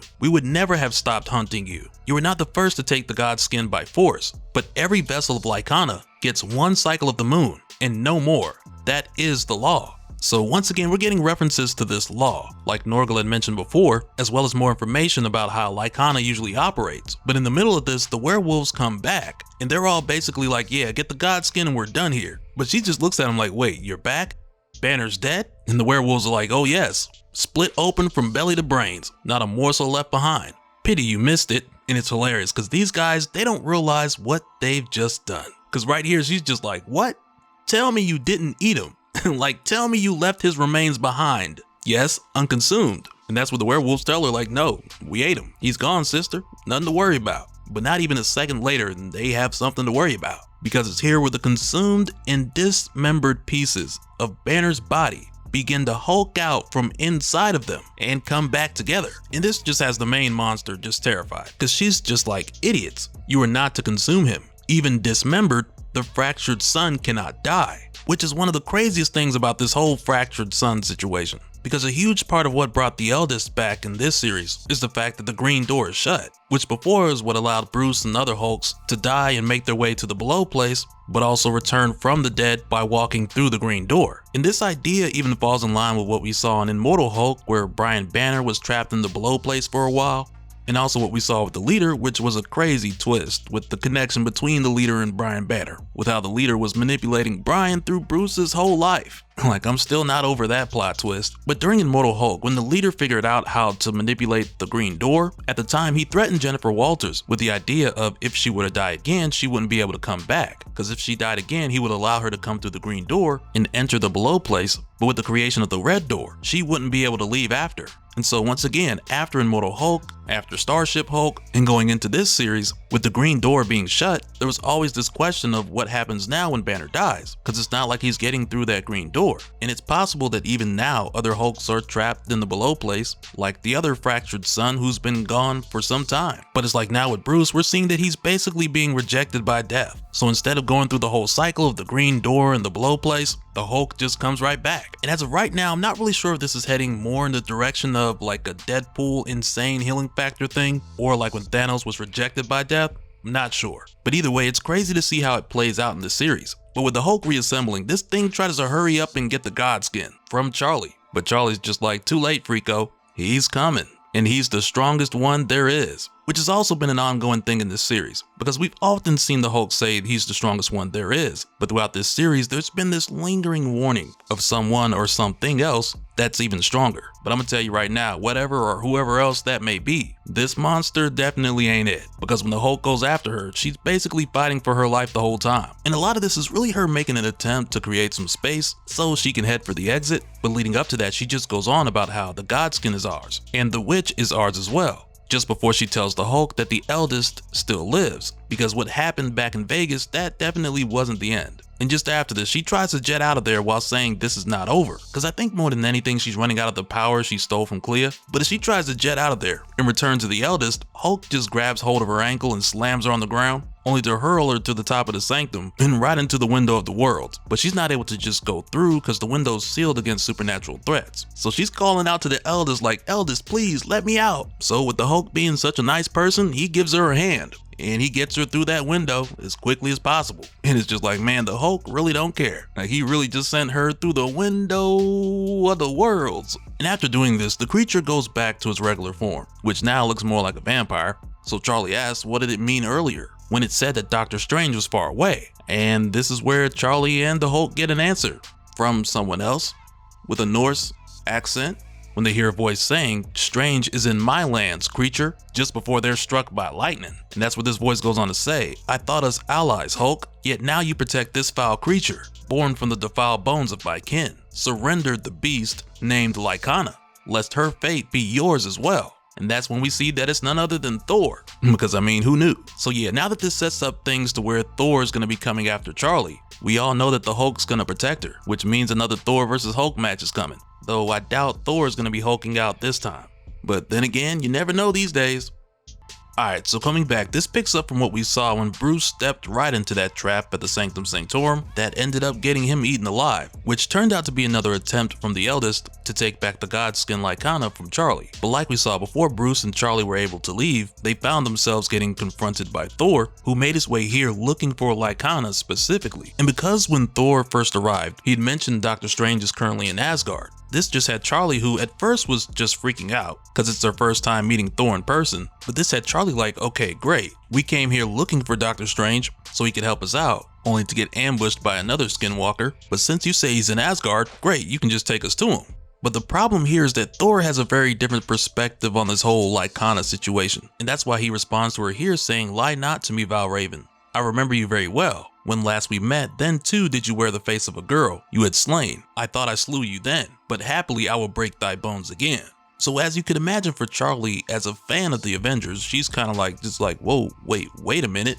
So Hulk steps in here and he's like, "Hey, kids with me, Thor, go away." So Thor tells him, "It's no child, Hulk. The Valraven deceives you. It's a demon that steals the face and form of its prey," which then leads to Charlie stepping out from behind Hulk so she can try to explain to Thor everything that's happened up to this point, but Thor just tells her that everything she's saying is a lie. And it's obvious that this is one of those things where the tension's building up so that Thor and Hulk can fight. But what I like about how this is handled, it's the idea of how Thor has his own understanding of the history of Lycana that took place long before either Bruce or Charlie were born. Because as Charlie's explaining the whole story of how she found the Godskin and why they came here looking for Strange, she's trying to tell Thor like, "Hey, we're good guys, just like you." And it's here where I want to focus on why Thor sees things the way that he does for a moment. Because he stops Charlie here by saying, "Lies, but you are of Asgard, to our shame, born at the defiled courts of my kinsman, Ogmundur," which I think is said that way because in Old Norse it started with an O instead of an A, though I've also heard it pronounced Agmundur, so it's perhaps one of those, perhaps neither.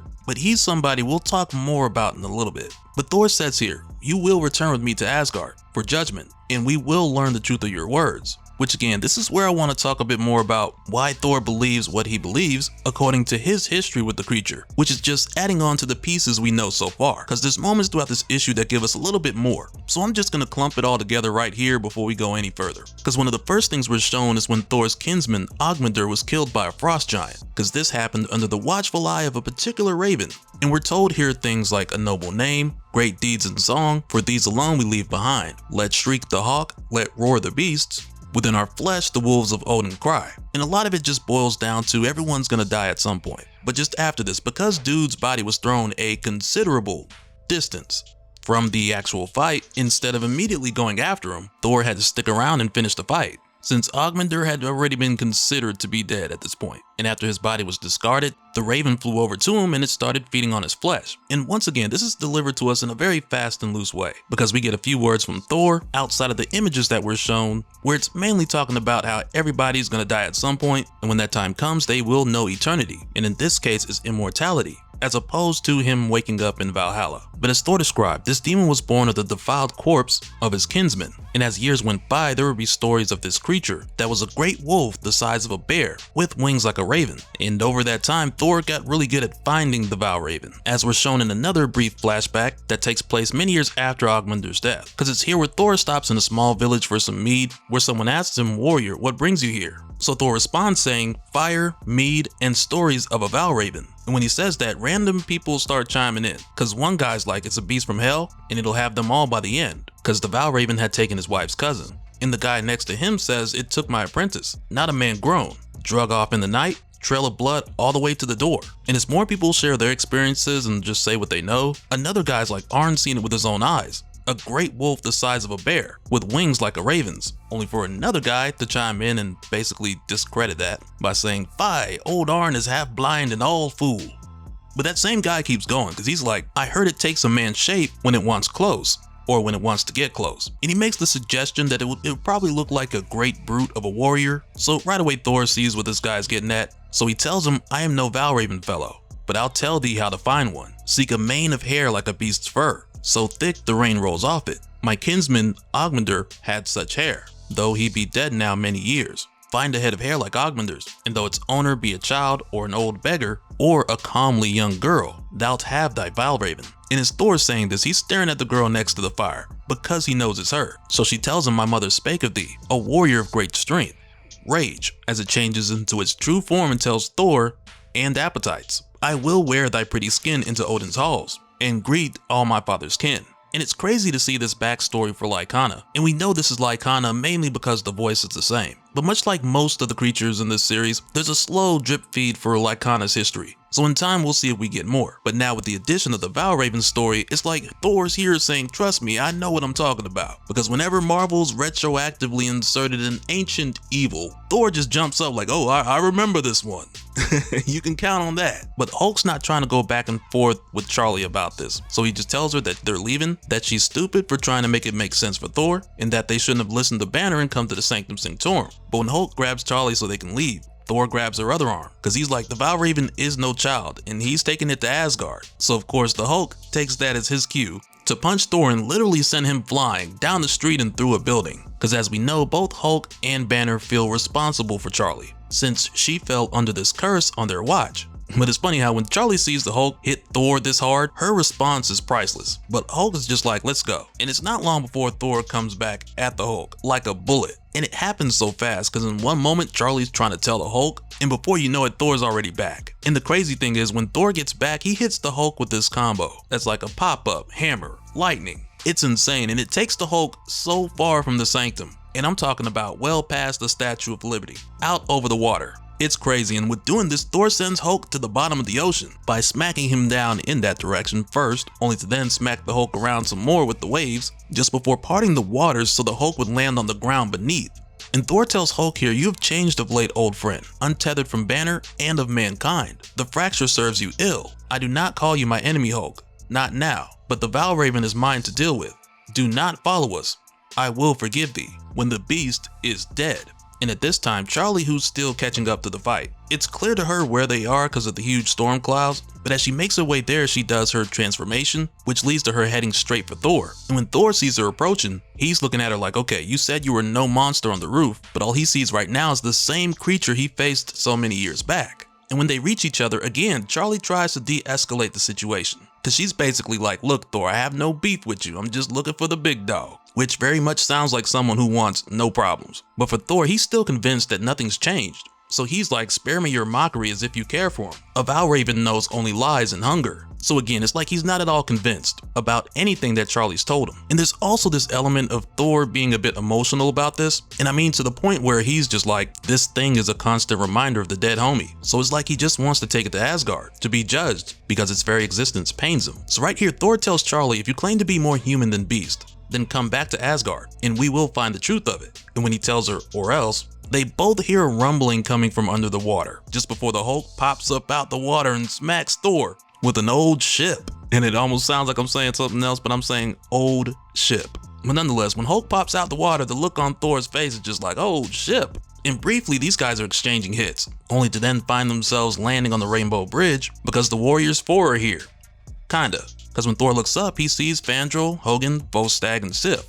With Volstagg telling Thor like, man, you look like you can use some help. So they ask Thor if he's found the Valraven. So he tells them he did, but everything hasn't gone as expected. And so when they look up and they see Hulk and Charlie, Hogun's just like, wait, I thought the Hulk was your friend. So Thor's like, yeah, he's on the Valraven side. I may have struck the Hulk to the bottom of the ocean. So the others are looking at Thor like, yeah, man, we ain't come here for this. But right after that, Thor notices the Hulk looking at Mjolnir. So Thor's like, I see your eye on Mjolnir, Hulk. And I don't know why this makes me think of that movie scene where the cop was like, oh, you eyeballing my piece 50 Cent? Because it's kind of got that same vibe. But right here, Thor's like, you know good and well only I could lift it. But the Hulk's got this look in his eye just before he says try. And both sides charge towards the hammer. But when Thor calls for Mjolnir, Hulk grabs it first. And when everyone sees this, they're just like, no, no, no, no, no. Wait. And the Hulk just smacks All of them. And I mean, except for Sif, she was smart, she stepped out of the way. So Thor just has Mjolnir fly the Hulk up into the clouds to strike him with lightning before calling the hammer back. But then he notices the Hulk coming at him, like falling at him really fast. But suddenly Thor is snatched out of the way by Charlie.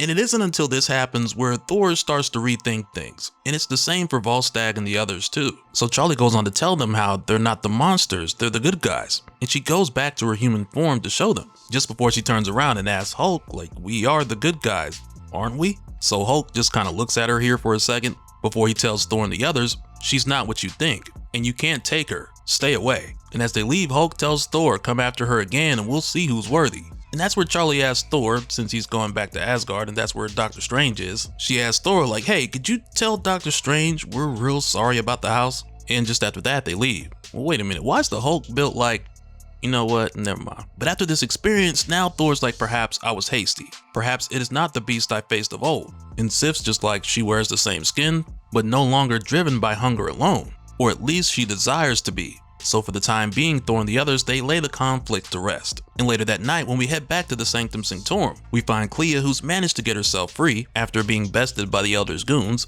and she's making repairs to the Sanctum Sanctorum. But while she's doing this, Bucky Barnes and Natasha Romanoff pull up. And as it turns out, they're looking for the Hulk. But as we know, since Clea wasn't able to talk to them, since she wasn't conscious, it wasn't like she was able to have a conversation with them. But when Clea came to, she used her magic to find out what happened to Hulk and the girl. Because when she woke up, her captors were dead and the Sanctum was destroyed. And when Clea asks them why they're looking for the Hulk, Bucky's like, I just need to find him before he does something else. But also with Clea mentioning the Hulk and the girl, this has Bucky like, okay, Banner's still got the kid with him. Maybe we can use that. And when Natasha goes on to say why they're looking for the Hulk, she tells Clea, at least 3 gamma-powered individuals have gone missing in the past 2 weeks. All 3 incidents show sign of a struggle. We don't know who's taking them or why, but we can't risk them getting their hands on the Hulk. And right there, Bucky's just like, there's also the possibility he's involved, him or the girl.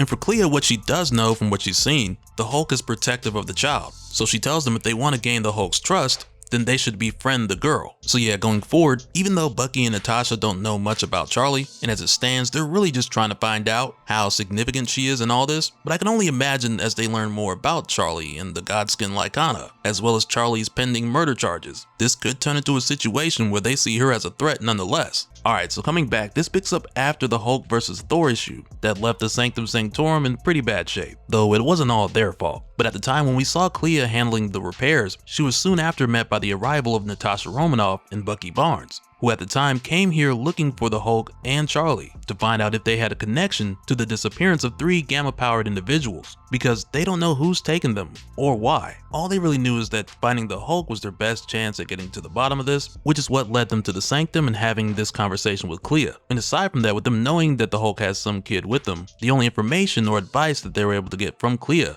was that the Hulk is protective of this girl. So to gain Hulk's trust, they must befriend the girl. But going forward into issue 26, it's here where we're shown a little more information that tells us a whole lot more when you put it together with what we've seen happen so far. Because the first thing we're shown is a doorway, which is the same doorway we saw back in issue 16, when the Elders took control of the body of Enkidu, who we were first introduced to as Tammuz in the Immortal Hulk Time of Monsters one-shot. But in Incredible Hulk issue 16, we saw the Elders take his body and attempt to use his connection to the One Below All to release the Mother of Horrors, only to fail miserably like we saw at the time, to where later on in the modern age, the Elders tried this again with Bruce's Hulk, but in this case, she wasn't even able to claim the Hulk like she had done before with Tammuz. And fast forward to now, it's here where we find out that she's back at it again, and this is why she's taken these gamma-powered individuals in an attempt to use them in place of the Hulk. And we'll find out through the course of this who some of these missing gamma-powered individuals are. But before that, this starts out with the Hulk hearing the voice of the Eldest, with her saying, not enough. You weaklings are not enough. This door will be opened.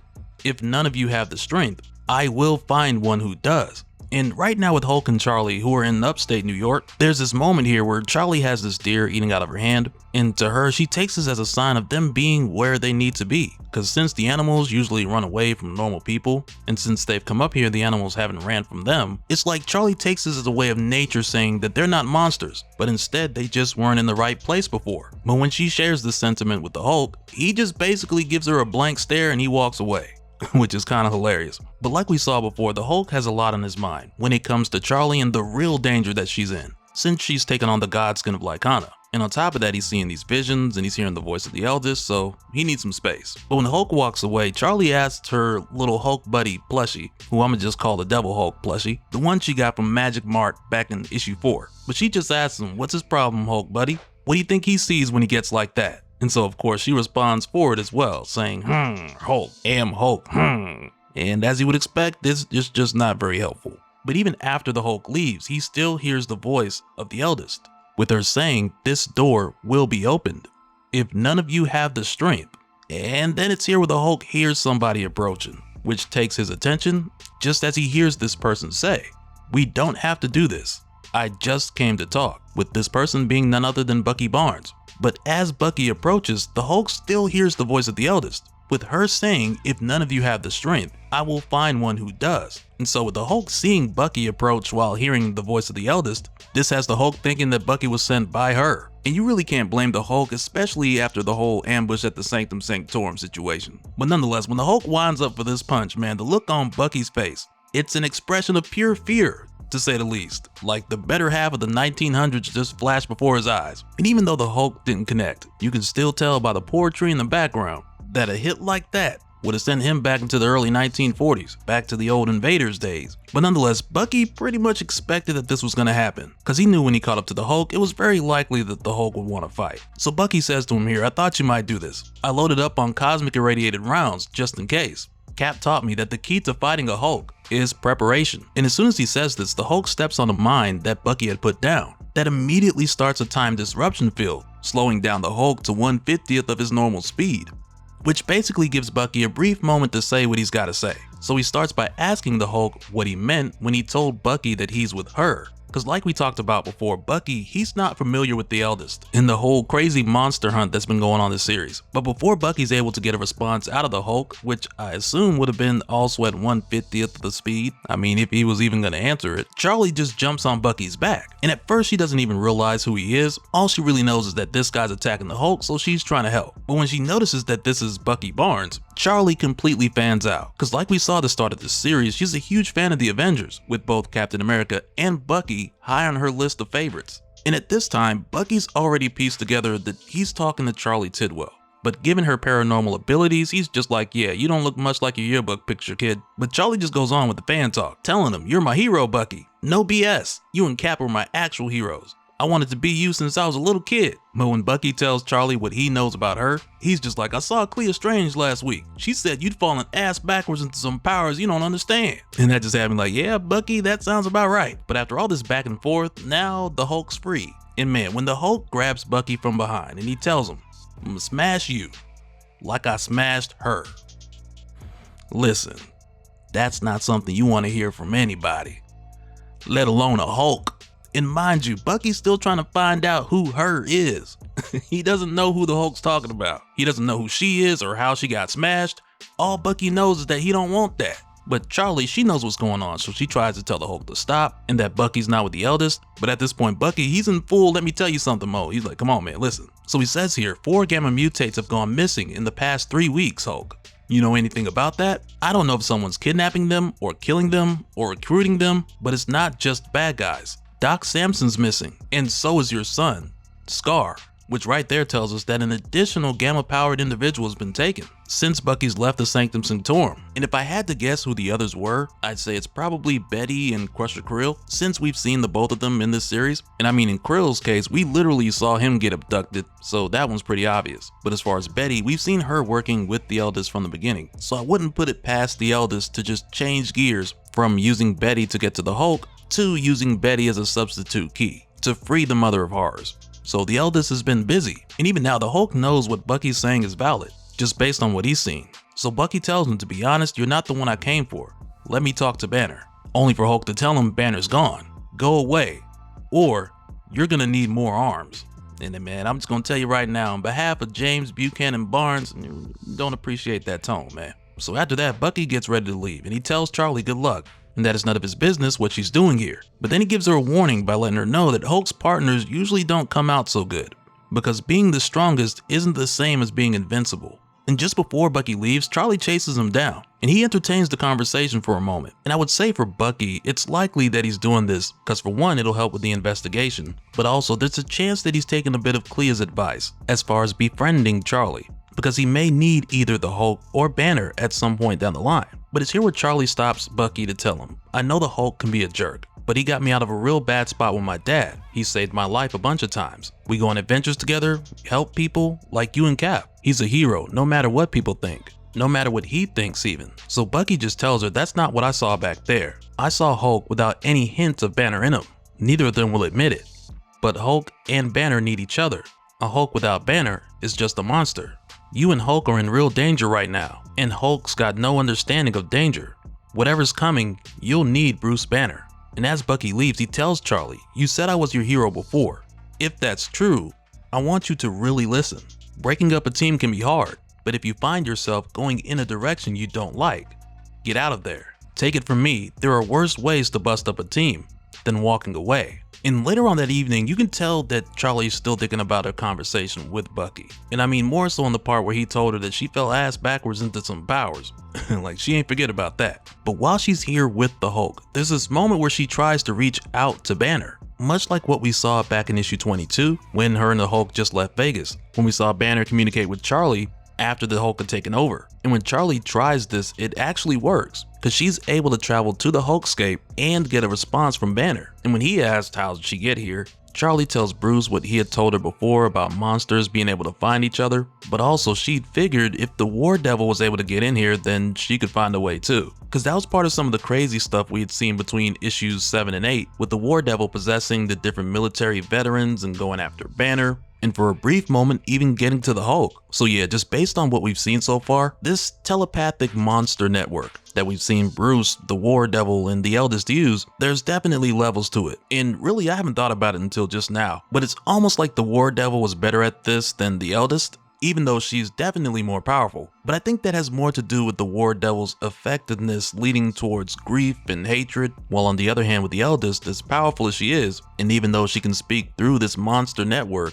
her mind control is limited to physical touch, because the majority of her power revolves around her being the first Skinwalker. And of course, with her being the firstborn of the Mother of Horrors, the Eldest has a number of other abilities like pyrokinesis, telekinesis, even energy projection to an extent. But as it stands, we still don't know why she wasn't able to control the Hulk like the War Devil did for a brief moment. But this also makes me think of those situations where you have a character with 1 or 2 powers that are more effective in a specific scenario in comparison to another character who may have a dozen other abilities. Because I mean, this could just be that. So we'll just have to wait and see if we get that answer later on. But also when Charlie gets here and Bruce is telling her to leave before the Hulk finds her. But when Charlie gets here and she sees the place, she looks around and she tells Bruce that this isn't right, and that it's gotta be some trick of the Eldest, which I mean, I wouldn't be surprised if that was the case, because that would fall in line with the Hulk fighting off the Eldest while locking away Bruce at the same time. Because like Bucky mentioned earlier, there's also this through line of Bruce and the Hulk needing each other, even though Hulk is at war with Bruce and the Eldest at the same time. But in the here and now, Charlie continues to go deeper, even with Bruce telling her to get out. But now Charlie's telling Bruce about the deer, saying the deer ate out of my hand. We're not monsters.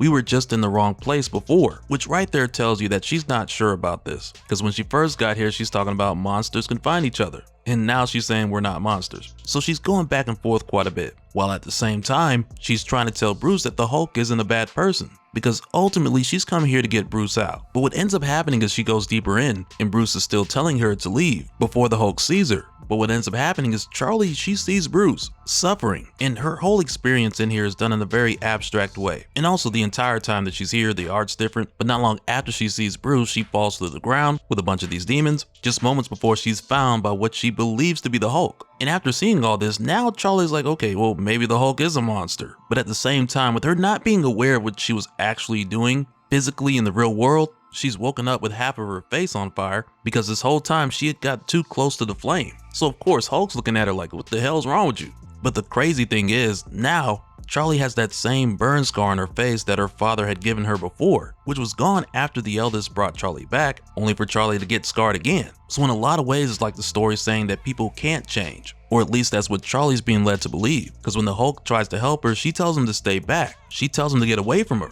And as she transforms, she tells Hulk here, I saw the Hulkscape. I saw Banner. I saw. We were supposed to be the good guys. We're not monsters. except we are. We're just monsters, like all the stuff we killed.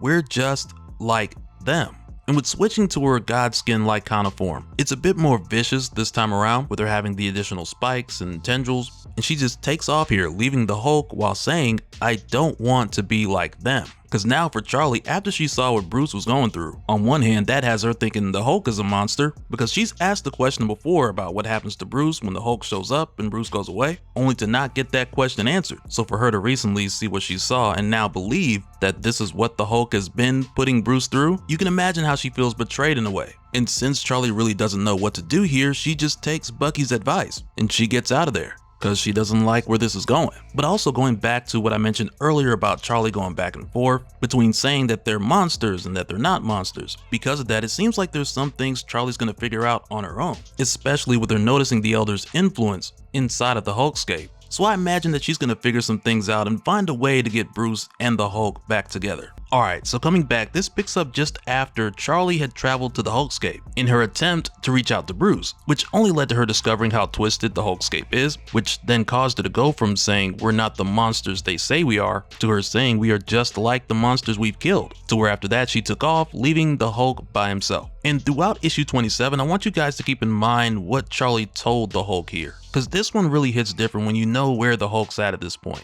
But going into this, we pick up in Tennessee in week 1 of 4. With a kid named Petey who's really just out here being a kid, with him having an imaginary sword fight with a stick, but while he's out here on his adventure, he ends up finding the Hulk, who looks so peaceful in this moment. And I can imagine if you're someone who's just jumping into the story here, you're probably wondering why the Hulk hasn't turned back into Banner. And the reason why is throughout the story, Hulk's come to the place where he's not allowing Banner to come back. So this kid just ends up asking him here, how'd you get so big? And Hulk tells him, you're just small. And as Hulk starts to go on his way, the kid tells him, these are my woods, I play here. And he shows the Hulk this drawing he had done before on a tree of his mom, his little sister, and their bus, just before telling the Hulk his name is Petey and asking if they would like to be friends, which for a moment causes the Hulk to remember the words of Charlie just before she stormed off, when she said that they're monsters just like the stuff they killed, and it causes Hulk to respond to Petey's friend request with a resounding no. But as Hulk continues to walk away from this kid, Petey tells him, you shouldn't go that way.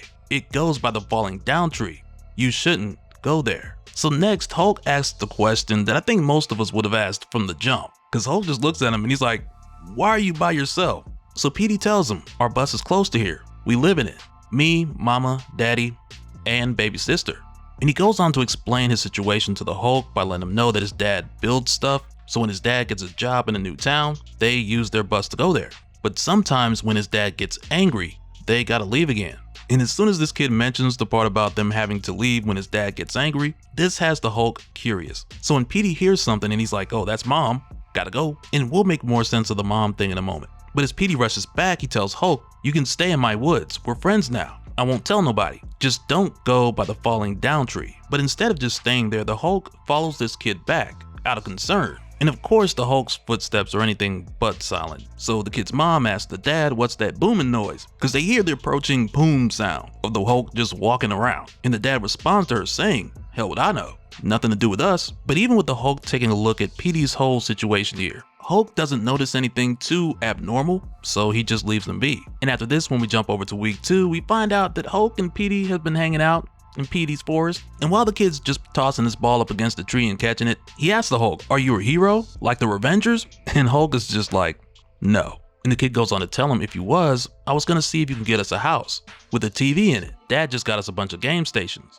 Sometimes when daddy's builder friends bring him back from work, they've got a bunch of stuff, money and computers and stuff. They take it on the bus and look at it, and daddy gets to keep some of it. He just got a bunch of game stations, they're super awesome.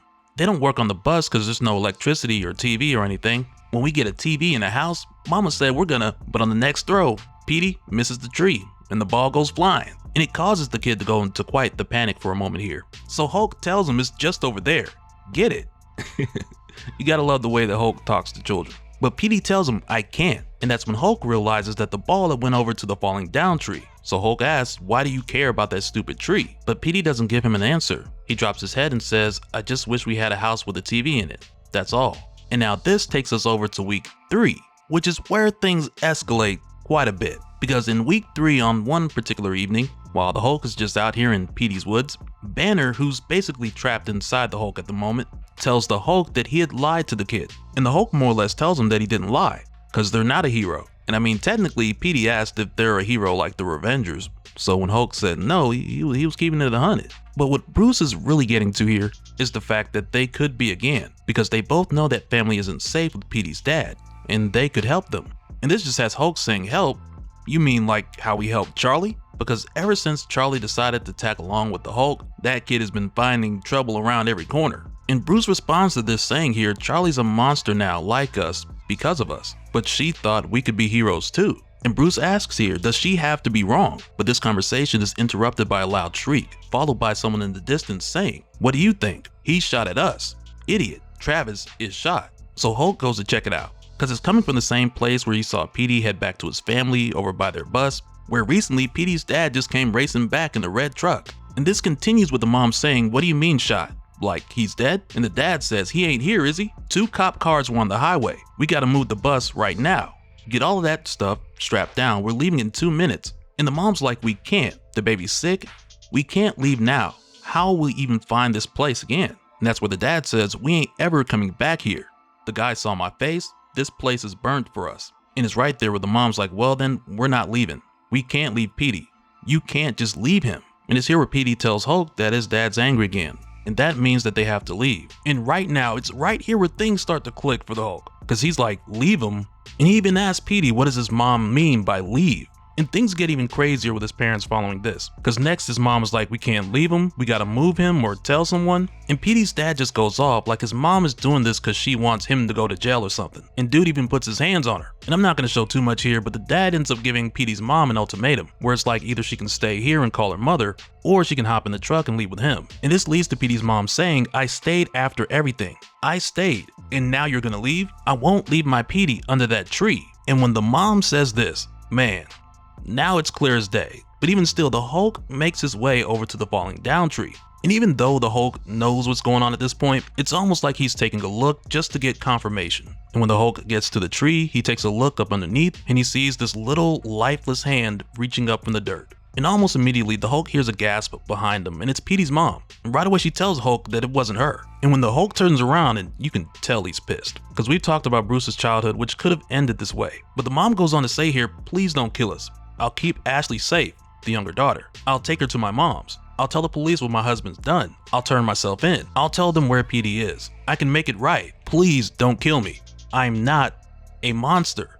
Which from here takes us back over to Petey's dad, who's taken the bus and left his family behind, and dude's racing down the highway. But as he's going, he starts to hear those sounds again. But like before, he doesn't know what it is, and he's assuming that it's something with the engine. But as we know, those boom sounds mean that the Hulk is in motion.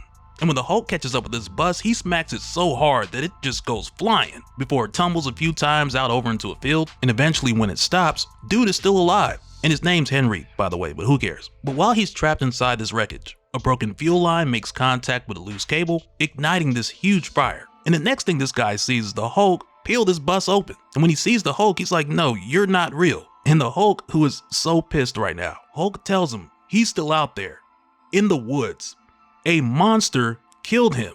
And Hulk just keeps saying, monster, monster, monster. And the dude's just got a shotgun, he's letting it off. But we already know it's over for this guy, because that shotty ain't finna do nothing for him. And as mad as the Hulk is right now, this dude is done. And as he's burning alive, the Hulk gets a few licks in for good measure, and that is the end of this dude Henry. But I also want to throw in here, towards the end of this story, we learn a bit more about Henry Lang by way of the eldest, who describes him as a monster who's known by both her and the Mother of Horrors. Because even with him being considered to be one of the mother's children, he didn't have powers like the others, and he was no stronger than his feeble skin. But even still, he was considered a child of the mother because he carried a seed that laid in his mind and his blackest appetites. He was a killer of travelers and children. At one point, he manipulated the woman who would become Petey's mother by taking everything away from her until she only had him. And there's a part where the eldest says here, now Henry Lang has met the fractured son. To his sorrow, punished for his crimes, his ashes lay scattered in the mud and the trees, and not even his surviving child will know his name. By the time spring comes, he will utterly be forgotten by the world of men. But I remember you, Henry Lang, butcher of innocence. Our Mother of Horrors remembers you. My brother who comes to our house through violence, excess, or madness is no less my brother.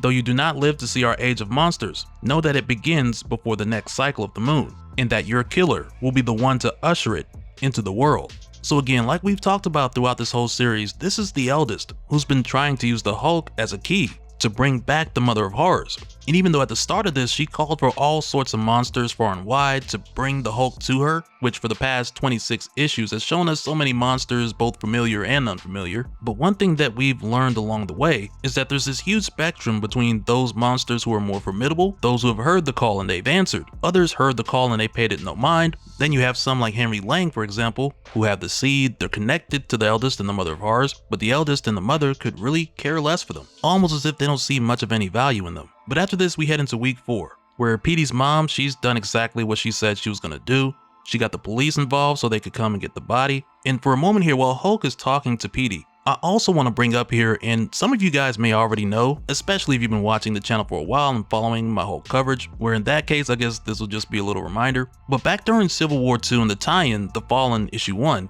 after Bruce Banner was killed by Hawkeye, we got this moment where Daredevil, as Bruce's lawyer, was sharing Bruce's will to his family, loved ones, and close friends. And when it came to the part in Bruce's recording where he was addressing what he would be leaving with Doctor Strange, Bruce mentioned how the Hulk could see ghosts. And because Bruce couldn't find a scientific explanation, he left all his research on the topic to Doctor Strange. And it's a phenomenon that's been hinted at here and there for a long time. And more recently, it was a huge thing when we covered Immortal Hulk. But I wanted to just bring it up as a reminder so people don't think that Philip K. Johnson's just pulling it out of thin air. But now that we come back to week 4, Petey's trying to figure out where does he go from here, since his little sister's going to live with their grandma. So he asks Hulk if he should go too and look after her. And Hulk tells him you should go where you want.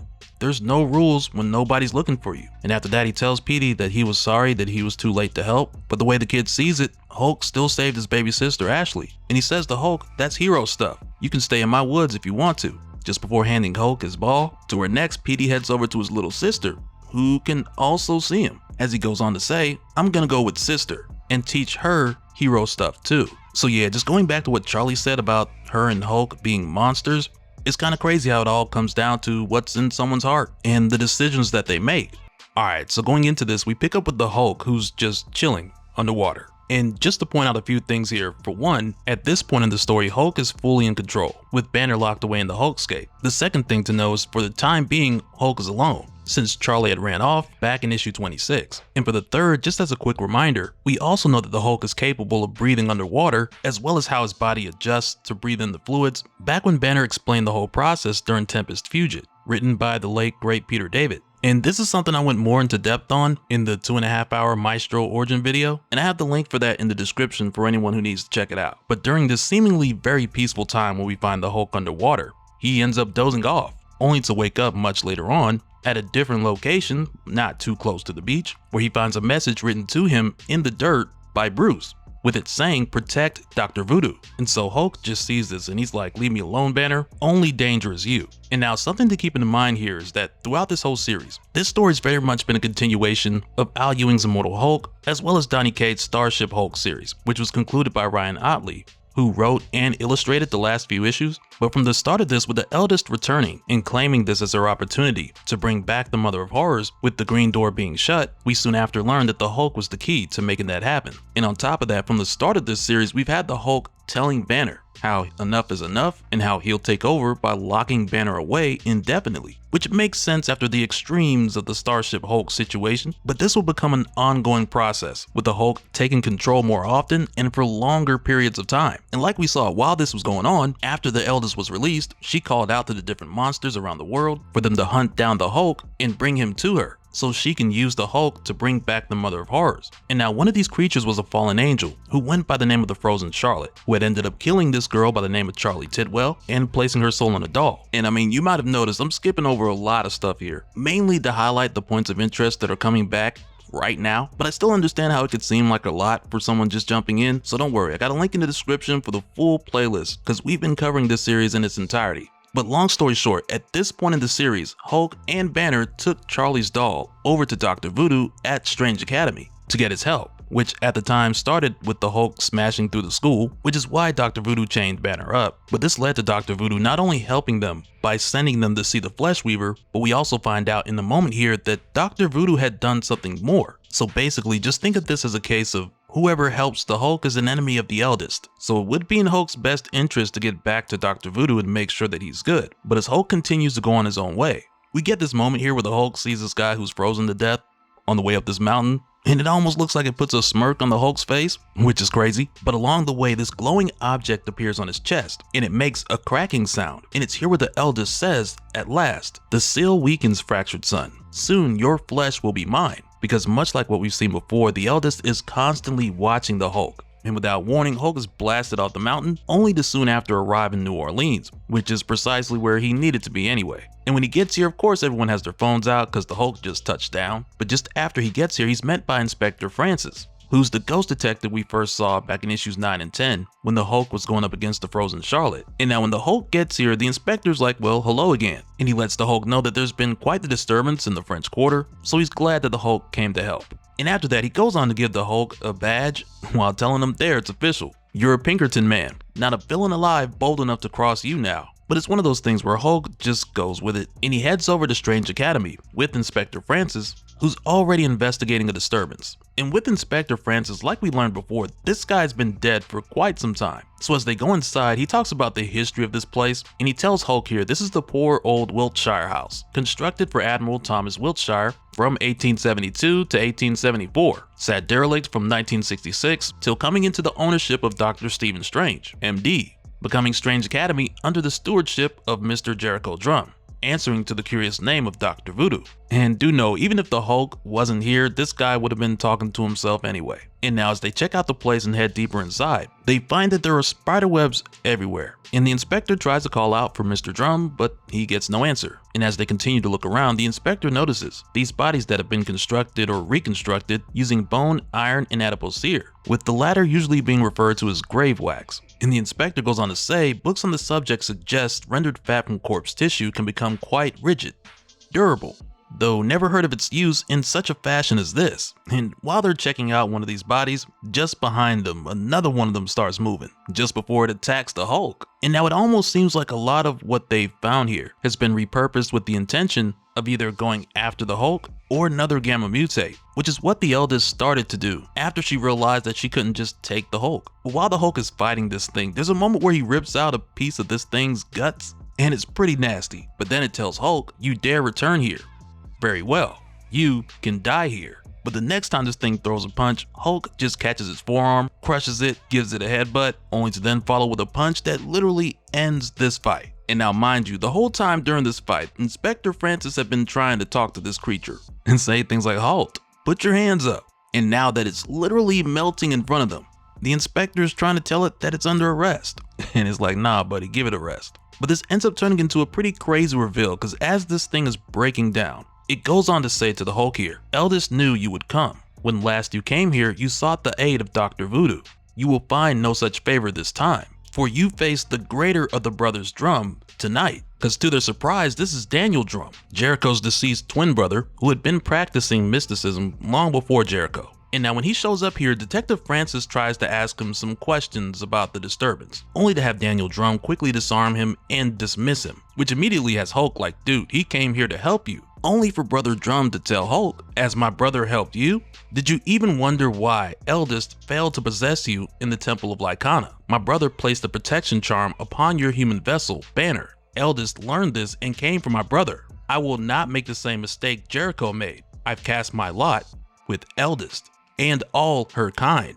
So yeah, I gotta say, I was not expecting Jericho's brother to be here, for one thing, but also this protection charm that he's talking about that Jericho slipped on to Banner's body. We now know for a fact this is what kept the eldest from taking the Hulk, even after Bruce handed the Hulk over. But fast forward to now, this seal is becoming weaker and weaker. So in spite of the eldest settling for other gamma mutates and just taking them at random, she knows ultimately they won't be enough. So it has to be the Hulk. And now things are starting to play more into her favor, since Dr. Voodoo's protection charm is wearing off. Or better yet, over the course of time, the eldest has managed to effectively break it down. And now this is where things go to a whole nother level, because right after Daniel Drum tells the Hulk that he's chosen a side with the eldest, he hands the Hulk over. And that's where this huge spider shows up and it pulls the Hulk through to the Requiem plane.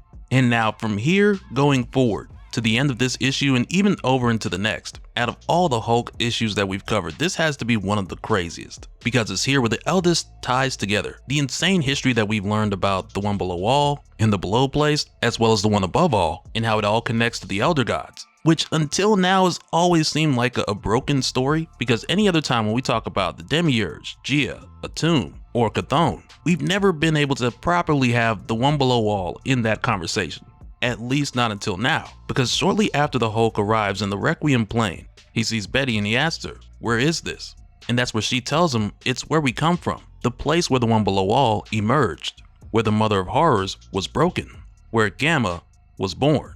And now as she's saying this, the protection seal from Dr. Voodoo, it's growing weaker. But around this time, we're also given more context from the eldest that I'ma just throw in here, with her saying, "I've drawn the fractured sun to the cavern of the Requiem plane. His time draws near. Strange to see him in this hollow place, shuffling amidst the broken bones of my brothers and sisters who died here, slaughtered by the one who made him. But as the one below all was created here, so will his son die here. The one above all created the earth, and with it the Demiurge primordial, the force that seeded the earth with life. From the Demiurge came the elder gods, and though their father gods spared the earth not a thought, the Demiurge and elder gods shaped the earth according to his design, save for a lone drop of shadow that sprang into being, not of the one above all, but of itself. This living globe took the name Venruvial, which means unbidden. As the earth evolved, so evolved life upon it, some in ways that were not intended. As the elder gods slept, dark Venruvial planted seeds of shadow within their flesh, and in time they became creatures of fearsome form and savage appetite. Good Chthon was tormented with murderous and cannibalistic urges. Graceful Set became a twisted horror of fanged mouths and writhing, limbless flesh. Many of the first gods became the first demons, with no understanding of what had been done to them. The devolution of earth drew the eye of the one above all, and his ire. Through his servant the Demiurge and the elder god Gia, he created a god-eater to cull the earth of his children and begin anew. Venruvial watched the one's cruel purge from her earthen womb and was glad of it. Eons passed and Venruvial grew bolder. As new gods and demigods rose to replace the culled, she created life of her own, some more powerful than those born of the one above all, some brighter than he himself. The one looked down from his exalted seat, and, seeing again creations that were not his own, he descended upon the corruption with a rage he had never known, setting the earth back upon his path, through blood and flame. Still, he could not find the cause of this corruption, and so Venruvial grew stronger, cleverer, and ever bolder. Time lingered on, new worlds were born and died, and the earth strayed further and further from the natural order. Guided by the unseen hand of dark Venruvial, it became ever more divergent and brutal, its children ever fiercer, until the one above all would abide it no longer. From the light that was his own flesh, he crafted a flaming spear with the power of 1,000 exploding suns, and descended upon the earth. With a single whispered word, he rent the earth asunder, laying bare its deepest caverns and darkest secrets. What he found rekindled his rage and taught him fear as well. Beneath the surface, the planet had become a living corpse, teeming with all manner of terrifying, blasphemous life. Corruption now wove through the very bones of the earth, turning all the world to monsters, and they knew this celestial as their enemy. In chorus, they made a terrible shriek of loathing and admonishment, saying, "This place is ours. You abandoned it in the dark. Our mother claimed it, and now you have no place here." The one above all looked upon these abominations who had claimed dominion over the earth, and saw something in the darkness below, something watching him, driving these creatures against him. With his burning spear, he cast the monsters aside, and saw at last the force that defied him since time began. A creature both aberrant and beautiful, angelic and loathsome. The corrupter, Venruvial, now the mother of horrors. As the one above all raised his spear to kill her, she lashed out and pierced his golden flesh, planting within him a single seed of corruption, and from the wound erupted a flame of emerald green. So yeah, with the Hulk now traveling to the Requiem plane, this is setting us up to get a whole lot of backstory and explanations, because we've been waiting for this clarity for quite some time. But again, when he gets here, he sees Betty, and she tells him this is the place where the one below all emerged and where the mother of horrors was broken. This is where Gamma was born. And she goes on to tell him that the eldest is breaking down the defenses that Dr. Voodoo gave him. So Hulk has to save Dr. Voodoo. And of course, Hulk doesn't trust Betty here. because from the start of this series she's been working with the eldest, or at least that's how it's been portrayed so far. So he just tells her, shut up, eldest probably sent you here, why would I trust you? And that's what she tells him, because the only way for you to save Dr. Voodoo, me, or yourself is by killing her. But when Hulk hears this sound traveling throughout the Requiem plane, he asks Betty, what's that stupid noise? So she tells him, I'll show you, follow me Hulk, and I'll tell you everything.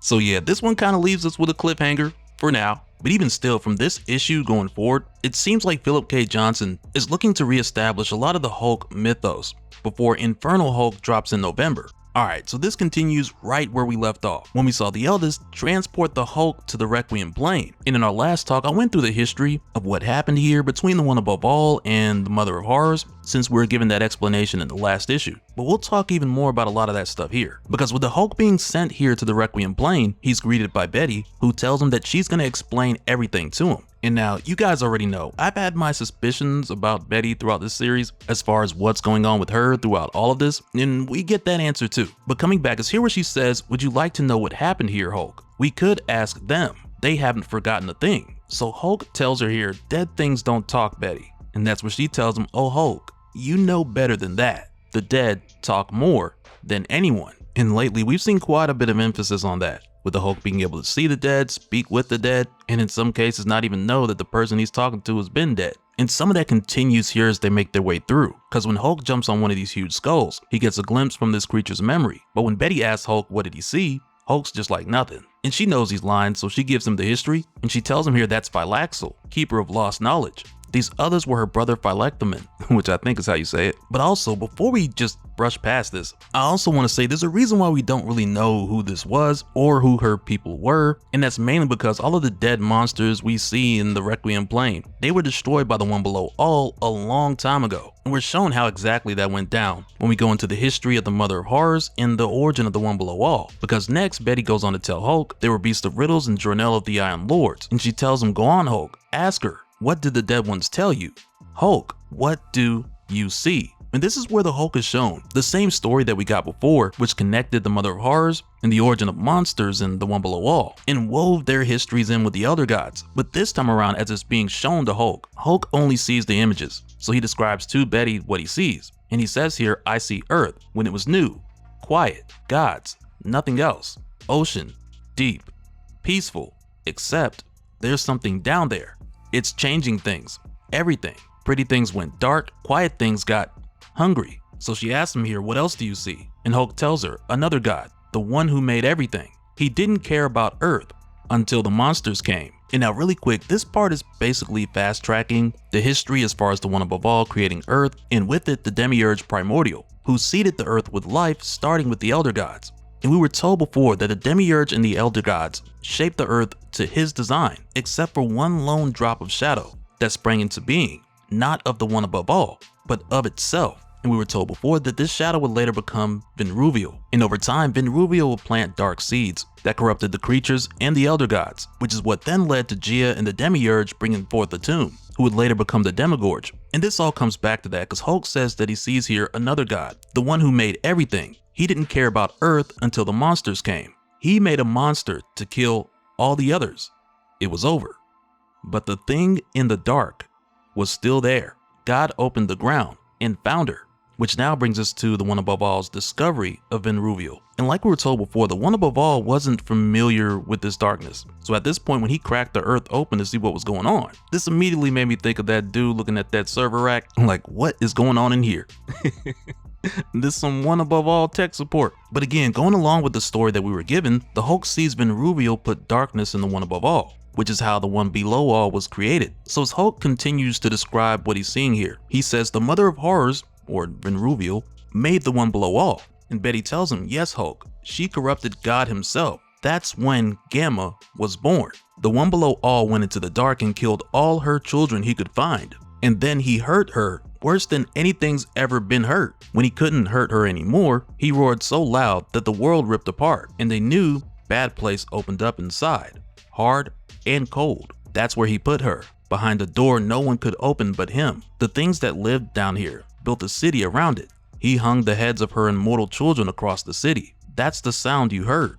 The endless screaming of the old ones lamenting that they'd ever been born, screaming for their mother to kill them. And now this is something we caught a glimpse of back in issue 16, when the eldest tried to use Enkidu, the previous fractured son, to access the green flame and release the Mother of Horrors. And we've been covering this series in its entirety since issue 1. So if you need to get caught up, or if you just want to go back after learning more about what we were looking at the time, I have a link to the full playlist in the description. But in the here and now, after Betty explains these images to the Hulk, this has the Hulk like, so you mean she's still alive in there? And Betty tells him, yes Hulk, that's why Eldest brought you here. Only the one below all can open Mother's prison, and you carry the green fire now, which was created in the clash between Ben Ruviel and the one above all. But right here when Betty tells him like only the one below all can open Mother's prison, and how Hulk carries the green fire now, Hulk just looks at her and he's like, I'm not opening anything. He's like, what'd you say? Nah, get somebody else to do it. And right after that, when Hulk hears someone coughing in the distance, he takes off and heads over there, just to find that it's Dr. Voodoo, who as we know the eldest went after, when Dr. Voodoo helped the Hulk back in issue 12. When he placed a spell on the Hulk so that the eldest couldn't take him. And this was something we didn't find out until later on, when the eldest went after Dr. Voodoo after she found out. But nonetheless, thanks to Dr. Voodoo, the world has not yet ended. But also like we'd seen before, when the Hulk found out Dr. Voodoo was in trouble, he had been looking for him, and that's why he was heading back to New Orleans. And now with Voodoo seeing Hulk here, Voodoo's basically like, well, I thought you wasn't a hero, Hulk. But Hulk's just like, yeah, well, I do what I want, just before the Hulk frees him. But it's kind of funny with the Hulk saying I do what I want, because we know the eldest was heavily involved in getting the Hulk to New Orleans, as well as bringing him to the Requiem plane. So it's not like the Hulk came all the way here on his own. He was very much lured and then taken. But in his defense, he was definitely trying to help Dr. Voodoo. But Voodoo tells him here, he's like, Hulk, you shouldn't have come. And he lets Hulk know that the eldest is making a fractured son of her own by leeching gamma from other gamma mutates to make something just as strong as Hulk. And now we saw a lot of this cooking up in the background, from the abduction of Crusher Creel, as well as Scar being taken, and even the whole situation with Bucky Barnes and Natasha Romanoff investigating the strange disappearances of gamma-powered individuals. And that's why Dr. Voodoo's telling Hulk here like, hey, you shouldn't have came. Because it's like he's laid out here like, bro, you shouldn't have. No, really, you shouldn't have. Because with the Hulk coming here, which as we know wasn't necessarily by choice, but Voodoo's trying to tell Hulk by coming here, he's giving the eldest what she wants. And even after Voodoo tells Hulk about the eldest leeching gamma from other mutates and her making her own fractured son as strong as the Hulk, when the Hulk hears this, he's just like, Hulk is strongest. And it's like, yeah, okay, you just ain't worried about nothing. But after Hulk picks up Dr. Voodoo, they continue on their way and Betty tells them, we're almost to the door. But then when Hulk looks up, he's shown what's said to be one of the Arachnid's midwives, draining blood and gamma from all the different gamma-powered people who are missing. And Betty even says here soon it's gonna hatch and we'll see who the strongest is. But among these people who we see being drained of their blood and gamma, we see Scar, we see Absorbing Man, Doc Sasquatch, as well as Betty. And right there, Hulk's like, wait a minute, what's Betty doing up there and you right here? And that's when he looks over at the Betty who's been talking to him this whole time, only for her to tell him that she is the eldest, because she's just been posing as Betty to lure Hulk here. And I got a feeling this isn't the first time that the eldest pulled this one, because at the start of this series we saw Betty and the eldest having a conversation, but after that all the other Betty appearances in this series, they're all very questionable now. Let me know what you guys think, because even now when she hulks out and attacks Hulk, she even goes back to the voice of the eldest, because I mean now the gig's up, so why not?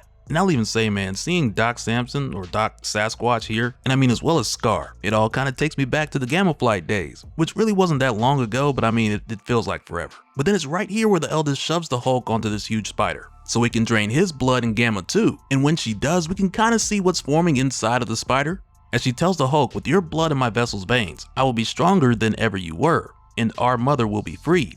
But at the same time, with Hulk realizing that this isn't actually Betty that he's dealing with or who's talking to him here, after a while Hulk's like, nah, I'm finna smash you. So that's where these two go at it, and it gets pretty gruesome with the eldest melting half of Hulk's face. But this fight between the two of them, it's not even close. But the eldest doesn't really care, because she basically has everything that she needed. All she's got to do now is buy some time. And it's kind of funny when she tells the Hulk here, almost done now, fractured son. So the Hulk's like, oh, fractured? And then he breaks her arm and he's like, your turn. But while the Hulk is just destroying the eldest, he starts to see flashbacks of Charlie, back when she told him, get away from me, we're just like them, when she told Hulk that they're just like the monsters that they'd killed. And eventually this is enough to make the Hulk stop. When he does, he tells the eldest here, not like you. But at this point, with the new fractured son getting ready to come out of the oven, It's here where the arachnid midwife starts to pull the blood and gamma from what's left of the heartbeat copy that the eldest was using, and it gives it to the new fractured son. And this is where the eldest goes on to tell the Hulk, "Did you think this was done? All flesh is my birthright, fractured son. I wore the heartbeat only to lead you here, that I might take the green fire I needed from you. And now I have done it." And the look on Hulk's face here when he sees the fractured son 2.0, it's almost like he's seen a ghost. Because now the eldest has taken on the form of the abomination. And she says here, "Face your death at last, fractured son, and usher in the age of monsters." And I gotta say, with her coming back as the abomination, I wonder if this is specifically because of the story coming from Immortal Hulk and going into Gamma Flight after the abomination came back and Dr. Alba was using his DNA on so many other people, but who knows? And I mean, this could be connected, or this could just be a choice to give us a huge fight. Alright, so jumping back into this story, first thing I want to do is a bit of a recap, or really just a reminder of what's been going on between Bruce and the Hulk throughout this whole series, as well as what's been going on with the eldest, with her coming into the picture as a byproduct of the conclusion of Al Ewing's Immortal Hulk. But starting with Bruce and the big guy. From the beginning of this series, these two were coming hot off the heels of the whole Smastronaut situation, which at the time was like Bruce's over-the-top attempt at getting control of the Hulk, since abnormal things were happening as a result of how Immortal Hulk concluded. And I would say this particular detail, it really shows the difference between Donny Cates' approach after Al Ewing's Immortal Hulk with the Smastronaut story and the choices made by Philip K. Johnson in the Incredible Hulk series we're covering now. Because there were a few things that Banner said at the end of Immortal Hulk after leaving the Below place that just makes everything since then make a lot more sense. Because when Bruce came back from the Below place, he couldn't remember much as far as how things had went down, but there were two things that he mentioned at the time that really stood out. Because for one, walking away, he asked himself, did I somehow absorb the devil on my shoulder? Did I lay an old ghost to rest? Then he asked himself, have my fellow alters worked out some differences? And really, I'm looking at all this as like the first thing, because at the time, this really came off like Bruce was saying that he could only see or sense the Savage Hulk in Joe Fixit, and him more or less assuming that the other ones had worked things out, and going forward, things would perhaps be more manageable, which we would later see was definitely not the case. But between this physical difference and the next thing that Bruce says, this is where a lot of the trouble kicks in, because next Bruce is like, or is it just the feeling of a door as old as Gamma itself closing, and a new one opening wide? Which at the time was Bruce being optimistic and really just hoping things would get better, but going into this series, it's almost like Philip K. Johnson took that line personal. Because after Immortal Hulk, when Bruce closed the green door, this created the opportunity for the eldest to return, who is the firstborn of VENOM, the Mother of Horrors. And from the start of the series, her mission has been to free her mother, VENOM, who had been locked away for eons and can only be freed by the one who carries the green flame. And this stems from her being defeated by the one above all, and the fight between the two of them creating Gamma in Marvel Comics, and VENOM, or the Mother of Horrors, not being able to return because the one below all wouldn't allow it. And we saw an example of this when one of the stories took us many years back, where the eldest tried to use Enkidu, who's the Hulk we were introduced to in Time of Monsters, by taking his body since she's the oldest and most powerful skinwalker.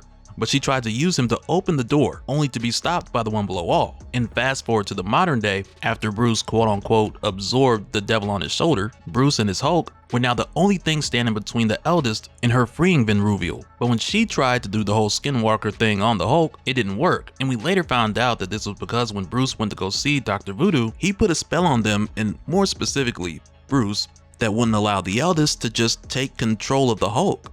The only problem with this spell that Dr. Voodoo put on Bruce is the fact that lately it's been getting weaker and it's starting to wear off. And on top of that, the eldest also took Dr. Voodoo to the Requiem plane, which is where the Hulk eventually found him. And soon after that, we'd see that the eldest wanted the Hulk here, because over time, with her taking different Gamma-powered individuals, she had been draining their blood and their Gamma as a way to bring back the physical body of Emil Blonsky, the Abomination, so she could use it to defeat the Hulk and free the Mother of Horrors. Which brings us to where this picks up now. And I mean, I definitely skipped a lot, but that pretty much covers what you need to know for what's happening here. But what's really interesting jumping right into this is the fact that the eldest, she doesn't even understand why it has to be the Hulk who opens the door. And I mean, she gets it to an extent as far as how the green flame works, but she doesn't know why it has to be him, because she's tried with the others she's taken, like Scar, Doc Sasquatch, Betty, and Crusher Krill, and not even the Abomination's body can do it. So she's really flipping out like, why you? Like, what makes you so special? But I'll also say, man, this fight between the two of them, it goes hard. because it doesn't take long for Hulk to figure out what he's dealing with here, as far as how strong the eldest is in this body. Because there's a moment here when she swings with the right, and Hulk blocks it. And just after that, she follows up with the left, and that one connects. And you know, this kind of reminds me of when I was in middle school, we played this game called Open Chest. And if you didn't have that hand up over your chest, you was finna catch one of these. And whenever somebody get hit, the teacher be like, oh my God, why would you do that? Oh man, boys will be boys. But aside from the eldest going on here about why does it have to be the Hulk? She then goes on to tell him, your flesh is mine. All flesh is mine, as she punches and breaks the chain just behind the Hulk. But this is something she's said throughout this series, because going back to when she initially started coming after the Hulk and Bruce to get the Hulk, time and time again, the eldest has been very vocal about all flesh belonging to her. And this mainly stems from her being the first skinwalker, so because of that, I guess she feels kind of entitled to it. But also the whole hierarchy of monsters plays a part in this too, because with her being VENOM's firstborn, technically the only monster above her is her mother, which is why the eldest was able to call out to all the monsters around the world and request for them to bring her the Hulk. Even though they didn't have to do it, you know, she was able to make that call. Because some creatures like Man-Thing were like, you know, I heard what she said, but that's going to be a no from me. So again, when the eldest says something like this, that's where she's coming from, because she believes she has the right to take whoever's flesh she wants, including the Hulk's. So now after everything, she's just like, give it up. But now with Hulk knowing that he's got to step it up and he's got to work for this one, he just starts grabbing whatever weapons here in the Requiem plane. Like at one point, this sword that he just smacks the eldest with here. But as we know, these were all weapons that were left behind by all the different monsters who were destroyed here by the One Below All eons ago. And I mean, to effectively call it what it is, these were the younger siblings of the eldest, but the Hulk don't care about that right now. He's aiming for the fences, and the eldest just flies through another one of these chains, breaking it. And throughout this, the Hulk is just like, how many of your bones do I have to break for you to shut up? And he just grabs that broken chain and slams one of the floating skulls on top of the eldest. And it's like, man, we've been seeing these floating skulls here throughout this series, but it's like, man, who's seen this coming? And I mean, I'll tell you who didn't, the eldest. But even now, with the Hulk giving her the headbutt that no one saw coming, she tells him that she is determined to open that door. So Hulk just kicks eldest in the chin and he's like, oh, I guess I gotta break one more. Or maybe just pull your head off. Let me see something. And I'm gonna tell you, man, like this Hulk with Banner locked away in the Hulkscape, and I mean, Banner, he's figured out how to get a word in here and there. He's learned some tricks. But effectively, the Hulk has been on his own. And this guy has been pretty brutal. And it doesn't stop here, because next, when he grabs the eldest's horns and he starts pulling, for a second it's kind of like, oh, what? Wait a minute, because they start hearing popping and cracking. But the eldest tells him here, no, this ends not with my death, nor even yours. And as the Hulk breaks her horns off, she spins around, slicing him through the gut, only to then punch right into the Hulk. And she says here, even now a trace of Dr. Voodoo's protection is on you. I cannot inhabit your flesh. Or rather, I cannot inhabit Banner's, but I have magic of my own. Time, I think, for you and Banner to be free of each other. And that's where she just rips Bruce right out of the Hulk's body, which is only possible because she used magic. I mean, it's not like Bruce is always in there, just chilling in the fetal position when he hulks out. Nah, this is straight up magic. And the Hulk didn't see this coming at all, because he thought this was just a brawl. And I guess it's a lesson to be learned when someone brings magic tricks to a fist fight. You gotta be ready for anything. And I'll also say, in the past, we've seen the eldest do things before that hinted towards her being a magic user, like bringing Charlie Tidwell back to life, or creating projections when she spoke to Betty, like in the first issue, I think it was. But since she's a fairly new character, it's been tough to say whether these things were part of her power set or if she was actually using magic. So for her to do this now, it really comes as a surprise. And I mean, she just throws Bruce to the side like a reverse unboxing, like he means nothing to her. And at this point, with the Hulk knowing that they've lost, he looks at Banner and he says, Banner, you were right about the kid. Tell her I'm sorry, which is referring to Charlie Tidwell, who had left him some time back. And just after the Hulk says this, the eldest just rips into him, and she finally takes control of the Hulk's body, which is what she's been after this whole time, to free the Mother of Horrors. So immediately after this, she goes to open the doorway to free her mother, VENOM, the Mother of Horrors, from her prison. And now it's fairly easy in comparison to what we've seen before, because now in the present day, the One Below All is out of the way and the Hulk carries the green flame. So she's able to make her way inside easily. And when she does, she goes inside and she's like, I've done it, Mother. I've come. But there's no response. So she continues saying, Mother, Mother, I've come to bring you home. Mother, where are you? And after searching deeper and deeper inside of this prison, she eventually finds the Mother of Horrors. and she's dead. Or as dead as an elder god can be in Marvel Comics. So the eldest says here, "Mother, it's me, your eldest. I found you." And she breaks the chains that are holding VENOM here as she goes on to say, "Rise, the green door is shut. There's only us now. Your children await you. Will you not rise? Will you not speak to me? Can you not see me? Mother, remember your strength, your beauty, your cunning. Rise, know you how long I've searched, how far I've traveled, the oceans of blood I spilled for you." And now she's just shaking her by the eyeball like, "Hey, get up, get up." And she's just yelling, "Rise, rise." But eventually, with the eldest not getting a response from the mother of horrors, it comes to the point where the eldest is like, "You know what? If you will not rise, then I will take your power for my own." And that's when the eldest just starts chomping down on the flesh of VENOM, her own mother, the mother of horrors. And it's insane the way she's digging it. Like at one point, she starts laughing hysterically, like she's going in. And just after this, we're told here, the green door is shut. The one below all is gone. Mother is gone. The fractured son is gone.